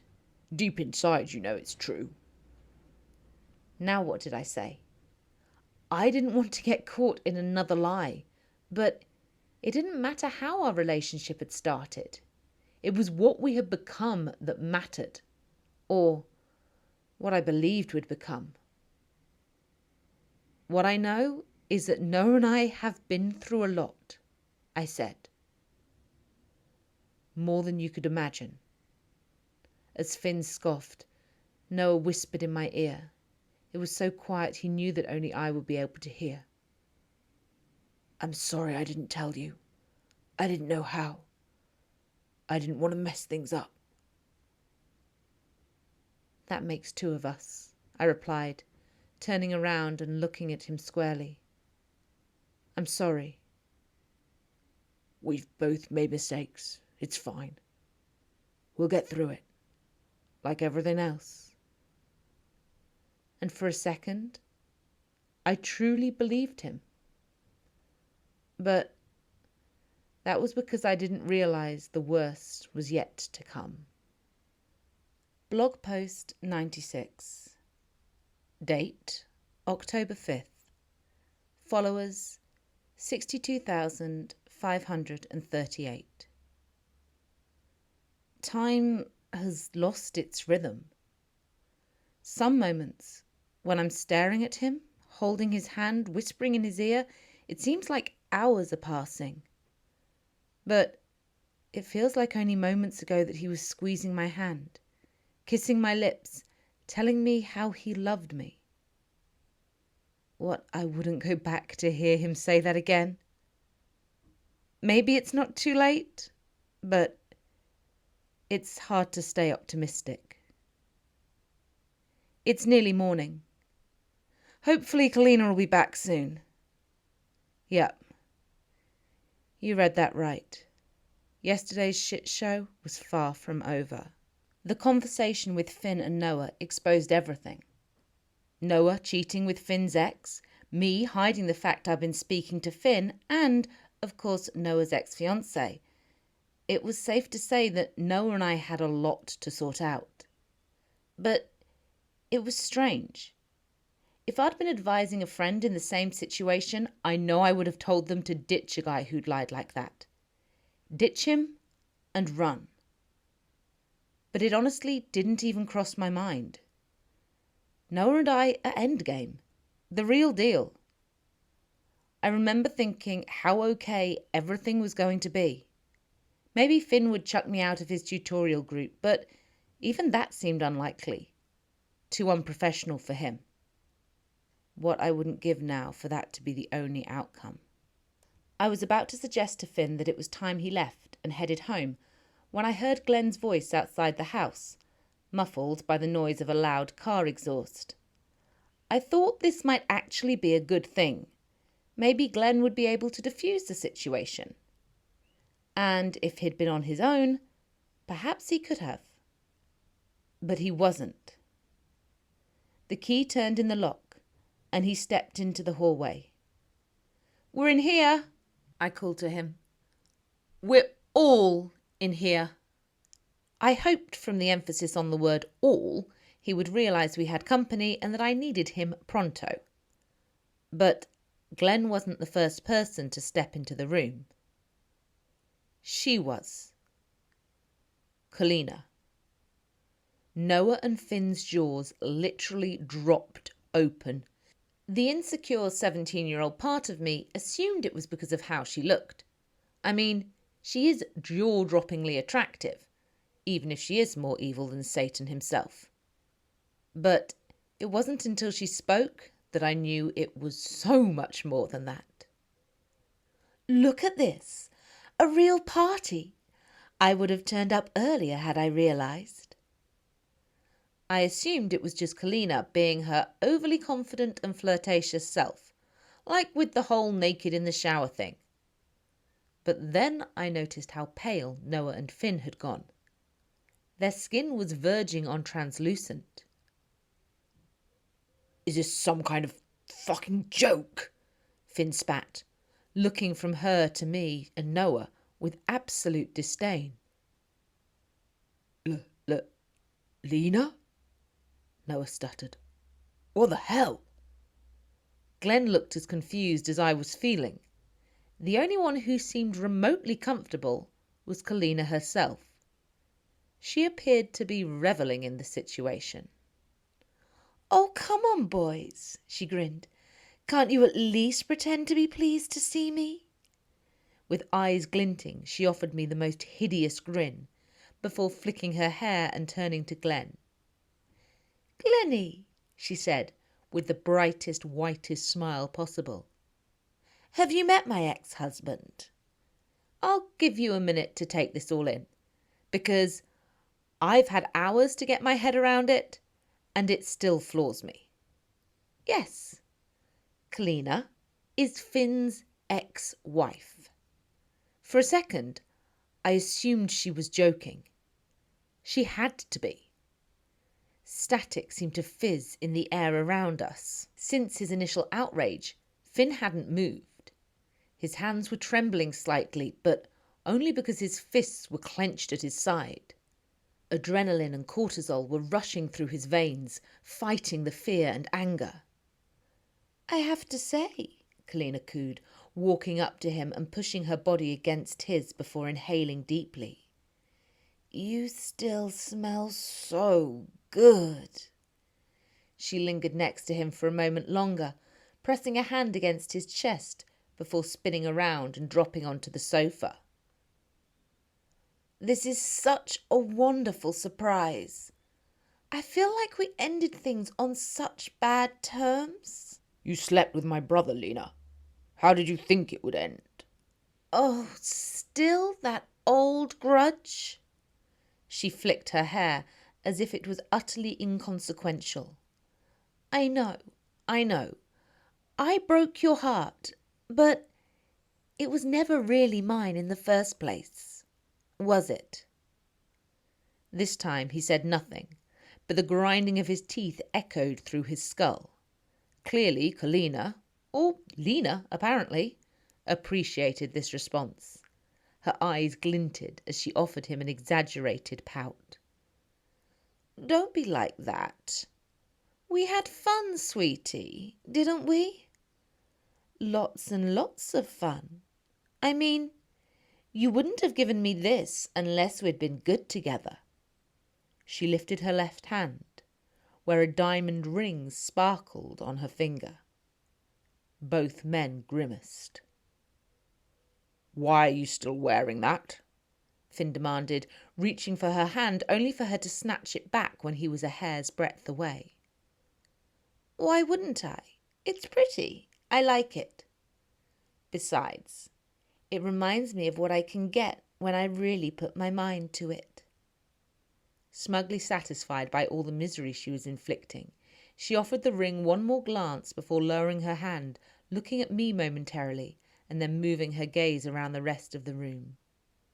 "I see you haven't made any effort to brighten the place up since I was last here," she said, wrinkling up her nose. "It still looks like somewhere Dracula would choose to live." She turned back to Glen, whose expression was a blend of confusion, horror, and anger. "Don't worry, Glennie. I'll get to you in a moment. I just have a little bit of catching up to do first. I'm sure we'll all be firm friends very soon." "I don't think that's on the cards," I replied curtly. Kalina shrugged. "Suit yourself. I've got plenty already. Funny, isn't it, Merrewyn? How similar we are." "There's nothing similar about us at all," I hissed. A small smile crept up her face, raising goosebumps on my arms. "Oh, darling, admit it. We're both fun-loving young women with impeccable taste in men. And then there's that other little thing too. I'm very impressed. You figured it out sooner than I thought you would." "You've not brought your dog today," I said, confirming to her that I knew exactly what she was on about. Her smile broadened. 3 hearts were pulsing in the room, but none of them was Kalina's. No heartbeat and no scent. Part of me had been hoping it couldn't be true, that it was just my paranoia. But it wasn't. It was real. I was right. Kalina is a vampire. Glen, I said, not taking my eyes off her, go upstairs to my room, lock the door, and look in my top drawer. You'll find them there. She's not. She can't be. I've seen her out in the sun. There's no way. Glen! Listen to your sister, Glennie, Kalina sneered, her voice as sharp as a knife's edge. She seems a little stressed out at the moment. Although you, she said, turning her attention to Noah, you're very calm about all this. Remarkably cool, actually. I wonder why that might be. She was right. Despite the fact that this girl was seriously scaring the shit out of me, Noah seemed utterly chilled. I saw through you once before, remember? Nothing about you surprises me, he said. No, I see that now. Maybe I picked the wrong brother after all. I must admit, I'm impressed with how well you're taking all this. As this discussion was taking place, Glen glanced towards me, fear flashing in his eyes. Rin, go, I hissed. A second later he bolted, his feet thundering up the staircase. I heard the click of my bedroom door opening and then the double click as he locked it. I kept my ears trained as he pulled open the drawer and grabbed the tranquilizers. I knew he could protect himself. He'd done it before. He'd be able to do it again. But it wasn't going to come to that. She wasn't going to get near him. Whatever game this is, I'm out, Finn said, taking a stride towards the door.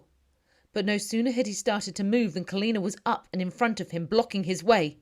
For a second time that evening, Finn's jaw dropped. Sit down, she snarled. No one is going anywhere until I say so. Believe me, I've been waiting for this reunion for a very long time.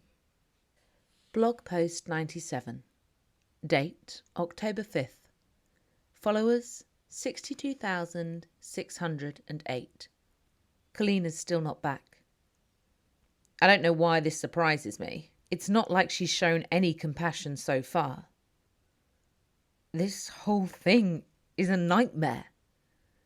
I just wish there was something I could do. Anything. Anything would be better than this damn waiting. If she doesn't get here soon, I can't think about that. I won't think about it. I think it would be best if everyone just sat down, Kalina said. I needed a way to get her out of the house, but I couldn't see one. Upstairs, Glen was muttering, trying to calm himself down. One thing I know about my brother is he's no coward. There was no way he was going to stay up there and do nothing.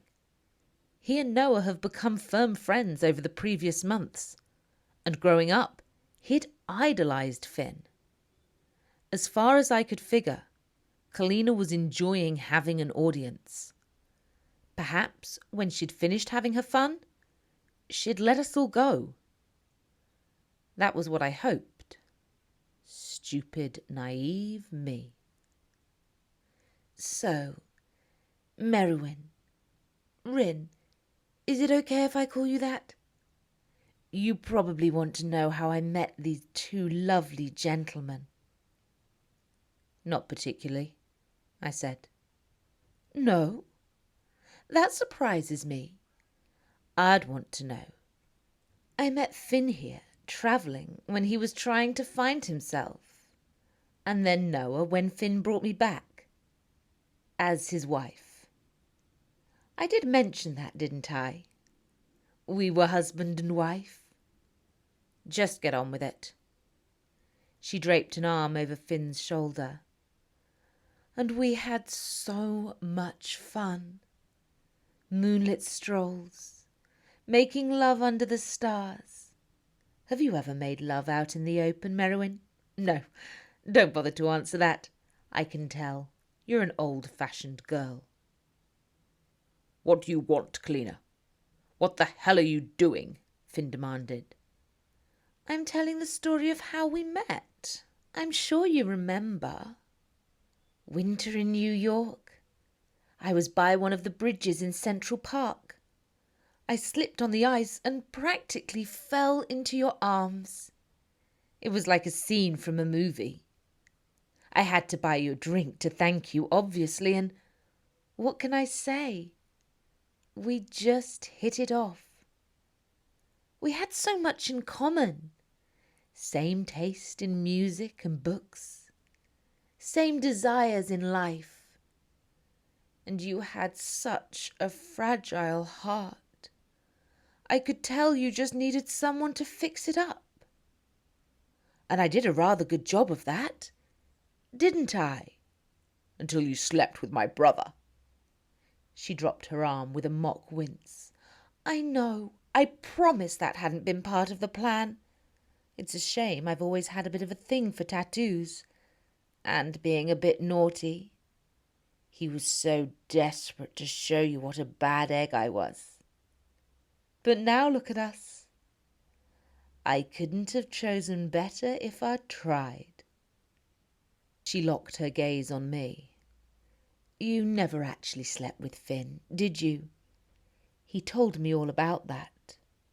But Noah, wow. She inhaled deeply through her nose. I can smell you two on each other. You guys have had fun. I'm actually a little jealous. At this point, I knew she was batshit. I mean, there's crazy and there's seriously cuckoo. And this woman was beyond even that.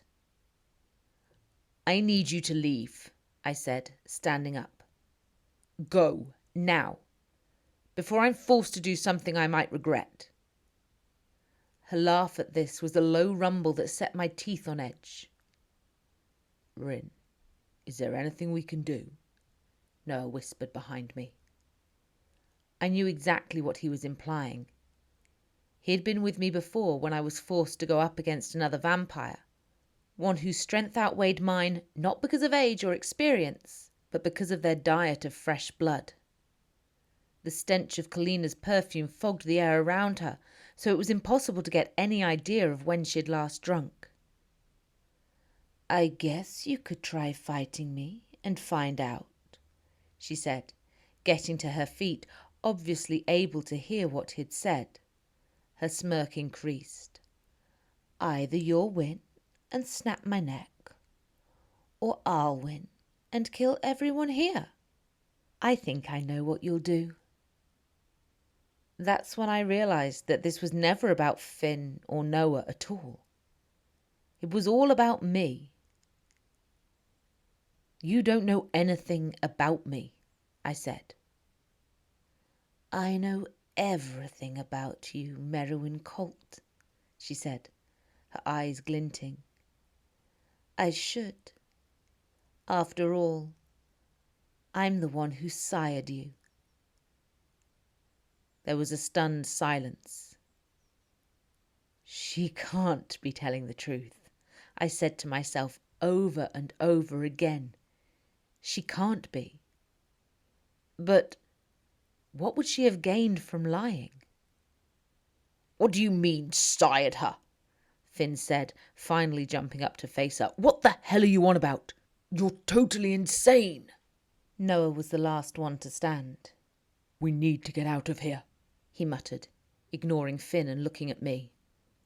I'll get Glen. Oh, come on now, Kalina whined. You can't want to end the party so soon. It's only just warming up. We haven't even started the drinking games yet. And I love those. Don't you, Rin? Which one do you think I should start with? Stay away from them, I snapped. I took a step towards her, making it obvious that I wasn't going to let her near either of them without a fight. But this only seemed to please her. Interesting. So you don't want me to have either of them? Considering how cruelly you dismissed my hubby here only a few minutes ago, I thought you'd at least let me have him. Perhaps there are some feelings still swimming around there after all? I mean, he was your first true love. Every word coming out of her mouth was intended to get under my skin and make me react. And it was working. Maybe I should go for Glen instead. You know, he's a smart guy. Obviously, I'm not his normal type, but I'll be honest, that's never stopped me from getting what I want. And I bet he tastes good. You touch a single hair on his head, and what? Darkness gleamed in her eyes. You have no power here. Or have you not realized that yet? I created you. I've had you under my thumb this whole time. Although I will admit that the Christopher incident was a bit of a twist. Your mother kept that one from me. Thankfully, you and your egotistical blog filled me in on that little detail. Any sense of hope I'd had sunk right there and then. Even if she was lying about having sired me, the fact she'd read my blog meant she had so much ammunition to use against me. I loved the bit in the latest one, she chuckled, moving and straightening herself up to full height as if she were about to perform some great monologue, which, it turned out, she was. Let me try to remember. I can't believe the afternoon I just had. I still can't feel my toes properly. Is that normal? Oh my God, that was incredible. It went something like that, didn't it? Her eyes went to Noah, a full smirk spreading across her face. I'd take that as a real compliment. I mean, you were okay when we were together, but I guess you've had more practice since then. When he didn't flinch, she pressed on. I mean, it must be tough knowing the whole world knows she nearly kissed your brother before you found out about him even being here. That's got to be hard to deal with. At this point, I expected Noah to flip out, especially given how I'd sent him upstairs when Finn first turned up. However, he just tipped his head to the side, like he wasn't even the slightest bit perturbed by what she'd just told him. I think I'll cope, he smiled. Or did you not just pay attention to the glowing review you so kindly recited? Her eyes narrowed on him. She inched forwards, but his smile remained there, fixed, as if this whole scene was nothing more than a slightly amusing joke to him. Seeing that she was getting nowhere, Kalina turned her attention back to Finn. And what about you? Don't you have anything to say? You're being awfully quiet over there. Surely you've got some questions. Guilt roiled through me at the sight of my ex-boyfriend trapped in this bizarre situation. I could tell he was already stinging from the pain of discovering about me and Noah, not to mention Kalina's presence. His forehead was lined in confusion, but in the end, he said the only thing I guess he could. What are you? He asked, in a voice that was little more than a whisper. Don't you mean, what are we? Kalina replied. Blog post 98. Date October 5th. Followers 62,746. My mother's here. God, it's so strange. I knew I'd have to see her again eventually, but I hadn't imagined it would be so soon. She's just kicked me out of the room while she examines Noah. Yep, that's what it's come to now. Which I guess means I need to finish you in on the last part of Kalina's visit. While Finn remained dumbstruck and confused by Kalina's riddles, Noah was lazily stroking my arm. At the time, I'd assumed it was to calm me. Now I'm not so sure. If only I'd picked up on it sooner. "What do you know about vampires, Finley?" Kalina asked, with an air of self-importance and condescension that made me want to slap her more than ever. Finn, naturally, was looking at her like she'd lost her mind, but she wasn't going to let it go. "It wasn't a rhetorical question, Finley. What do you know about vampires? Come on. You must know something about them. Anything. Go on, tell me." He coughed, and my throat tightened as I waited for him to speak. "They can't go out in the sunlight," he said. She smiled and clapped her hands like a delighted schoolteacher. "Perfect. Now, do you know anyone who can't do that? Perhaps someone in this very room, maybe even more than one person. You might recall how I always favoured sleeping late in the day, particularly on our travels. I remember you commenting that I would rise when the sun set. But listen to me talking about myself. That's not what we're here for." At this point, Finn still just thought she was mad.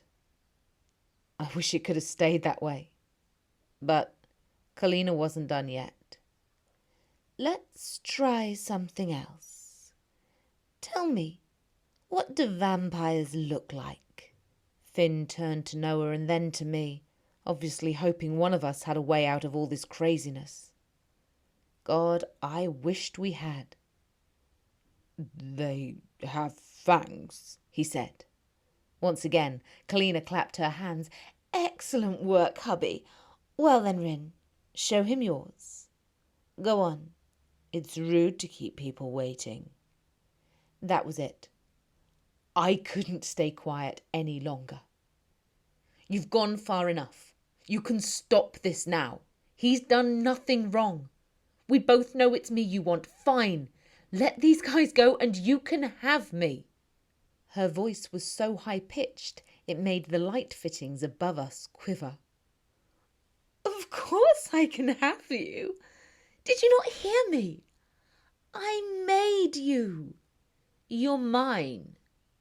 You've always been mine." These words finally spurred Finn into action. "Kalina, I don't know what's going on, but you need to leave now." "I agree," Noah responded. As Finn moved towards her, she pushed back against his chest. I know she only used a fraction of her power, but it was enough to send him flying down into his seat, eyes wide in fright. "Show him, Rin. It's not fair he's the only one here who doesn't know. Glen knows. Noah knows. Show him, or I will." "You don't control me. You don't get any say in this." Yes, I do. I get to say in everything. And I always get what I want. Now show him." She inched towards Finn. "No," I said. "I'm not going to do that." I don't know why I was being so stubborn. If I'd been thinking straight, I would never have let it get that far. But part of me believed that if I could keep control of this one small thing and stop Finn from seeing what I really was, then that would be a victory, that I'd be able to stop her somehow. How wrong I was. "Show him, or I will," she said again. "No," I repeated. And that's when we both lunged. She'd played me. Of course she had. She'd deliberately been shifting closer to Finn, making it seem like he was her target. which was why he was the one I dived to protect. But before I'd barely moved, she'd switched directions and gone straight for Noah, her fangs glistening. Blog post 99. Date October 5th. Followers 62,749. The scene went in an agony of slow motion. I saw Kalina's fangs drip with venom as the razor-sharp tips pierced the soft skin of Noah's neck. I saw her bite down into his throat and suck in a mouthful of fresh, warm blood, and then, before I had time to get my hands around her neck, she'd released him and was across the room, wiping her mouth with the back of her hand. "Well," she said, looking at Finn, "does that clear things up for you?" I don't blame Finn for not being able to speak. He cowered back, searching for some way to escape, his eyes moving non-stop from Kalina to me and back again. But there was nowhere for him to go. And he knew that now. "What is this? Some sick game?" he gasped. "Finn," I said, stepping forwards, my hand reaching out to him. "It's okay. I can explain everything. There was an accident, but..." I didn't get any further than that. There was a thud behind me, and Noah was on his knees, the whites of his eyes glistening as he swayed from side to side. "Rin," was all he managed to say before his eyes closed and he crumpled to the floor. "Noah? Noah!" I dropped down beside him and shook his shoulders, but there was no response. Nothing. 2 tiny drops of blood marked the spot where Kalina had fed from his neck. Any restraint I'd shown evaporated. "What have you done to him?" I didn't care anymore about hiding what I was from Finn. I spun around and grabbed Kalina by the neck, pinning her against the wall. Her feet were a foot off the ground. My hands were trembling, half out of worry for Noah, but also because I knew I had no chance against her. I could feel her strength rippling beneath my grasp as I tried to hold her there. This wasn't like it had been with Christopher. This wasn't someone who'd just splurged on fresh blood for a few days. She'd been feeding like that for years, centuries possibly. Yet she let me hold her there as it sank in just how out of my depth I was. "What's wrong with him? What did you do to him?" I said again. She drew her tongue across her lips, as if savouring the taste of a good meal. "Me? I barely took a sip." Finn crossed the room to Noah, knelt beside him, and shook his shoulders to try to wake him up. "We need to get him to a hospital," he said. "Call an ambulance." "Oh, darlings, that's never going to happen." She may have been a whole load stronger than me, but in that moment Kalina was distracted, gloating, and as such didn't see my fist as I let go of her, drew it back and slammed it into her face. It felt like steel hitting steel. The force of the collision reverberated up my arm. When the shock registered with her, I thought she was going to hit me straight back, but instead, she just grinned. "See, I told you. You're just like me." "Whatever it was you did to him, tell me. Now." "I only took a mouthful. That's all. And you can't tell me you haven't fed from him yourself. I've read your blog, remember? I'm not the one who drained him and thought I'd killed him." I wasn't listening to her anymore. I let her go, knelt next to Finn and took Noah's hand. "He's still got a good strong heartbeat," I said. "And his breathing is good too." "Oh," Kalina said in a deliberately dramatic way. I jumped to my feet. What?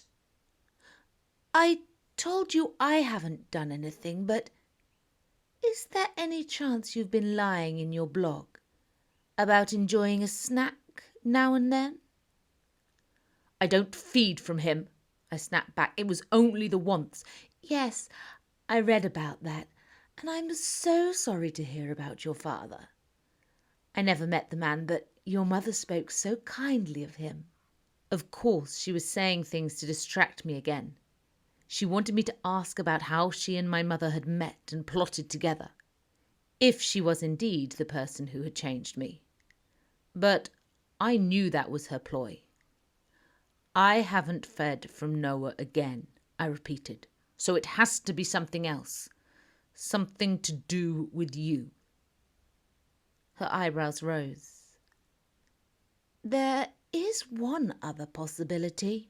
What's that? Could your boyfriend have been enjoying a little recreational drug use without you? Which, I hope for both your sakes, isn't the case. What? No, that's ridiculous. Noah doesn't do drugs. No sooner had I spoken than Finn grimaced. Rin, we've already proven that there are a lot of things about Noah you don't know. Like the fact he was engaged or the real reason we stopped speaking. He was messed up for quite a while. He got in with a bad crowd. I know all that, I said. Well, parts of it. He and I talked about drugs. We talked about it when... The words froze in my mouth as I thought back to just before Kalina had attacked Noah. I thought about his calmness, the lazy, relaxed manner with which he'd been stroking my arm. It had been such a contrast to the fury that had burned in him when Finn had turned up on the scene.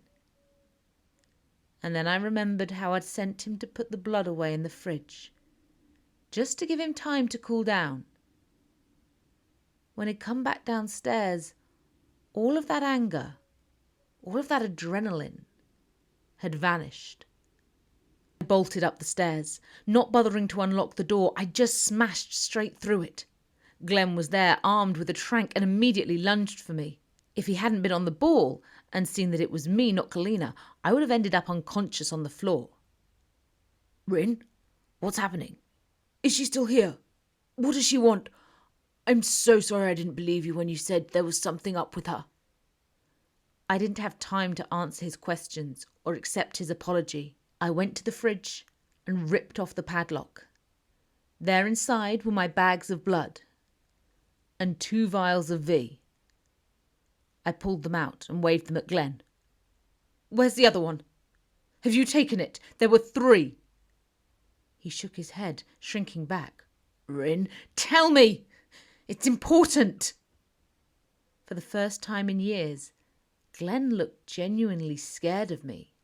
And at that point, I was scared of myself too. I promise.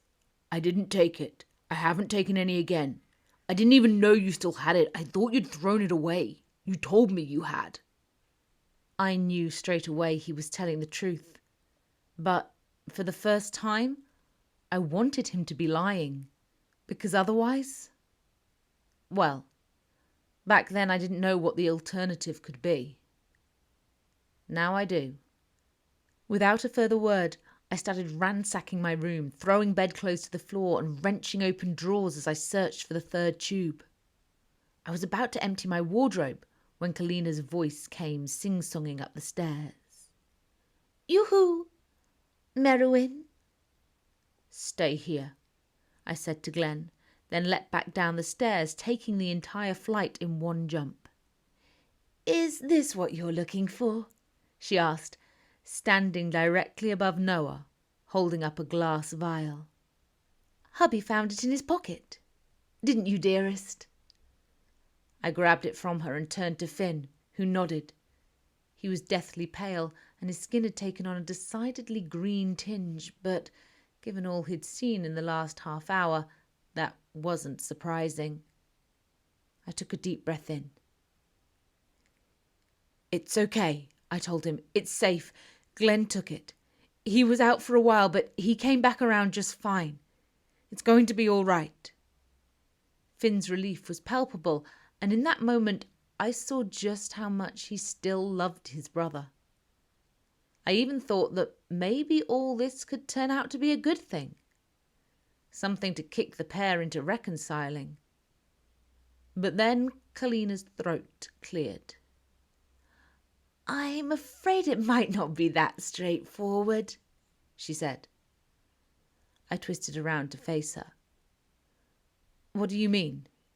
She walked over and took the bottle from my hand before turning it over towards me.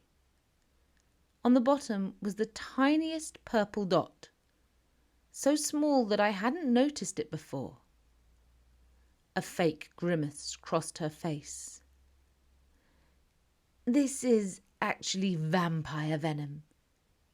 Yours, in fact. So I'm afraid you might have a problem. Blog post 100.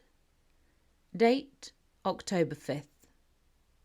Followers 62,804.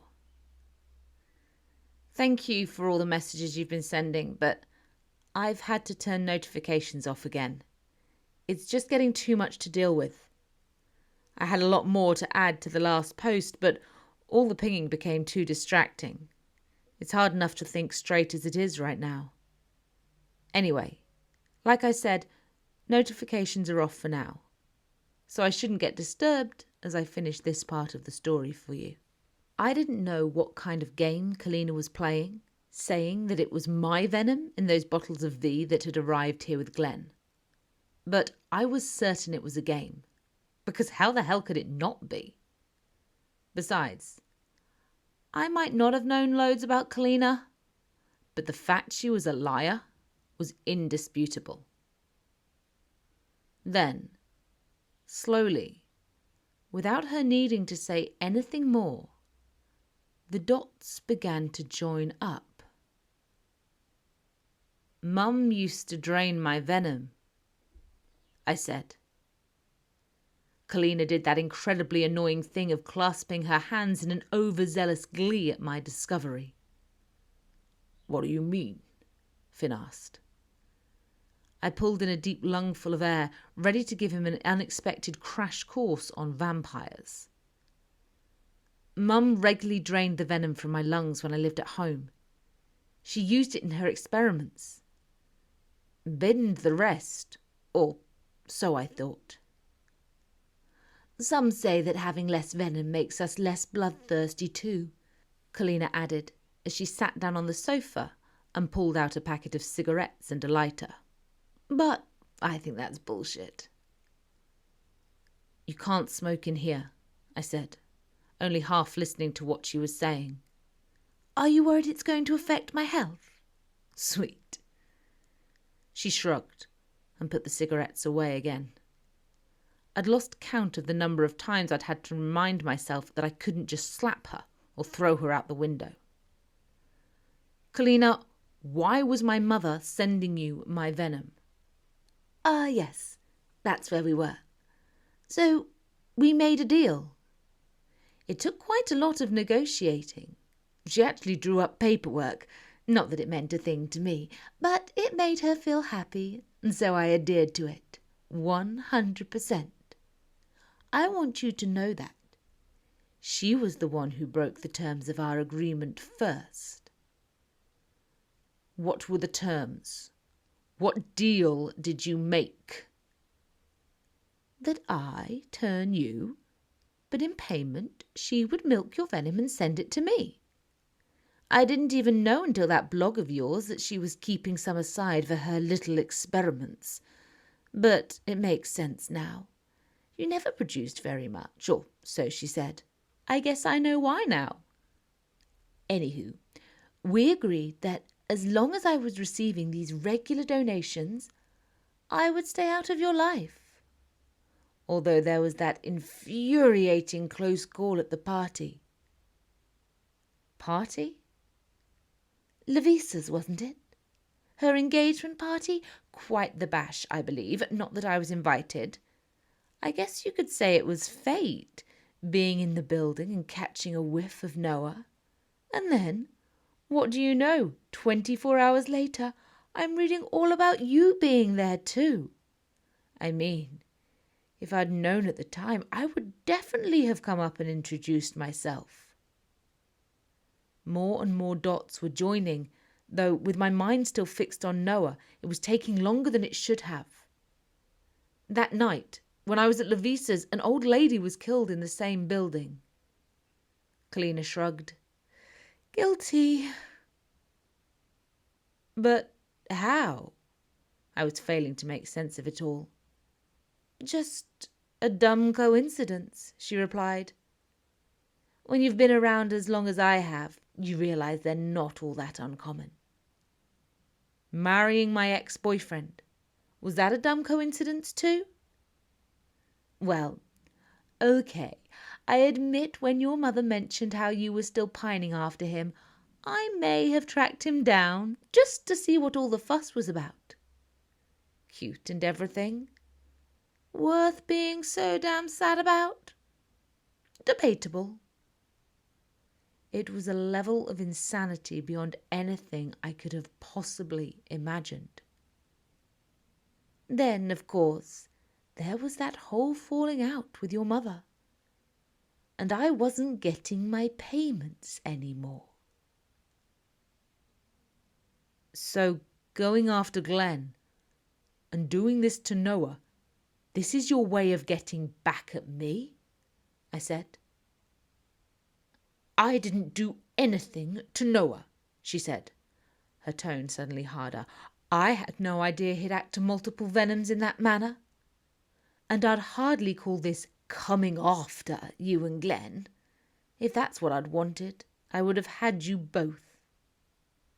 She was right, which didn't make it any better. When I thought of all the opportunities she'd had to kill Glen, I felt nauseous. At this point, I was becoming a fraction calmer, though. After all, I now knew what was happening to Noah, and we'd already been through the same thing with Glen. It was going to be a long night, but he'd eventually be perfectly fine, except for the black eye I was going to give him for being a complete and utter dick. And I wasn't the only one who was thinking that. So we just have to wait for him to come and wake up, like I did, Glen said from the doorway. I hadn't even noticed that he'd come downstairs, but it was good to have someone else asking questions. I'm afraid it's not going to be quite that simple, Kalina said with a wince. The thing is, Glennie, you had a big dose, but you only had Rin's venom, while Noah here has 2 different types in his system, and he's reacting to that. It's hardly the first time in history this has happened, but it's not exactly common. Reacting, I said. Yes, you know, an allergic reaction. Humans have them all the time. Sometimes it's peanuts or bee stings, or I know what a reaction is. I snapped back at her. She raised her eyebrows at me like I was the one being unreasonable. Thankfully, I managed to continue without saying any of the choice words that were filling my head. What happened to the others? How long did they take to recover? It was the first time all evening that she'd had a genuine look of surprise on her face, and it didn't make me feel good. Recover? They didn't recover. They either died or were turned. My knees buckled. Glen jumped forwards, catching me before I hit the ground, but it didn't stop my head from spinning. That was it? I had to turn Noah, or let him die? No, I said, standing back up shakily. I'm not doing it. I'm not turning him. There has to be another way. We take him to the hospital, said Finn, back on his feet. Whatever's happened, we need to get him medical attention. He bent down, ready to pick Noah up, but before he could even get a hand on him, Kalina had swept in between them and slammed Finn to the side. I darted across the room as fast as I could, but she was already blocking the doorway. No one goes anywhere. No one is going to a hospital. Do you know what happens to anyone who risks exposing the vampire kind to the world at large? The sort of attention that would bring is not conducive to my little business enterprise. I'll rip all your throats out myself before I let that happen. I stared her straight in the eyes, into pools of pure evil. You lay another finger on him and you'll what? There are far scarier things out there than little old me, Merrewyn, she said, then flicked her hair and offered a coy smile. Anyway, I know someone who can help. You stay here and I'll be back in the morning. She turned to the door, and for a split second I thought she was truly going, but she'd barely taken a step before she swiveled back to face us. I wasn't joking about the hospital, and I'm sure the last thing you want is more blood on your hands. Right, Merrewyn? A moment later the front door slammed shut, leaving the four of us alone in the house. Silence followed. Finn, Glen started to speak. This is not Rin's fault. It really isn't. What she went through, like... I placed my hand on Glen's shoulder, cutting him short. He was trying to make it easier for me, trying to excuse the fact that I'd deceived Finn on so many levels. And I was grateful. But for the first time in my vampire life, this wasn't about me. It was about Finn and Noah. I had been the one who lied. I needed to be the one who explained. It's okay, I said. We're okay. I guess I should go check out this blog of yours then, he said, trying to inject some light relief into the situation, but failing. He was too near tears. Glen offered a final glance at Noah before nodding to Finn. Go gentle on her, he said, then kissed me on the cheek and left the room. Blog post 101. Date, October 5th. Followers, 62,897.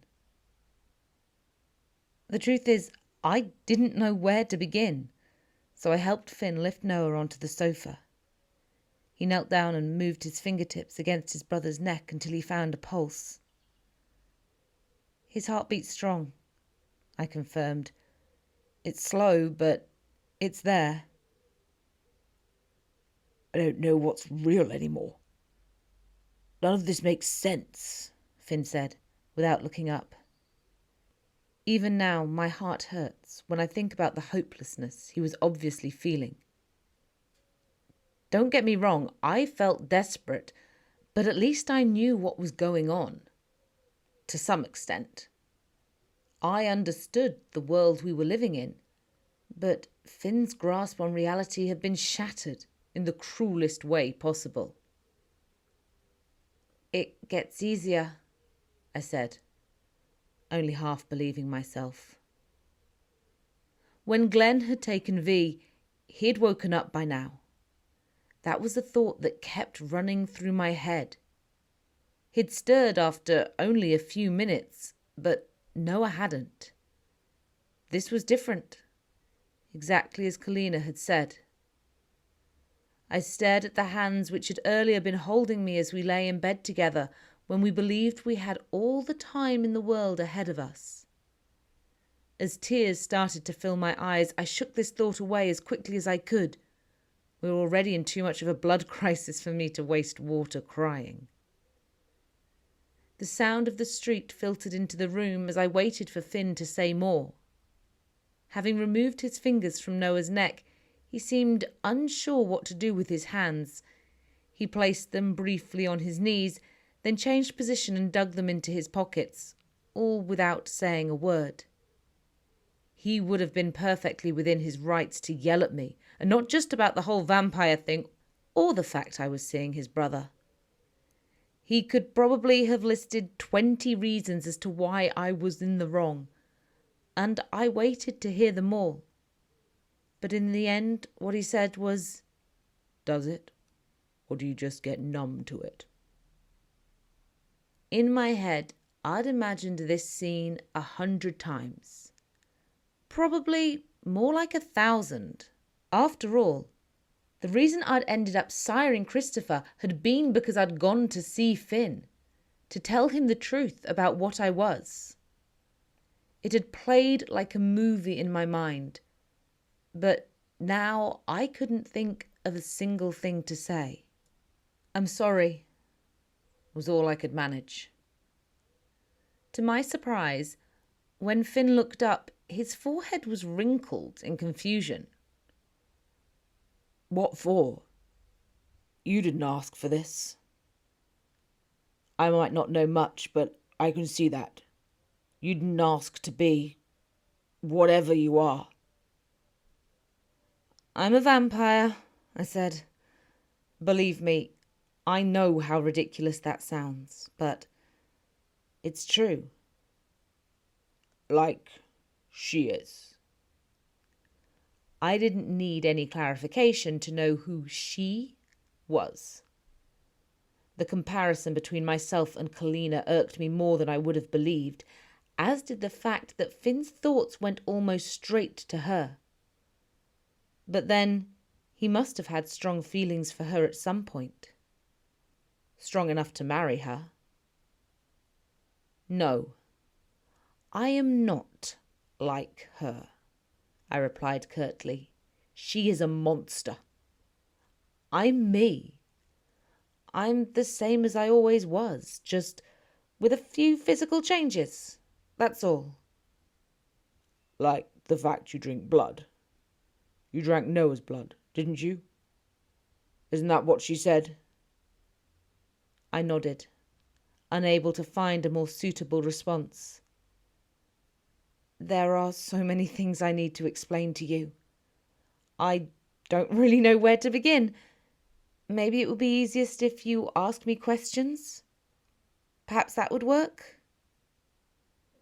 It was Finn's turn to nod, and I knew that, just like me, he was struggling. However, when he did finally speak, it wasn't with a question at all. "I'm sorry about your dad," he said. "He was a good man. A really good man." He was. "What happened to him? You don't have to tell me if you don't want to," he added hastily. "No, it's fine. You deserve to know." And so it started. I talked him through how I'd been changed, that I had no idea who'd sired me, or that my mother was the one who'd instigated the entire thing. I told him about Christopher and not knowing what I'd done to him, and that it only happened because I'd gone to see him. At this point, Finn's demeanour changed. "You could have told me," he said. "You could have trusted me with this." I know I could have. He lifted his gaze to the ceiling, and I didn't know if it was to avoid looking at me or to stop me seeing the tears that were welling in his eyes. I suspect it was a bit of both. "Honestly, losing you, Rin, it was like having my heart ripped out." I laughed sadly. "You don't need to tell me that. I went through the same thing. At least you had things to distract you. Places you could go. Other people to have relationships with." I didn't mean it as a dig about marrying Kalina. I didn't mean it as anything at all, except to try to get him to understand what my life had been like. But I could tell that was what he assumed from the way his face fell. You know, part of me knew something wasn't right about Kalina when I met her. She was too good to be true. But I needed something to take away the pain, the loneliness. And she filled that gap so well. I just couldn't. He paused. I think that's why I was so angry at Noah. Not because of what he did. Of course, I was mad about that. I'm not a saint. But because I already knew deep down that she was playing me. But why? What did being with me give her? If she didn't genuinely love me. Of course, I know that now. But Noah being the one to show me the truth is what hurt the most. And the thing is, when he wrecked my marriage, he proved to me what a farce the whole thing had been. Because my heart didn't break. Not like it broke when I lost you. An invisible clamp was squeezing my chest. I wanted to tell him exactly how much I had loved him, and probably always would on some level. But now I loved his brother. And yes, our relationship was flawed, but it was real and true. That was what I wanted to tell him. But I couldn't. I knew it would be too painful. I don't believe you were ever truly married, I said, suddenly thinking about something that wasn't centered around me or Noah. What do you mean? Well, think about it. We have absolutely no idea what Kalina's age is. Do we? I'm willing to bet she's at least 100, if not a darn sight more. She could be 500 years old for all we know. Please, don't, Finn said, putting a hand to his head. This is making me feel physically sick. She's still hot even if she's a millennia old, I said, trying to reassure him. But whoever she is, I thoroughly doubt her actual name is Kalina. And there's no way her birth certificate would be genuine. I'm fairly sure you can't marry someone who's technically dead. Not without getting arrested or sectioned.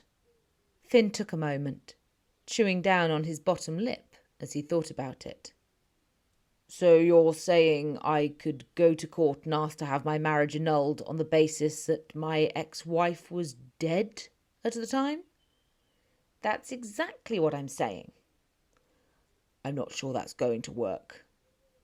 It was, however, the first time he'd managed a weak smile, though it faded fast. I can't believe you're dead, he said. His gaze fixed on me. It doesn't make sense. I'm only partly dead. His eyes drifted away from me towards his brother. And he knows all of this. He does. I was sure we were getting to the bit I'd been dreading, but there was no avoiding it now. I guess you better tell me about the two of you then, Finn said. I suggested we move to the kitchen. I know you probably think I'm being ridiculous, but speaking about Noah in front of him just didn't feel right. You read all the time about people in comas hearing everything that's being said around them, right? Finally being truthful with Finn was like breathing fresh air for the first time since I'd seen him all those days ago. And speaking about Noah was easier than I'd imagined it would be. I told him about Lovisa's party and the bowling alley and all of the things that came after. He's the only person outside the family and Lovisa who knows, I said. And now you. That's it. And he found out because you attacked him? Pretty much. Finn rested an index finger on his lips. Is it wrong that I feel good about that? That I attacked your brother? No. Well, yes, kind of. But I mean the fact that he found out like I did. By accident. Somehow that's easier to bear than hearing you trusted him enough to tell him. I trusted you, remember? I was going to tell you that night I came to your house. Finn nodded, although it was clear he was now only half listening. He was looking past me through the open door into the living room, where Glen was back sitting with Noah. I thought about contacting him so many times, he said. I got his number from Mum. It's on my phone, but every time I went to call him, something would stop me. I just felt so damn angry. That's understandable, I said. After what he did to you. I know, but I should have been the bigger person. He tried to reach out at least a dozen times, and I just ignored him. Now, I might never get the chance.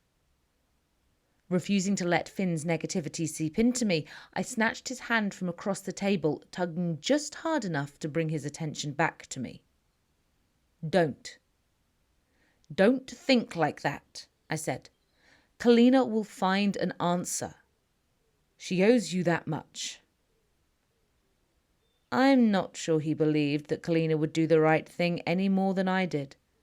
But I left Finn then and moved Noah up to my bed. Then I lay down next to him and cried. Water wastage be damned. My heart was shredded. That's the only way I can describe it. It still is. It feels like my chest is filled with shards of glass that are digging themselves deeper and deeper into my bones. If Glen hadn't come up, I might have cried myself dry. It certainly felt like I could. He knocked on the door, but I didn't turn to him, just remained with my head buried in Noah's shirt, absorbing his scent. Finn wants to spend the night on the sofa, he said, assuming I'd be listening, even if I wasn't looking at him. You okay with that? I grunted, which could have been taken either way, but I couldn't manage any more. Glen lingered in the doorway. I wanted him to leave, but instead he stepped all the way into the room, knelt down next to the bed, and wrapped his arms around me. And then my tears started flowing again. How does this keep happening to us? I sobbed, turning around and clinging to my baby brother. Why do I keep losing them? You're not going to lose them. I promise, he said. But we both knew, just as it had been when I said the same thing to Finn. It might be a vow that couldn't be kept. Blog post 102. Date, October 5th. Followers, 62,952. No one expects their heart to be broken. No one goes into a relationship letting their barriers down, exposing their most vulnerable side, anticipating ending up a snivelling, unwashed wreck on their bathroom floor. But at the same time, you understand the risks. You learn pretty early on that the path to true love can be a rocky one. But you don't generally think that heartbreak will be caused by your own parent. My mother, the woman who nursed me and loved me, was also the person who destroyed me. Her betrayal hurt more keenly than I think any man ever could. Maybe that's why hearing about Noah's previous engagement didn't cut me to the core the way Finn probably had expected it to. I'd already suffered worse than that. The thing is, part of me thought I was getting over it, that I was moving on with my life, slowly putting all the pain she'd caused behind me. But That was before today. The doorbell sounded, causing me to immediately leap from my bed. Kalina's declaration that she knew someone could help had felt like a hollow promise. Not that I expected anything more from her. Yet her voice was calling from outside. "Yoo-hoo, Merrewyn, we're here."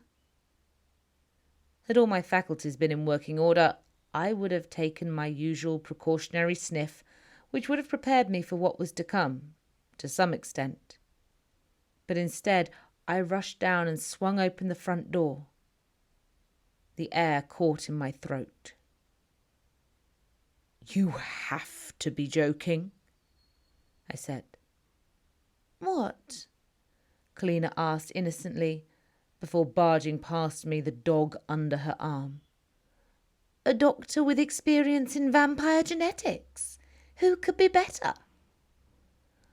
I was stunned, not only by the fact that my mother was there, but by her appearance too. "Mum?" Glen's confused voice mirrored my own sentiments exactly. The woman standing in front of us looked almost nothing like our mother. She was dressed in drab, baggy clothes, and her hair was unkempt, with grey roots 1.5 inches long showing above the dull, brassy blonde. Barefaced, without a scrap of makeup, dark grey circles ringed her eyes, and her sallow skin sank into the hollows of her cheeks. "My babies, my darling babies," she sobbed, her eyes welling up with tears. "I'm so sorry about everything. Kalina promised she would give me time, that she wouldn't contact you. I never expected. I never knew she—" "We're not talking about that now," I said, cutting her off. I was more than a little tempted to slam the door in her face, but Noah needed help, and if Kalina wasn't allowing us the option of taking him to hospital, then we had to accept whatever was on offer. "Did she tell you?" I said. "Did she explain why we need your help?" Nodding slowly, my mother moved towards the front door, but stopped, her foot hovering on the threshold. If the whole thing about vampires needing to be invited into the house had been true, she would definitely have come across as one of the undead. By her feet were 2 cases. One of them I recognised as her doctor's bag, which went almost everywhere with her. She wasn't staying with us. I was about to say that, but she got there first. "I'll sort a hotel," she said, before carrying on in a voice so desperate it was almost as unrecognisable as her appearance. "Merrewyn, darling, please believe me. If I'd have known what she was doing with the venom, if I'd have known that you—" "Answer the question. Do you know why you're here? Do you know what has happened?" She nodded slowly, her eyes moving behind me to Glen. His jaw was locked, fury radiating from him. I still wish I could have slammed the door in her face just for the pure satisfaction of doing it. Just for Glen. But I couldn't. I stepped back and gave her the room to enter. "He's upstairs. I don't know exactly what Kalina's told you, but he's had a mixture of 2 venoms. One from a small bite she gave him, and a second, larger amount from a vial, which may be a derivative of mine, but I can't be sure. Kalina thinks that the speed at which he collapsed means he had an allergic reaction to the combination." My mother nodded again. "Do you have a sample?" she asked. "The one you think is yours?" I gestured to Glen, who disappeared to fetch the remaining 2 vials of V, returning just a few seconds later. As he went to pass them to her, Mum took hold of his other hand. "Glen, you know what I did was the best for the family. You understand that, don't you? I needed to keep Merrewyn with us. I had to keep us together." "Here are your samples," he said, pulling away. As crazy as it probably sounds, seeing Glen like that was one of the worst parts of the day. He's been through so much more than a kid of his age should ever have to face. A part of him just must have wanted to wrap his arms around Mum and bury his head on her shoulder and cry, like he'd done when he was a little boy. Let's be honest, there was a massive part of me that wanted to do that too.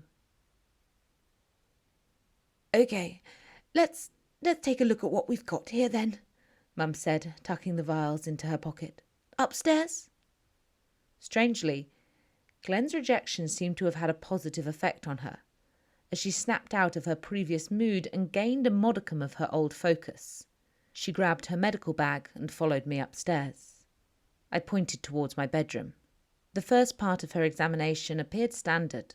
Like Finn, she went straight for the pulse, then the temperature and blood pressure, and listened to his lungs. He seems to have slipped into a state of torpor. Of what? Torpor. Hibernation. He has a lower body temperature and breathing rate. Lower pulse. Hibernation. Like bears, I said, butting in. Do people do that?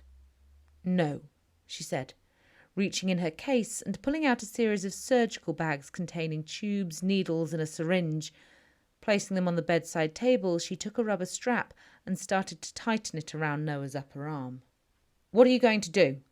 I said, grabbing her hand to stop her. I need to take blood.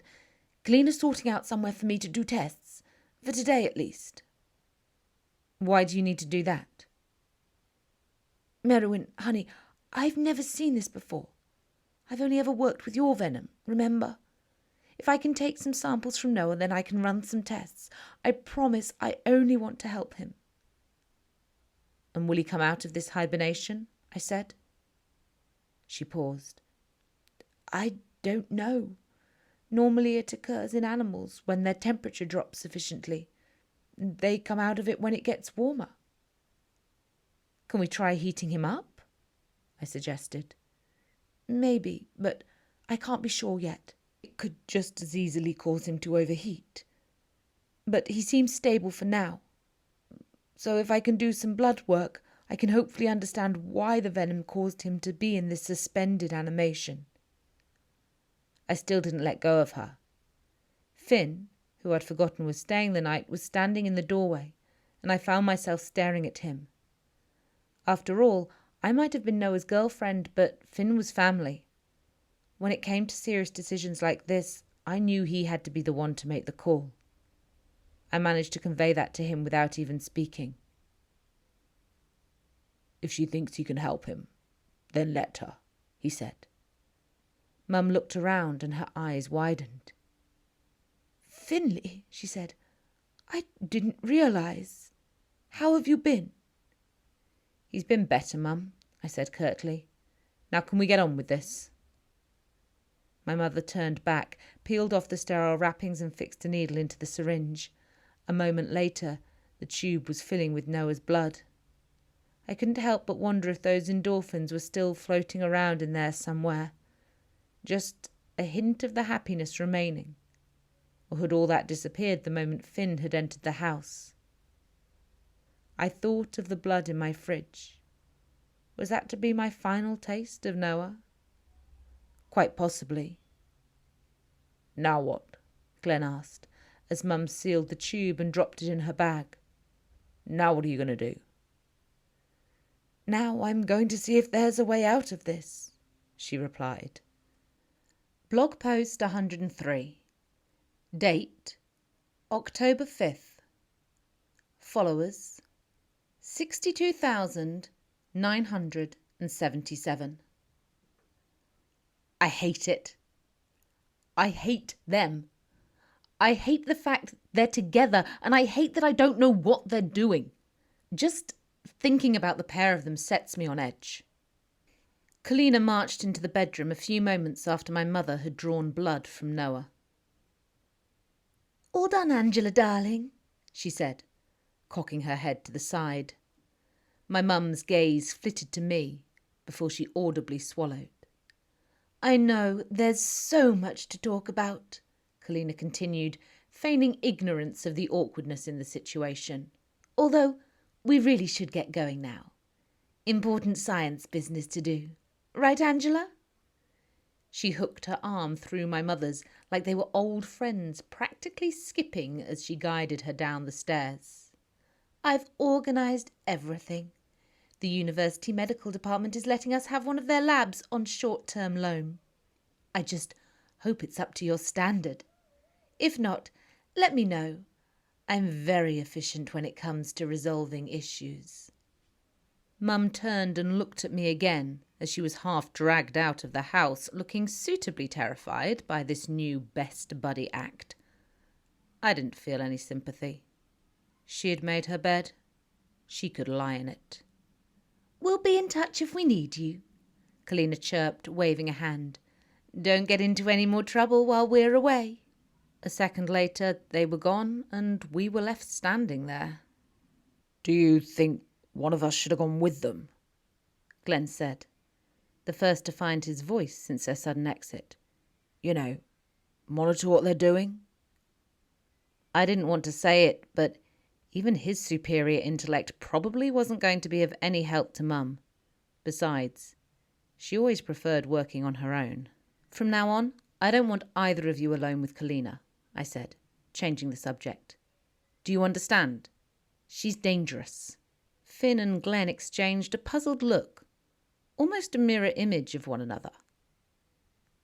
We've both been alone with her before, Rin. A lot, Glen said. And I was married to her. Possibly, Finn added. That was then, I insisted, when she had something to lose by exposing who she was. Her whole point of being alone with you was to collect information on me. I need you to promise, from this point on, no one is on their own with her. Do you understand me? Except Mum. She brought that on herself. Can we all agree on this, please? Because I swear I will go full vamp on you guys if you disregard me. Finn looked at Glen, clearly wondering if I was joking or not. I wouldn't try it. She broke my arm once for beating her at Monopoly. I did not break your arm. It was a compound fracture. And it was not because you beat me. It was because you were cheating. Finn chuckled, and Glen grinned in response, and for the briefest of moments, things felt almost normal, like we'd slipped back a decade. But it didn't last. So, what happens now? Glen asked. Will she come back, or will she call us if she finds something? I don't know, I said. I guess we just have to wait and see. Blog post 104. Date, October 6th. Followers, 63,065. There's so much I should have done today. Gone to lectures to start with. And I've got reading to do, essays to write, and my next tutorial to get ready for. Not that I expect Finn to hold a lack of preparation against me, given the circumstances. I've barely left Noah's side. I just can't bear the thought of not being able to keep an eye on him, which pretty much excludes doing anything else. I keep worrying that maybe Kalina isn't done with her tricks. Glen came into my room about half an hour ago, before he left for his lectures, looking almost as shit as I feel. But the heel of his hand was marked with ink, so I guess he'd been studying last night, which is good. He's still okay, he said, nodding towards Noah. I guess. Okay felt like the wrong word, but he was still with us, still breathing, which I know was what Glen meant. His pulse is so low, though. It's not natural. I don't know how long he'll be able to stay like this. I left the rest of my thoughts unspoken. You know, he might suddenly come out of it, like I did. It's just taking a bit longer, that's all. I was thinking, I wouldn't put it past Kalina to make stuff up, just to panic you. I nodded, having no insight to offer. I thought Glen was about to leave, but instead He straightened his back slightly. A small movement, I know, but you have to remember how much time we've spent together. I knew this gesture meant he wanted to say something. Something important. What is it? It's nothing. Not really, he replied. Only it crossed my mind. While Mum's here, you should ask her to donate. I don't want anything from that woman. I get it. I completely understand. But you're already getting help from her with Noah. And you need the blood. I know it's not something you probably want to think about at the moment, but you're down a second donor now. I don't mind driving up to Lovisa's and getting some from her this weekend, but that seems like an awful lot of effort when Mum's already here.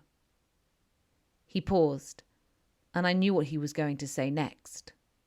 Or you could always ask Finn, now that he knows. Finn's got more than enough on his plate. He doesn't need that on top of everything else. Just think about it. Glen hesitated. There was clearly more he wanted to say. Just try to stay positive, he said, obviously bottling it up. Try. Just like that first night. All I want to do is curl up with Noah and be as close to him as possible. Because the longer he's like this, the harder it's getting. I feel like I'm slipping, sliding back to a previous time when grief was overwhelming me, when the pain in my soul far outweighed any physical suffering I could ever imagine. I needed to do something, some way of occupying myself. So I used the time to email my lecturers to say I'll be absent for a few days due to a bad flare-up of my photosensitivity, and would hopefully return next week. Hopefully. I'd only just finished sending them when the front door opened. Did you forget something? I called, heading into the hallway and expecting to see Glen. Only it wasn't him standing there. It was my two least favourite people in the world, Kalina and my mother. You have to be fucking joking. I hope you don't mind. I got myself a key cut, Kalina said. While I'd been crying myself raw, hugging Noah during the night, Kalina appeared to have been getting herself a manicure and a blow-dry. She was dressed entirely in cream with massive gold hoop earrings, and her hair fell in soft waves. She could have been a model in a bloody beauty commercial. I do mind, actually, I said, marching towards her and snatching the key out of her hand. And there was me thinking I was being helpful, she pouted.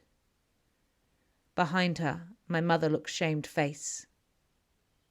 Have you found a way to wake him up? I asked. She pressed her lips tightly together before she spoke. As this state of suspended animation was caused by a reaction to venom, it's likely we can bring him out of it with an injection of something similar to adrenaline. A bit like when you use an EpiPen. Well, let's do that then, I said. But my mother shook her head. It isn't as simple as that, I'm afraid. With his body essentially shut down, he isn't able to process the venom that's in his system. So the likely outcome, if we wake him up, is that he'll go straight back into the catatonic state. So what does that mean? I said, my patience running thin. It means it's going to take time, Merrewyn. I need to create an antivenom that will neutralize both yours and Kalina's. How much time? Kalina came over and rested her hand on my shoulder. Her icy touch sent a shiver spider walking down my spine. Look, sweetie, I appreciate what you're trying to do. He's cute, and he wasn't bad in bed when I was with him either, so I totally get everything you said about the toes and things, but honestly, maybe we just chalk this one up to bad luck. At least you can have a good fill before he goes. so it won't be a complete waste. I am a lover, not a hater. I've said that on here before. But I detest that woman. She has 0 redeeming features. And if anyone dares to say that she was just trying to prepare me for the worst, don't waste your breath. I know what I said in my old blog about vampires still having a soul, but if Kalina ever had one, then it dried up a long, long time ago. Get out of my house. Now, I snarled, showing her my fangs, which only seemed to amuse her. Wow, you are still so emotional. Interesting. Actually, I was heading off anyway. I've got some lecturers to bribe. She turned and offered a short wave. Toodaloo, she said. Obviously, sensing that this wasn't the time for peace talks, my mother hurried away after her. Well, they can stay together for all I care. They deserve each other. Next time, just call me, I yelled. Blog post 105. Date, October the 8th. Followers, 63,291. The waiting is sheer agony. The inability to do anything other than sit idly by, totally powerless as Noah's vital signs continue to slip, is killing me. Finn has been around, and we discussed again taking him to hospital so that they can at least put him on life support or something. But we both know Kalina's threats aren't idle ones. She'd happily slaughter Noah, Finn and Glen if we involve anyone else. Mum messaged me, apparently thinking a phone call might be badly received, and told me they're making progress in the lab. But I don't know what that means. Could they have a cure ready in a couple of hours or a couple of months?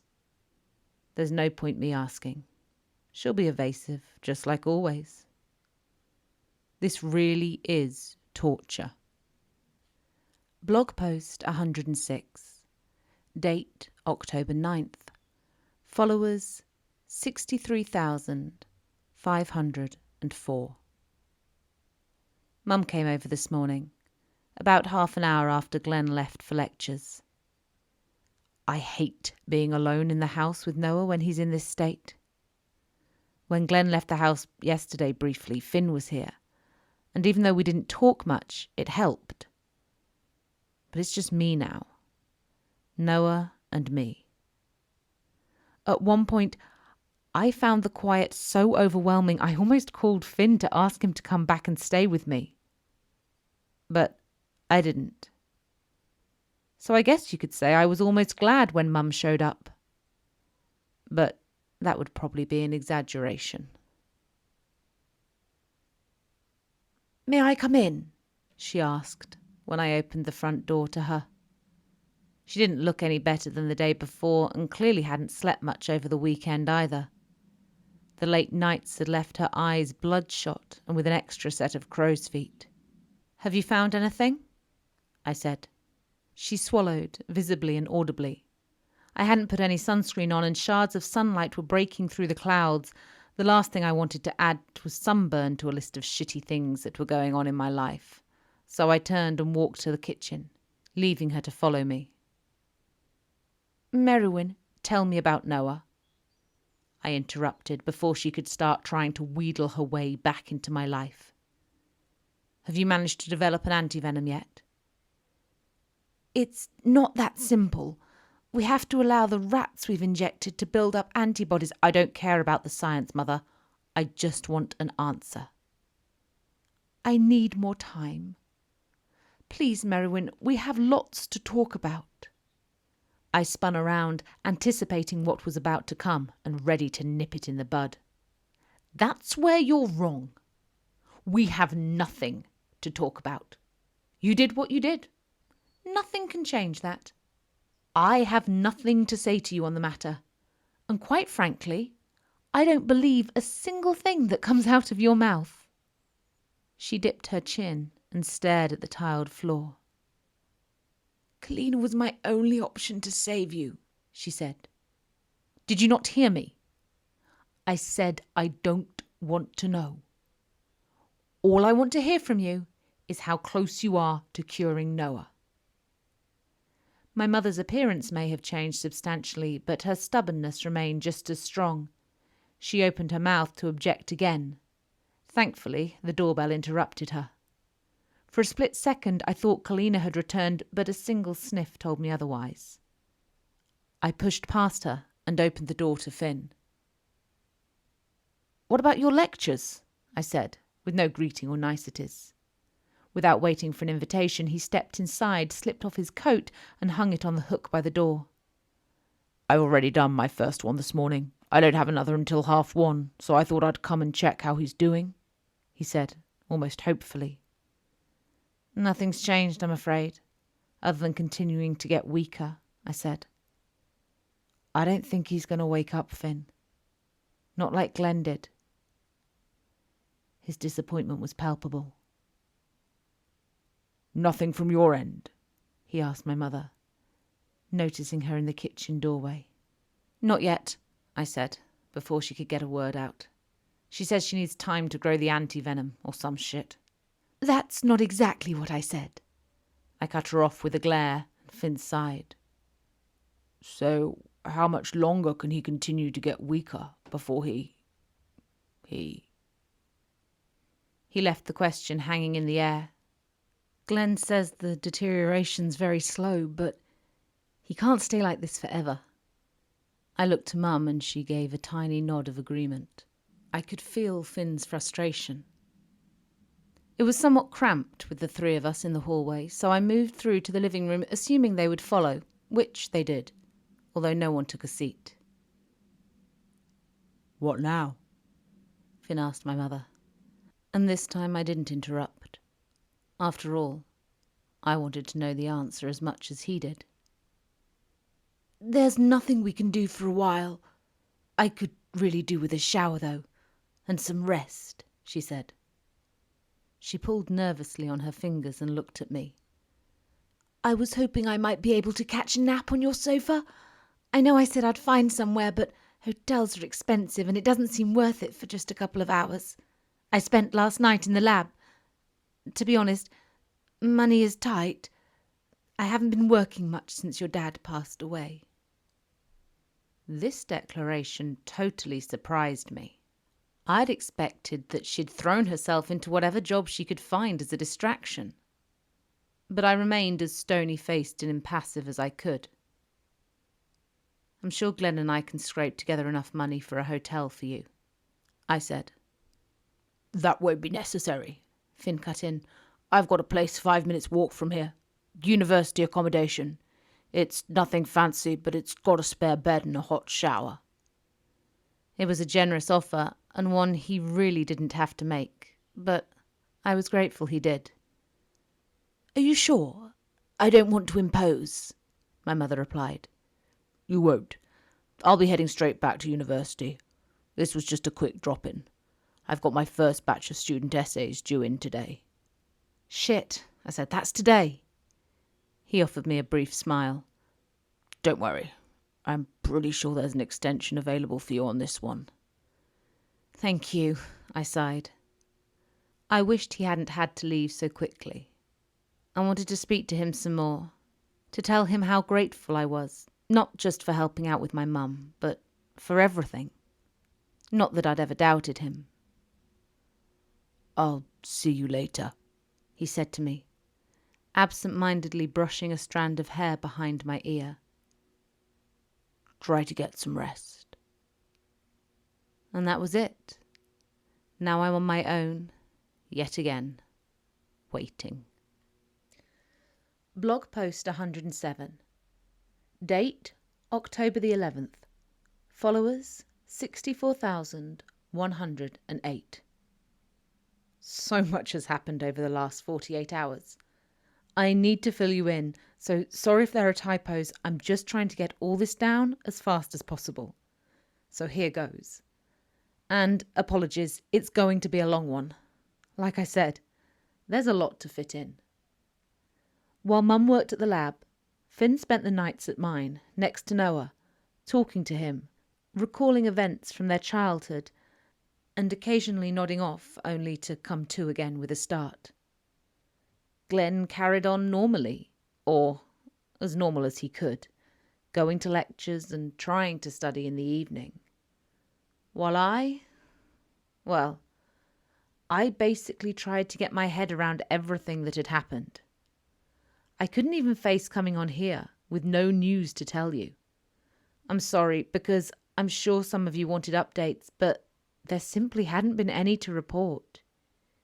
Each day that passes, each hour in fact, the dread in my gut has grown, and the more I've been sinking into despair. How long did the others last? I asked Kalina yesterday. 6 days since Noah collapsed. How long can humans survive like this?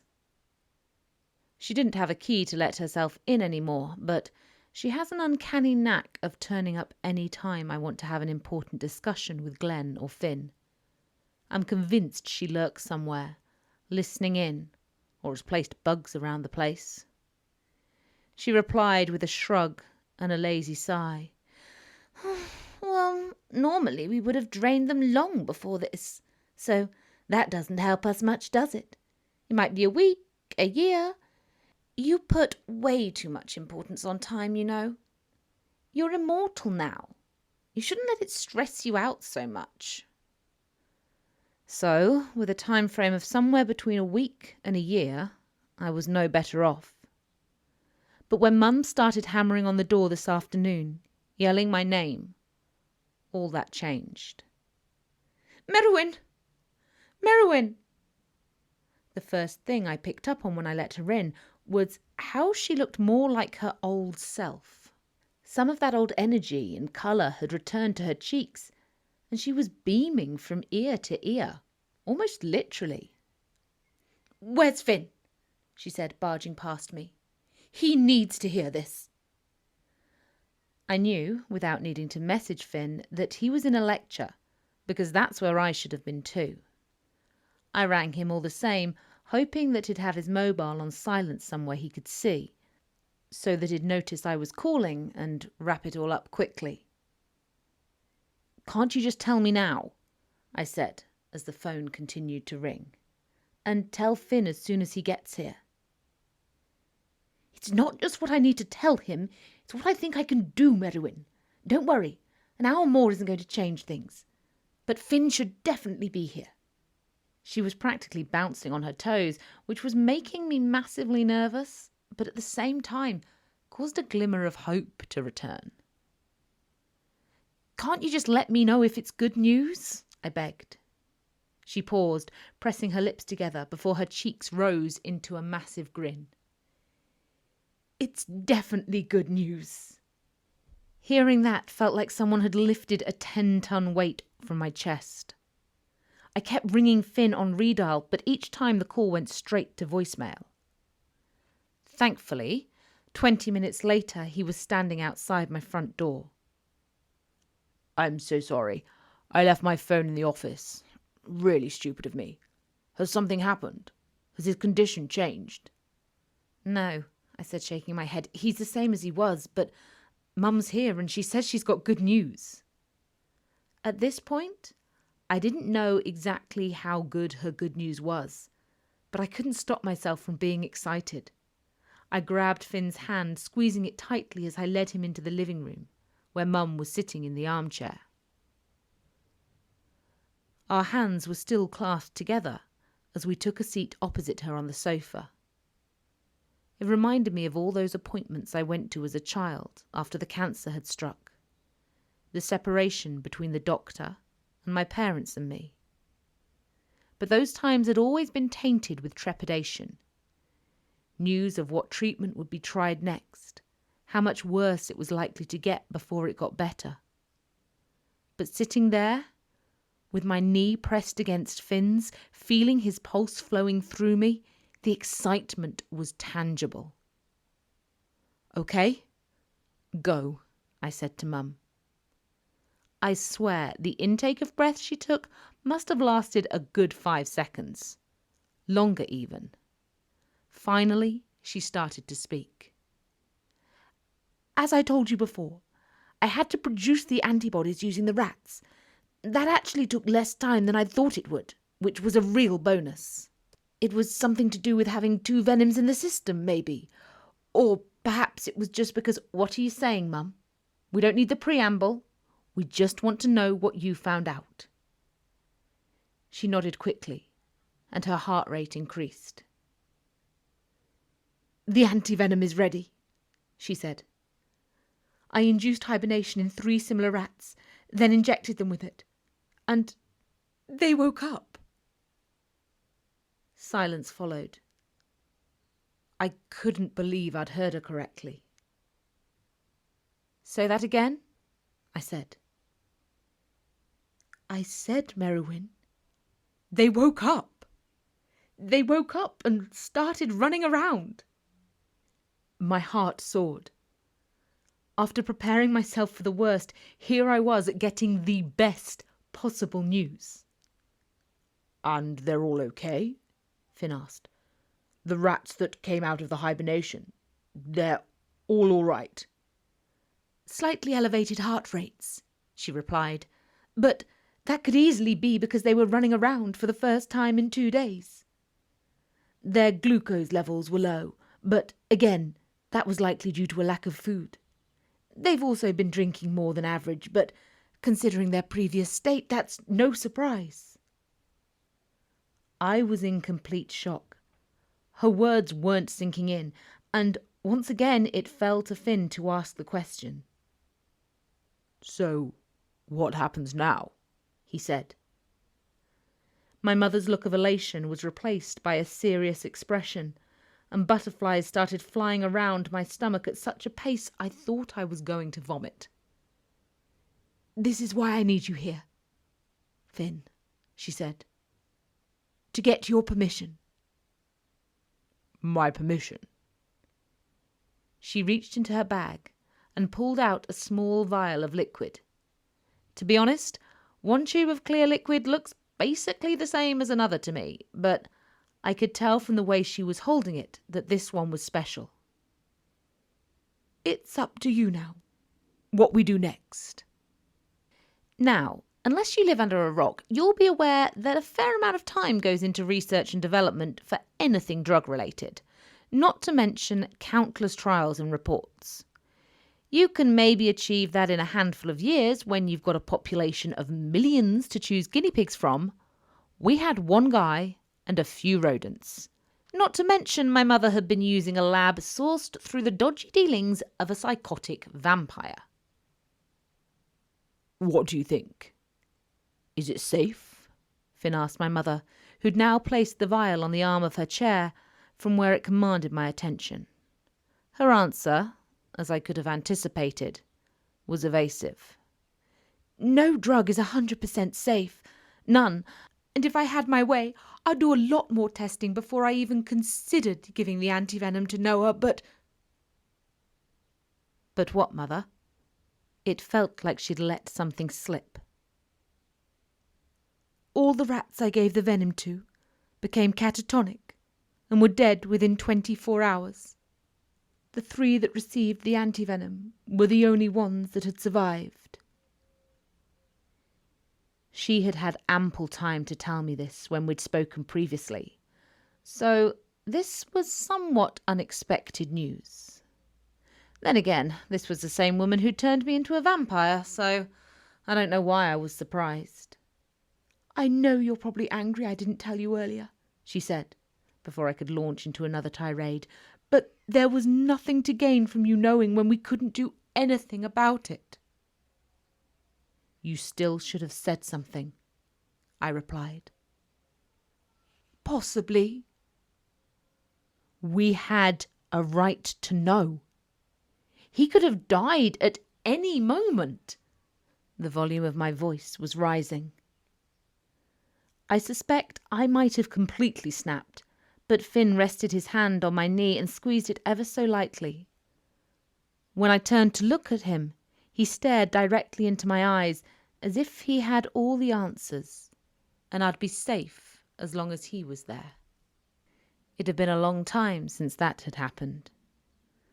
Mum cleared her throat, and a heat rose to his cheeks as Finn swiftly turned back to her, leaving me with a strange sensation, a bit like butterflies in my stomach. "You did what you thought was best," he said, rather formally. "So the 3 you gave the anti-venom to, they're all alive and well?" "Yes, and it's been nearly 12 hours. But I need you to know it's not a definite cure. It's not guaranteed to save him.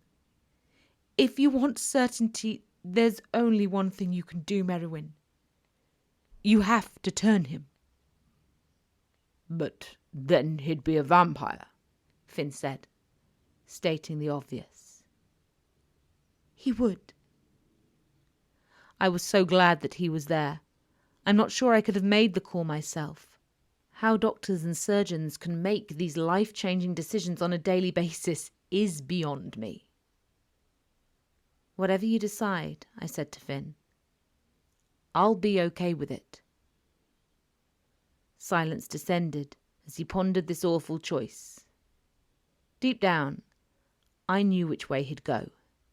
He may have handled discovering I was a vampire, but it's not a lifestyle you'd wish on anyone, particularly not after what he went through with Kalina. "Are the rats properly alive?" he asked. "Yes, with fully functioning brain stems and organs, just like your average street rat," Mum replied. "Okay then," Finn said. "Let's do this. Let's get my brother back." Blog post 108. Date October the 11th. Followers 64,246. Sorry, I needed a minute to compose myself again. I still can't get my head around it. But I'm back, so I can carry on. With no time to waste, we headed to my room and crowded around the bed. It was bizarre how perfect Noah looked. The light stubble on his face was still there, the growth slowed by whatever was happening to him. Yup, that was what I was thinking during one of the most important moments of my life. My boyfriend's facial hair looked good. "How long will it take?" I asked, as Mum fitted a syringe with a needle and drew off the liquid from the vial. "How long was it with the rest of the rats?" "Just under an hour for them. I've obviously changed the dose for Noah's weight, but I'm afraid your guess is as good as mine." "So if it's not worked within an hour?" Finn let the rest of his sentence drift into the ether. I took his hand, entwining his fingers with mine. "It will work," I said forcefully. "It will." "Ready?" Mum looked between us.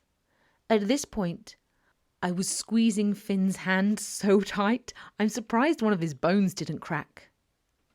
But if I was hurting him, he was doing a great job of not showing it. I looked at him and waited for his answer. "Do it," he said. I could hear it all. The piercing of Noah's skin, the friction of the plunger against the side of the syringe, and the liquid escaping into his bloodstream.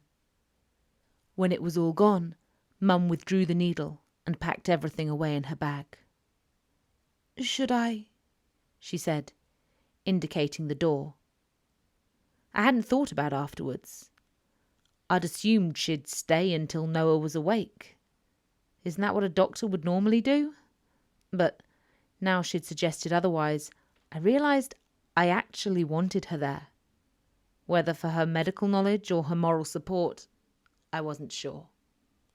"Stay," I said. And so that was it. The 3 of us sat watching Noah. Waiting. When I'd been ill, I'd hated the period between the test and the results. Of course I did. But it wasn't so much that I worried about myself, it was the effect it had on my parents that always upset me the most.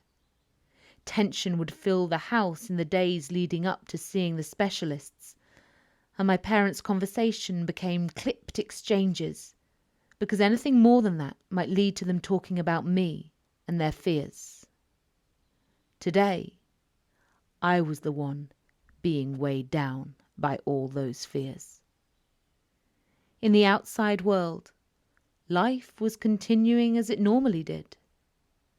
Glen was in a lecture somewhere. Students were milling in and out of cafes. Traffic made its way down the streets. But who knew what was going to happen next in my life? The first thing I heard were Noah's eyeballs moving behind their lids. I dropped Finn's hand. "What is it?" he said. "Is something happening?" I'm not sure. I think so. Maybe. We waited a moment longer. Finn, who was now holding Noah's hand, suddenly shot up from his seat. "He squeezed my fingers. He's not done that before. Has he done that before?" Are you sure? I asked, jumping up myself and leaning over Noah. "Positive. I'm positive. I think." We were all on our feet now, watching Noah, waiting for any small sign of movement, any sound. And then his eyes flickered open only for a second. "You saw that, right?" Finn said. "He blinked. He definitely blinked." He did. I saw it too. And I did, my mother confirmed. Now, calm down and give him some space. He's going to be disorientated. His eyes flickered again. Noah? Noah, it's Rin. Can you hear me? I'm right here. I'm right here. The seconds passed and the fluttering stopped. Then a deep groan came from low in his throat. Not like he was in pain, but as if he was trying to move the muscles there. It was the sweetest sound I have ever heard. Noah, we're all here. The next time he opened his eyes, it was for a fraction longer, and longer again, until his eyes were wide open and looking straight at me. "What the hell happened?" he said. "Did I fall asleep? Why are you all standing over me?" Honestly, I don't think I've ever felt as happy as I did in that moment. The situation made all the more light-hearted by the confused look on his face. "Rin," he said, pushing himself up onto his elbows. "What is going on?" You've been a completely irresponsible dick, I said, taking his face firmly in my hands. Don't you ever do that to me again. "Do what?" But I didn't reply. Instead, I planted my lips on his and kissed him like I promise I am going to do for the rest of my life. I hadn't realised how much I'd missed doing just that. And right then, I didn't care that Mum or Finn were there or anything else at all. I was so over the moon that Noah was still with me. And I had no intention of ever letting him go again. You have some serious fucking explaining to do, I said, breaking away and recalling all the reasons I had to be mad at him. You took V. And you were engaged. And you slept with Kalina? It was the mention of her name that made Noah more aware of what had happened, along with the fact that we weren't alone in the room. His fingers went to his neck, to the place where Kalina had bitten him, while his eyes moved from my mother across to his brother. "Finn," he said. During the whole kissing thing, Finn had moved away from the bed. I stepped back, allowing him the space to move back. "Hey, baby brother. You gave us a bit of a fright there. Yeah, seems I did, but I'm still not exactly sure what happened. Don't worry, we'll fill you in. Finn turned and shot me a smile, and I could see relief flooding through him. Hey, Finn, Noah said, sitting up and swinging his legs over the edge of the bed to stand. Oh, go slow, Noah, Mum warned him. He wobbled slightly at first, not quite stable on his legs, but after a moment he took a step towards his brother. I waited for what I knew was going to come. The hug of reconciliation. The sign that after everything they'd been through, they finally saw that what mattered most was being brothers. Yes, Finn replied, still grinning, right until the moment Noah's fist went flying through the air and landed straight on his jaw. Don't ever try it on with my girlfriend again, he said. Blog post 109. Date October the 11th. Followers 64,323. This is just a quick post to let you know how things are going. Obviously, now Noah's awake, I want to be with him as much as possible. But he's busy chatting with Glen, which gives me a couple of minutes to type this up. I'm still in shock. I think no matter how much I didn't want to admit it, I was expecting the worst. Noah's revival certainly took a somewhat dramatic turn, but don't worry, everything is nice and calm in the house now. Noah punching Finn as soon as he'd regained consciousness was definitely not the moment of reconciliation we'd anticipated, but it actually did a really good job of clearing the air and of seeing off my mother. I'd better go to the lab, she said, moving to hug me before changing her mind. I need to clear my things up. And I'll message Colina to let her know everything's all right. She paused, and her look intensified. We do need to speak, Merrewyn. I know this probably isn't the best time right now, but we must talk. Given that I was probably in the best mood possible, I nodded and avoided any snarky jibes. I even considered the hug, but let's not rush things, hey? Downstairs in the kitchen, I wrapped some ice in a tea towel and handed it to Finn, who held it against his jaw. Meanwhile, Noah was downing his second glass of water. God, I'm so thirsty, he said, as he went to the tap for a third one. Mum said it happened to the rats too, I told him. Great, so now I'm being compared to a rodent, he laughed. With his glass half full again, he took a seat opposite Finn. How's it feeling? He said, gesturing to Finn's chin. Like I just got slammed with a bloody good right hook. The fact you managed that when you could barely stand's pretty damn impressive. But you are aware I'm a lecturer now, right? I don't know what you're complaining about. It'll make you look cool. And I didn't even lay one on you for sleeping with my wife, Finn countered. Yeah, but as we've already discovered, your wife was a complete and utter nutcase, Noah said. And I did you a favour, as I was trying to explain at the time. Possibly, Finn admitted, then looked between the pair of us, his hands absent-mindedly resting on Noah's shoulders. So, this is something I'm just going to have to get used to. Is it? He said. Yep, Noah replied. I mean, unless she dumps me. He twisted in his seat to look up at me, a deep furrow in his brow. I really am sorry about the whole Andy thing, Rin. I wanted to tell you so many times, but there was so much going on with your dad and Glen. It just never felt like the right moment. I get that, I said, throwing a glance at Finn. Trust me, I definitely get that. I love you, Rin. I would never do anything to mess this up. I loved you too. And then that was it. We were kissing again and saying we loved each other in front of Finn, and I didn't even know what I'd been stressed about. This was who we were now. Time had moved on.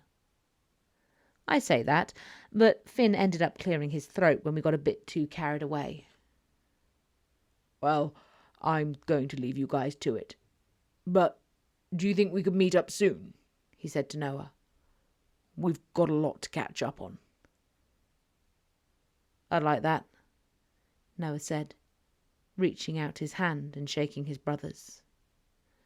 I'll walk you out, I said, after planting one more kiss on the top of Noah's head. It was only a short walk from the kitchen to the front door, but so many feelings rushed through me. I'd planned on stepping outside for a private moment with Finn, just to thank him about being so cool about everything. But when I opened the door, I realised that with everything that had been happening, I hadn't put on any sunscreen.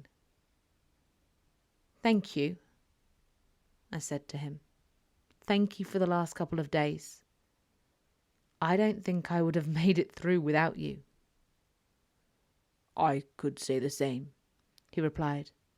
And there's no need to thank me. That's what friends are for. Friends? If you're okay with that. God, I don't think today could have got any better. Definitely. Friends sounds excellent. And then, because it felt like the right thing to do, I hugged him. When we broke away, I saw the gleam in his eyes. I don't know if it was sadness for what we had lost or happiness at what we had to look forward to, but I didn't have time to dwell on it. Glen appeared on the path. Has something happened? He asked excitedly. He was gaping at us, eyes wide as he waited for a response. His whole expression was so comical, I found myself laughing. Not just a chuckle, but a full-on, side-splitting belly laugh. In fact, it was so bad that tears began to roll down my cheeks. But they were worth it. I finally gathered myself together enough to wipe them away and answer Glen. You should probably go see for yourself, I said. Blog post 110. Date, October the 11th. Followers, 65,271. I can now announce that post-sex blood is officially the best. Seriously, it's awesome. It obviously helped knowing that it had come from Noah and that all the endorphins flooding through me were connected to both of us. But we are definitely having sex before every donation he gives me from here on in, without a doubt. While I tucked into my amazing half pint, Glen and Noah celebrated with more standard beer. And God, did we laugh. We filled Noah in on everything, including the revelation that Kalina had made about using my venom in her V. You know, you're probably going to have to keep supplying her with it, Glen said, in a more serious moment. I think that's going to be the only way to keep her happy and off our backs. It's a shame. She really was a damn good study buddy. I think she must have studied medicine before. Or she just has a perfect memory, I reminded him. Besides, you don't need her. You're going to do just great anyway. Yes, I am, he said, with a smile that warmed my heart. Having now mentioned Kalina, there was another topic we'd been avoiding but needed to address. Have you heard from Mum? I asked. Glen shook his head. No. You? No. She was going back to the lab to pack everything up. I think she'll probably head straight off from there. We didn't exactly make her feel welcome. After what she did to you guys, I think it's a miracle you let her in the house at all, Noah commented. You realise she saved your life, I said. feeling I should at least give a little credit where credit was due. But Noah wouldn't let it go. "Well, we can consider that a tiny fraction of her debt repaid," he said. "It's time for both of you to focus on enjoying what she nearly took away from you. You deserve to be happy now." Neither Glen nor I had a response to that, although Noah was right. But then again, I wouldn't have had a life at all if my mother hadn't intervened. But I'm intending on living it to its fullest now. Actually, I feel like that's what I'm already doing. I'm lying here on a sofa, watching a corny film with the man I love. How could anything get more perfect?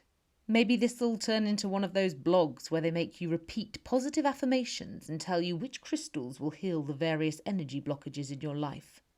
Vampires and validations? Affirmations and the arcane? Weirder things have happened.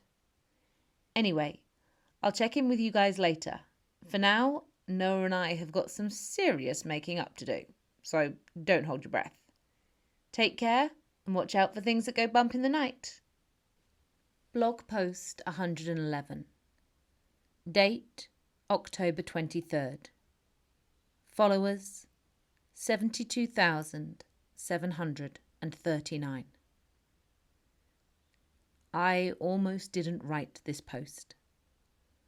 I was going to leave you with a happy ending, but it's only fair that you know the truth before I close this blog down for good.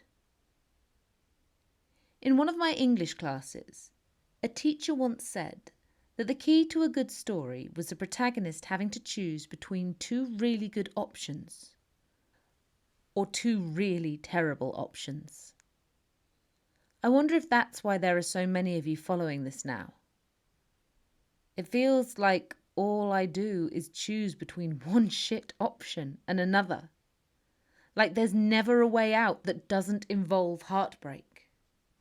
Either mine or someone else's. It wasn't meant to be like this. It was meant to be corny films and late night television binges forever. And I don't want to write this down because you know how sharing things with you guys makes it real. But I've got to tell you, because without him, I'm going to need this more than ever.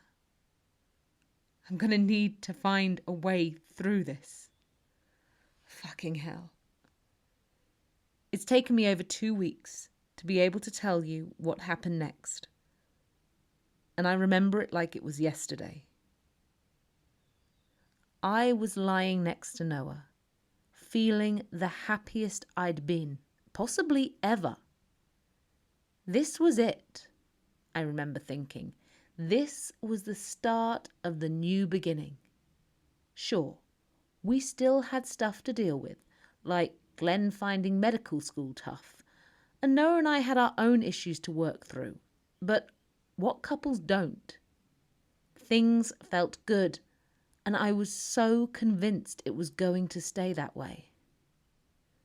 When Mum's number flashed up on my screen, I assumed it was to tell me she was on her way home, or perhaps that she wanted to pop in and say goodbye, or see Glen one last time, as he hadn't been there when she'd left. And I decided I was okay with that. Maybe I was even ready to start building bridges. But before she spoke, I heard the panic in her breathing. "Mum," I said. "What is it?"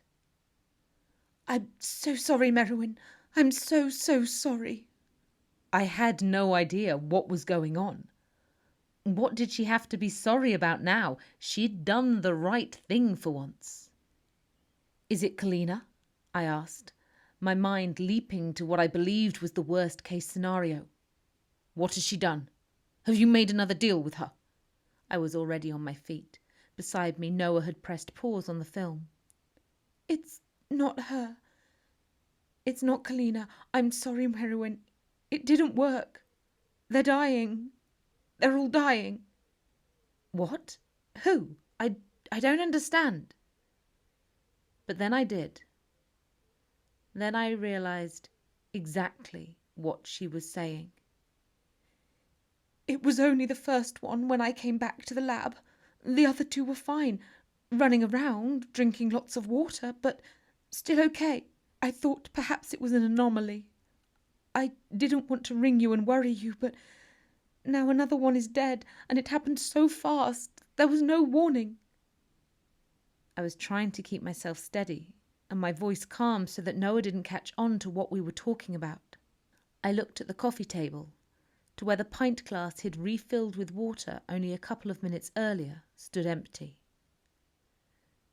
"But there's still one," I said, clinging to any glimmer of hope I could see. "That one's still all right, isn't it?" "It could go any second. That's what happens. They look fine one moment and then—" "You need to do it now, Merrewyn. Give Noah your blood. His heart has to be beating, you know that. If you wait, there won't be any time. The only way to save him is to turn him." "I'm so sorry," she said, one last time. And then the line went dead. She wasn't coming to help. She couldn't offer me any other solution. I was on my own, and I couldn't even bring myself to look at Noah. "There's something wrong, isn't there?" he said. "I'm gonna die. I swear, if I live for all eternity, I will never forget the look in his eyes at that moment. He spoke so calmly. Perhaps it was still the V in his blood. "The rats," was all I could say. Noah stood up, took the phone out of my hand and put it on the coffee table before he wrapped his arms around me. "It's okay, Rin. It's my time." "No, no, it's not. It's not your time at all." "Well, it is a little sooner than I'd anticipated, but accidents happen all the time to people way better and way nicer than me. I'm okay with this, Rin. And you need to be too. You have to live your life." I was gulping back the tears. My head was pounding, a searing pain behind my temples. "You don't have to die. I can turn you. You'll be just like me." Without saying anything more, and with a tenderness I could never have imagined, he just shook his head and brushed the side of my cheek with his thumb. Silent tears slipped down his face.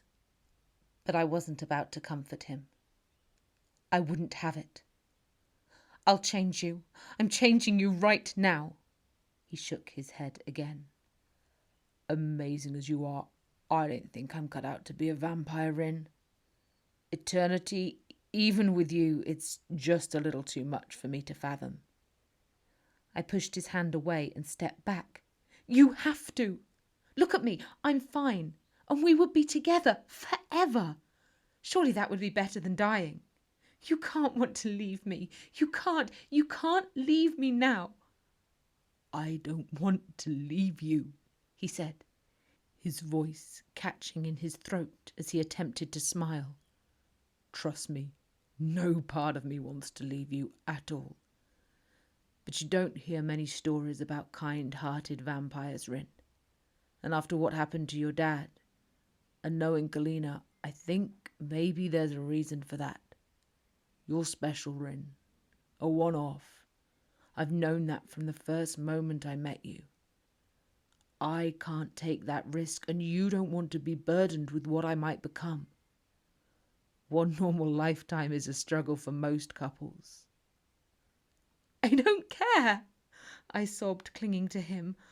"I want to be burdened with you. That's exactly what I want. Please do this for me. Please do this for me." "I would do almost anything for you," he said, kissing away my tears. "You know that.